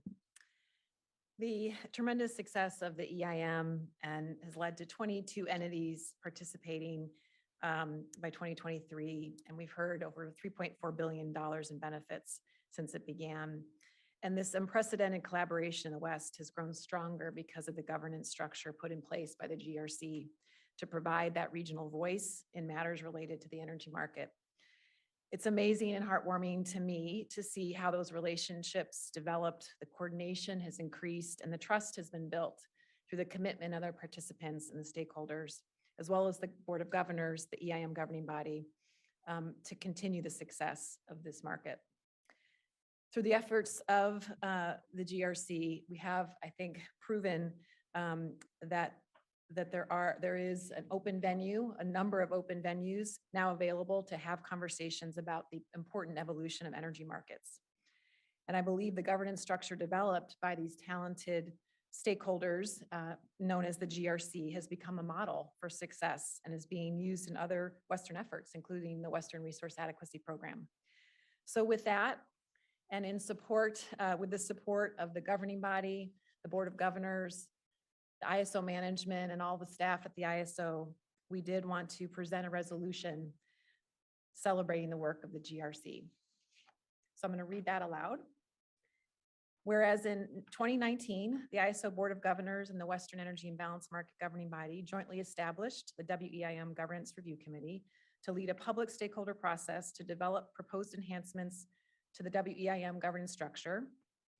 And whereas committee members who served voluntarily and began their work as the pandemic struck, worked diligently to develop consensus proposals to enhance the governance for both the energy and balance market and the extended day-ahead market. And whereas Chair Therese Hampton created a collegial, collaborative, and spirited environment, and even with virtual meetings, the committee shared special life experiences through their years of work, including the welcoming of 2 babies, meeting family members, and special pets. And whereas in the course of its work, the committee suffered the tragic and unexpected loss of its valued friend, colleague, and leader with the passing of Chair Therese Hampton, in whose memory the committee has dedicated its work. And whereas Vice Chair Rebecca Wagner graciously stepped in during such a difficult time to continue the legacy that Chair Hampton built in the committee.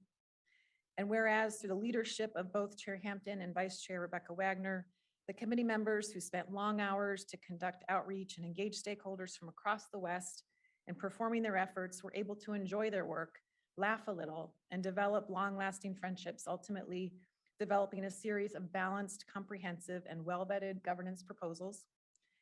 And whereas the committee members inspired ISO leadership with their commitment and collaboration, well-thought-out proposals throughout a long and sometimes challenging process. And whereas the ISO Board of Governors and WEIM governing body have now jointly approved the committee's Phase 3 governance proposal, which represents the culmination of the committee's work. And now, therefore, be it resolved that the WEIM governing body and Board of Governors hereby express their utmost gratitude and sincere appreciation to the WEIM Governance Review Committee members for their service to California, the state of California, and the West.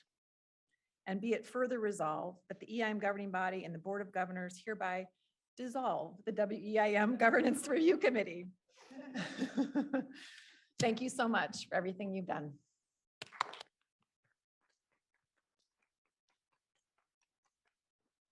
I think Rebecca was looking at that word dissolve. Very Resolved closely. and dissolved. And to make it official, I'm going to do one motion. Board and governing body, all in favor? Aye. Any opposed? Thank you. The Sorry. resolution passes. I'm an aye. In case it didn't come through. Next item on the agenda, it's agenda item number 7, the briefing on day-ahead market enhancements.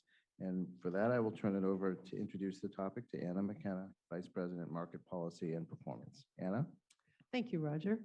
So today we'll be briefing you on where we are at with the day-ahead market enhancements. After hearing from stakeholders about some elements and the way we are looking to model the imbalance reserve product, which is a salient element of the day-ahead market enhancements, we decided to take a little bit more time. We were driving to actually present the proposal to you today as well, but we decided that we need a little bit more time based on the input we got from stakeholders to consider perhaps an alternative way of modeling the imbalance reserve product. WPTF has stepped in and will be helping us and providing us a conceptual level of a zonal approach that they are considering. And so we'd like to take some time to stakeholder that, as well as some related items around that.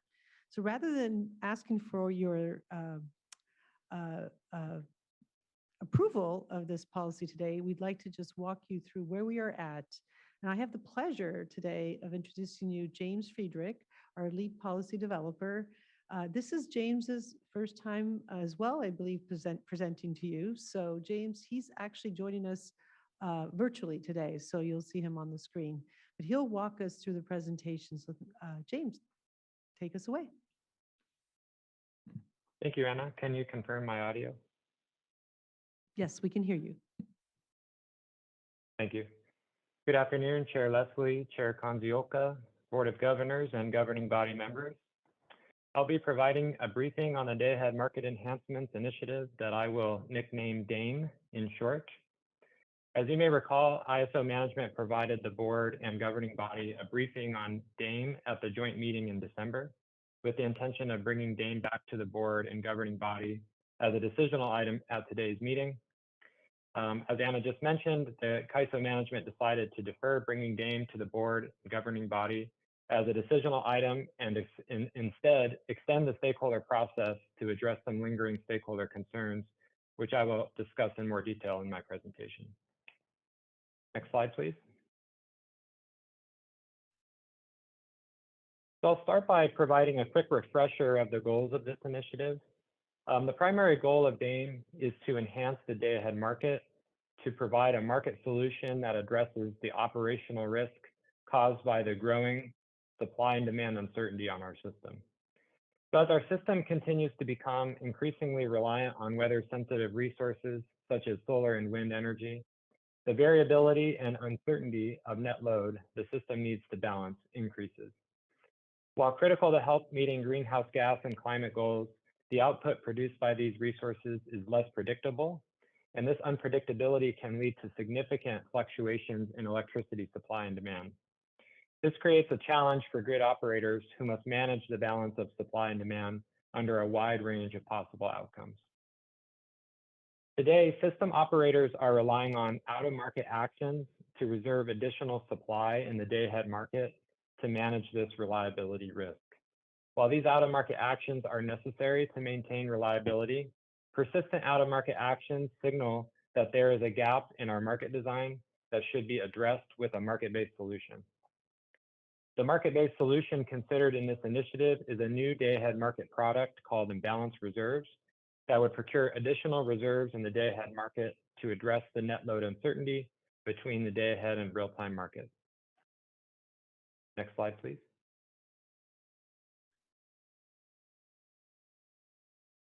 I also want to provide an important reminder that while the Imbalance Reserve product had its origins in resolving issues in a day-ahead market that included only the CAISO BAA, it is also a critical component of the EDAM that will unlock significant benefits for all EDAM participants. Firstly, having access to a larger market footprint allows for a more efficient selection of flexible resources to provide imbalance reserves. Balancing areas will have the opportunity both to receive imbalance reserves at lower cost than can be provided with resources only from within their own service territories, and the opportunity to sell imbalance reserves that are in excess of their needs to other areas across the West where they're most needed.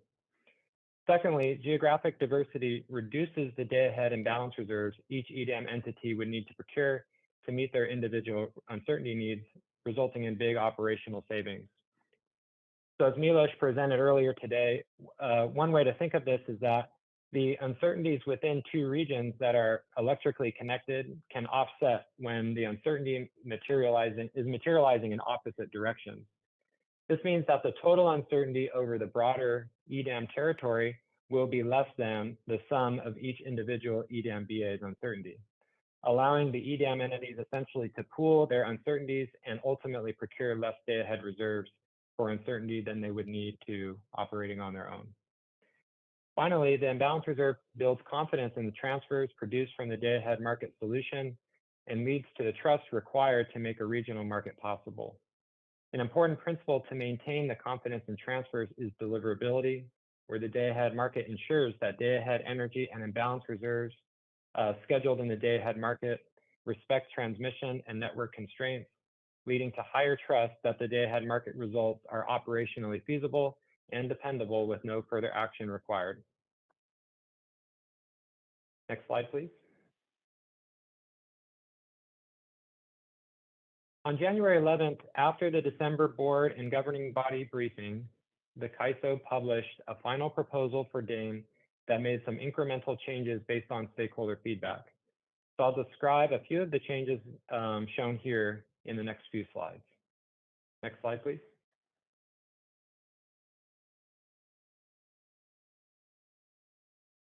First, the final proposal includes measures to accommodate concerns about settling the new imbalance reserve product within the framework of existing resource adequacy contracts. It is important to be clear that no matter how the ISO decides to settle the new market products, resource adequacy contracts ultimately determine which contracting party is entitled to the revenue derived from the new market products. However, stakeholders raise concerns that they might not have access to the full set of information required to ensure the contractual settlements are carried out properly. An example of this information is how the imbalance reserve price is broken down between availability costs, which is bid in by suppliers, and energy opportunity cost, which is a result of the co-optimization process. The ISO would provide relevant information to contracting parties in a regularly issued settlement report. Market participants would then use this knowledge and information to ensure that their contractual obligations are properly carried out. I also want to acknowledge that some stakeholders requested that the ISO develop an automated process to facilitate this settlement.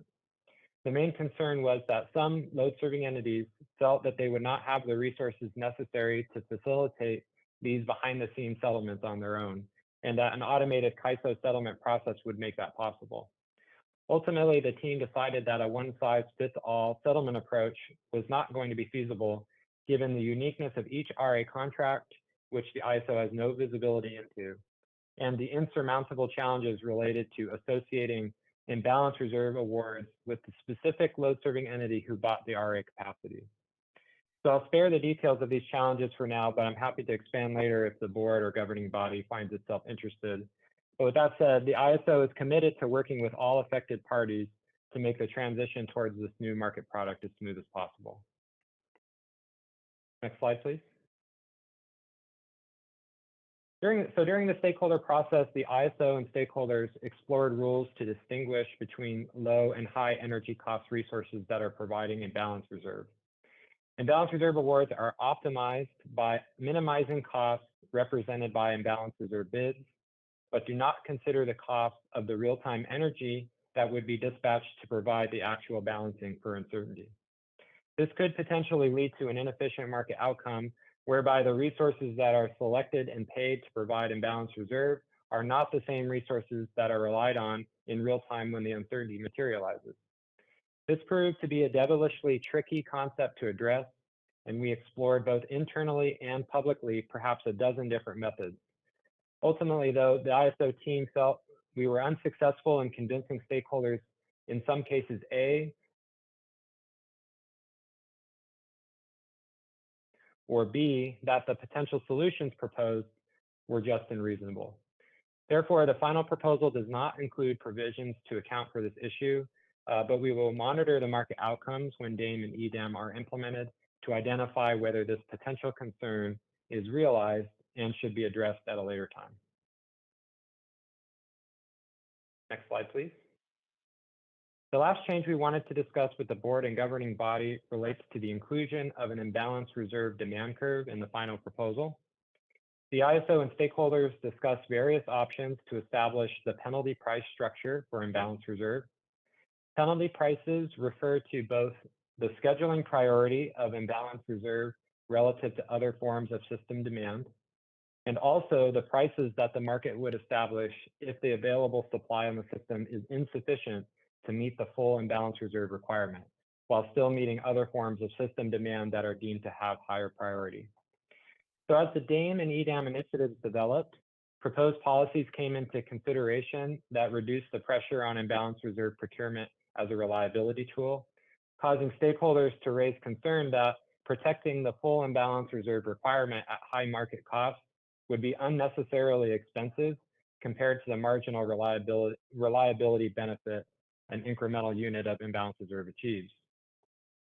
Therefore, the ISO and stakeholders began to explore alternative penalty price structures that would relax the imbalance reserve requirement at lower cost. And the final proposal included consideration of a demand curve for the imbalance reserve product that's similar to the one currently in place for the real-time flexible ramping product.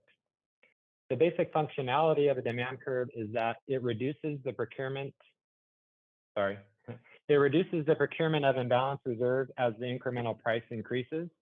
This allows the market to assess the trade-off of the incremental value of an imbalance reserve relative to the incremental cost to determine whether the full uncertainty requirement should be met or not.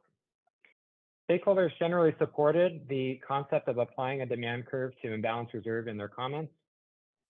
Also, an extension of an FRP-like demand curve to imbalance reserve is a more flexible and accurate way for the ISO to accommodate the cost reliability trade-off as perceived by each potential new EDAM participant. Next slide, please. This is the final slide of this briefing in which I wanted to discuss the decision to extend the DAME stakeholder process in order to address some lingering concerns with the stakeholder concerns with the proposal. The stakeholder process will continue to allow for further discussion on several key design elements as listed on the slide. As Anna mentioned, the primary design element to be discussed is the granularity at which imbalance reserves are procured, be it at a nodal or a zonal level. Related to that discussion will be implications for things such as how deliverability is modeled, local market power mitigation, and connections to the congestion revenue rights process. We'll also be looking into some improvements to the modeling of storage resources as it relates to imbalance reserve. This was discussed near the end of the stakeholder process, but we decided in the final proposal to defer it to a later time, and we think that time is now. The process envisioned would include multiple additional stakeholder touchpoints where stakeholders can share their perspectives, including a public stakeholder discussion with the Market Surveillance Committee. We want to emphasize the importance of ensuring that all stakeholders feel their voices are heard and that all stakeholders have the opportunity to make informed judgments about the policies that ultimately form the foundation of the market design for EDAM. With that, thank you very much for your time and consideration, and I'm available to help answer any questions. Thank you, James. Governing body, board, any questions for James? I have a question. Seems appropriate that I would close my term on the board as confused as I started. So we have a FlexiRamp product. We have operating reserves. What I don't understand is what does the imbalance reserve add to that? Why do we need another reserve product? It's a great question. So the answer is that today there's significant quantities of, or a significant amount of uncertainty between when you get the day-ahead market result and the amount of load that needs to be balanced in real time can fluctuate quite drastically in the upward or downward direction. And you can imagine that or system operators feel significant risk in the sense that if upward uncertainty were to materialize in the amount of load they need to serve, they need to have additional resources or supply available to meet those unexpected changes. And that comes from uncertainty between the day ahead and real time. And within that time frame, there does not exist a market product to address uncertainty The thing that's of different that about a verb. magnitude. And so the imbalance reserve essentially would replace the out-of-market actions that system operators are taking to procure this additional supply and do so through the market, where the market would decide the most efficient set of resources to provide the service.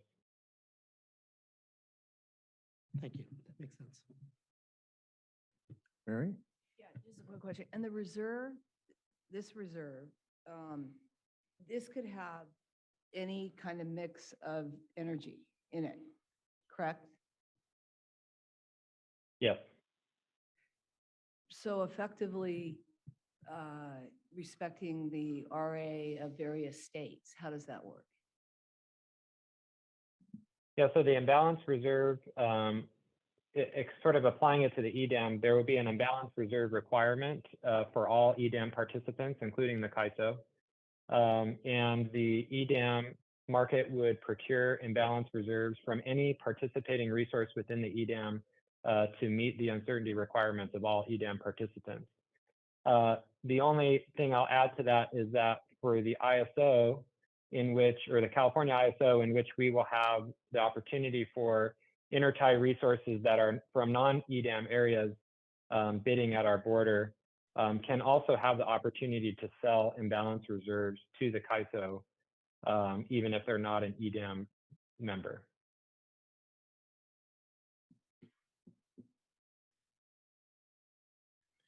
Thank you. Jennifer, you have a question? First, I just want to thank James for his presentation and for the update today. I'm pleased to see that this decisional item has been delayed to allow more time to address stakeholder concerns, which I think are very valid and important. And so my question is really more to process. So James, this might be something you can answer or something that Anna needs to answer. But we heard a little bit about this yesterday during the EIM governing body meeting in terms of the delays to DAME. And James, I heard you talk a little bit about this idea of extending the stakeholder process. You mentioned a public meeting of the Market Surveillance Committee, which would be open to stakeholders as well. So the first question is whether workshop type processes are envisioned for this particular extension of the process. So rather than the traditional stakeholder process, those more sort of deeper dive workshops that we had for EDM, for example. And then secondly, I'm curious if you can speak more to the timeline for the extension of the process and whether CAISO can speak to when this might become decisional in the future, given that we need to balance important interests here, right? We want to make sure that stakeholder concerns are being addressed and that appropriate changes are made. But we also all recognize how foundational DAME is for EDM, which we just approved. So thank you. I'm happy to take the first question, and maybe I defer the question on timing to Anna. But yes, you're right. You're absolutely right. I think the structure of the stakeholder process would be more of a workshop type structure. In fact, we will be soliciting for stakeholders to provide presentations to for all stakeholders to hear everyone's viewpoints. And I think the ISO and the DAME team that has been working on this would also make presentations as well. But really, it just gives sort of a way for all stakeholders to feel like all of the options on the table were considered. And I think there's been some concern that, especially the last thing I mentioned, that certain potential EDAM entities may not feel like they have the complete set of information that they need to make an informed judgment about some of the debated topics within this initiative. And so it'll be really valuable to have some opportunities to have those discussions in public, and also for have the Market Surveillance Committee sort of arbitrate some of the discussion as well. So that's what we envision moving forward. And I'll defer to Anna on the timing. Well, James, I was going to tell you, we need to get it done by tomorrow. So, no, just kidding.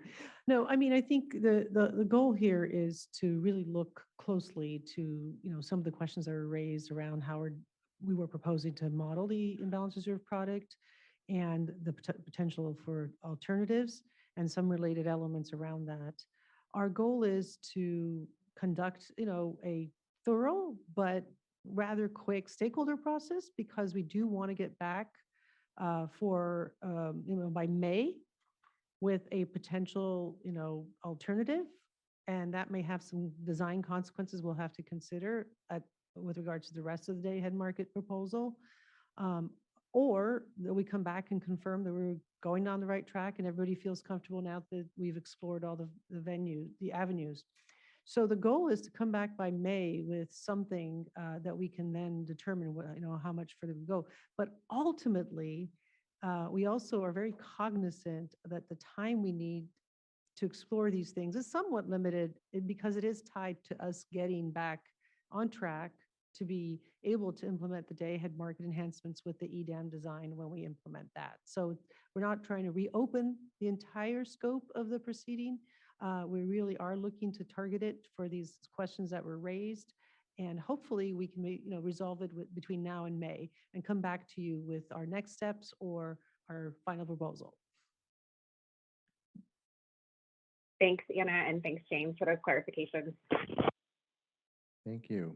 Any more questions? Governor Bornstein. I don't want to stretch this out, but and this is more a future item that we're once again, and I know this is in a couple other places in the tariff, appealing to a demand curve for reserves. And I'm pretty sure when we do this, underneath somewhere in the calculation, there's a value of lost load number buried in there.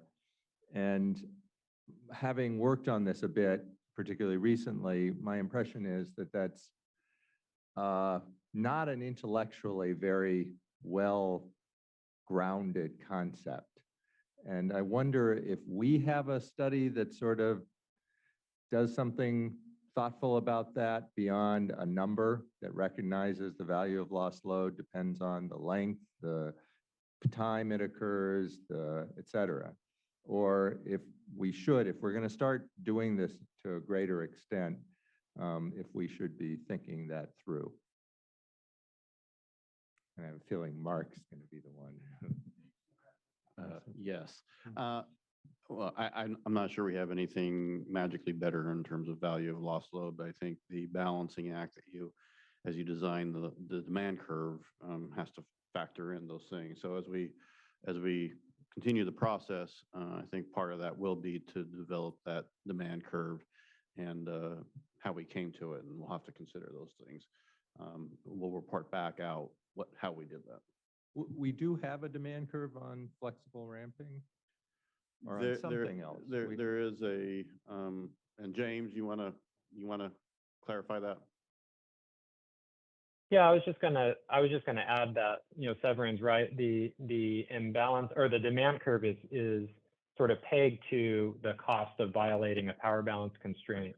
And arguably, the cost of violating a power balance constraint may not represent, the value of lost load. And that's something that we're actually going to be looking at into future, and actually an initiative that started called Price Formation Enhancements, and looking at potential changes to our scarcity pricing that would have implications on sort of what cost you peg the demand curve to. So we'd be looking into things like that. Okay, I look forward to that. Thanks. Okay, I'm looking at you guys. Any more comments, questions? All right, we do have some public comments, so let's go to that. We have 4 public commenters, and we'll start with Mike Wilding from Pacificor, and Kathleen Colbert will be next.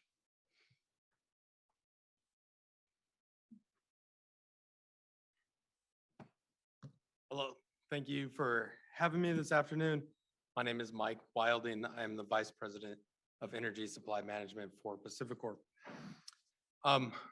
Really, I just want to take a moment to express appreciation to the California ISO staff for really listening to stakeholders and taking this extra time to address the concerns and ideas that have been brought up during the process, and to really help us all to better understand the modeling of the imbalance reserve product.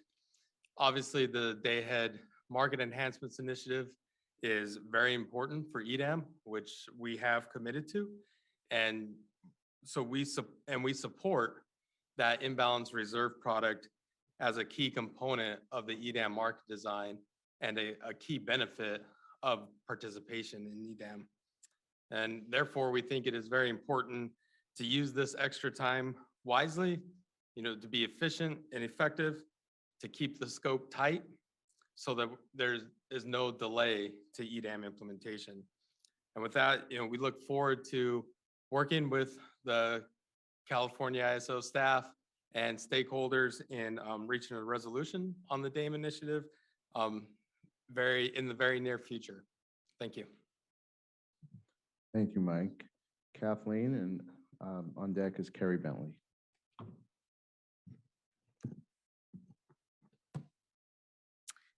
Thank you. This is Kathleen Colbert, Senior Director of Western Markets Policy at Vistra.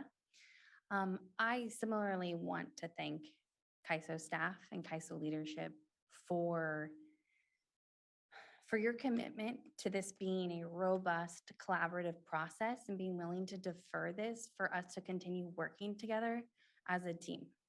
I think that this is an opportunity. We appreciate that you're affording us as a group an opportunity that is not often given, and we understand the gravity and the seriousness of that. And we are committed to working with you, working with our other colleagues that are in the stakeholder community to continue to work towards this. Anna, I think your point about it being a very limited time is crucial. And so in recognition of how the opportunity that you've afforded to us, we're going to bring and prioritize providing value to this process, working with you, James. So any help you need, we are going to be with you as a partner. It's going to be very quick timeframe between now and May, but I think that we are committed to it. I know we're committed to it. And again, I just want to thank you so much. This is a really good example of stakeholder engagement, and I appreciate it. Thank you. Thank you. Carrie, and after you, Jeff Nelson. Good afternoon, everyone. I'm Carrie Bentley, back to your regularly scheduled WPTF programming here. I represent WPTF. We care about competition and transparency. As you know, DAME has been our top priority for the last 5 years. We are sincerely appreciative of the opportunity that each of you gave us to individually meet with the board and governing body, with the ISO staff after the final proposal came out. We think it is great that this is being delayed for another 3 months. Anna called us out a little bit, so I'll clarify what our ask is and what we have committed to provide. So WPTF's ask is actually not that you evaluate this alternative proposal that's competing with the CAISOs. Really, it's that CAISO staff take a step back and better articulate the problem in which they are trying to solve, and then talk about the different options to solve that problem, the pros and the cons. We have a few ideas, which we certainly believe are worth considering. But if at the end of the day, we come back and we say, actually, what the CAISO had in the final proposal, we support it, that wouldn't be surprising either to me. Our main concern is just that it isn't well vetted enough and that we don't have the data and the analysis to back up what would have been the final proposal. So I just want to make sure that's really clear, that we are collaborating, and we're really looking forward to providing, as Kathleen said, as much support as we can in the next 3 months. And I'd be happy to take any questions too, if you had them. Okay, great. Thank you. Thank you, Carrie. Jeff Nelson. Good afternoon again. Jeff Nelson, Southern California Edison. First, SCE supports the ISO taking a little more time to talk through this, so we're supportive of the delay. We also appreciate that this is a very important foundational item as part of EDAM, so we need to move forward with it. The current proposal, it's complicated. It's got moving pieces like the demand curve, like the treatment of congestion. I think a lot of our concerns come down with congestion and concerns over deliverability, and really trying to find the sweet spot of, and also impacts on resource adequacy, because in our view, this is a successor to the current RUC process. So there's a lot of questions to be answered on exactly how this is going to work, to find the sweet spot that really is tuned to meet as many objectives as we can without creating distortions that we don't want. So we appreciate this time to talk through it. We think that this may be some behind the scenes tuning capability of how it's procured, what constraints are actually modeled at the time of procurement, how the demand curve interacts with various constraints. The proposal itself is solid. The technical implementation, I think, will benefit from a discussion. So we just support taking a little more time on this. So thank you. Thank you, Jeff.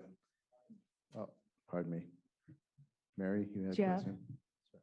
Sorry, Can we I ask- dismissed you too soon. I'm sorry. Can I ask you a question? Sure. Do you have specific ideas in mind that you want to put on the table? Tunability, that's our key word, that tunability. Tunability? Yeah, relaxability. The concern, my personal concern is if it's too hardwired in there, because it's co-optimized with everything else, it could create distortions in the market that are just inappropriate. And the demand curve is a way of tuning this. It's very much a way of tuning it. So that's something that's under discussion that's going to be refined. So if we sufficiently model the tunability, you'll feel better about it? We'd like to understand what flexibility is going to be built into the design. And we'd like to discuss that. So you have ideas about flexibility?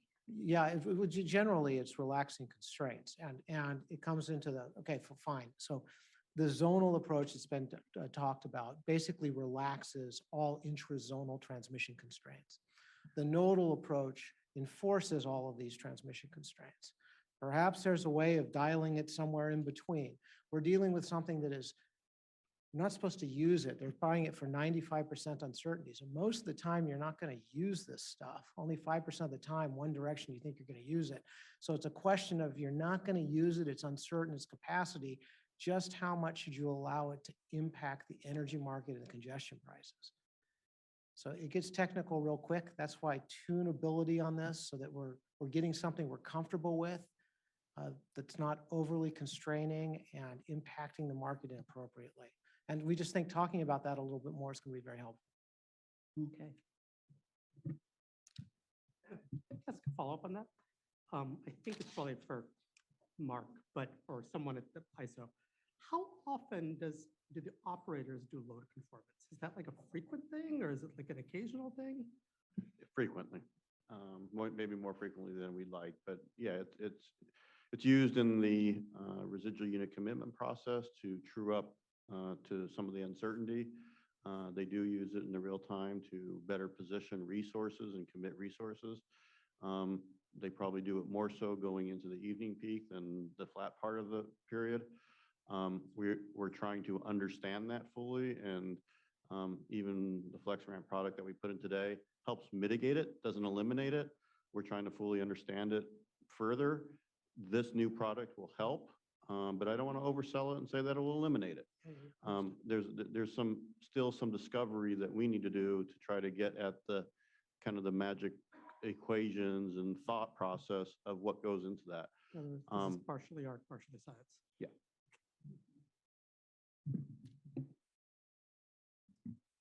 Any more questions before we let Jeff go?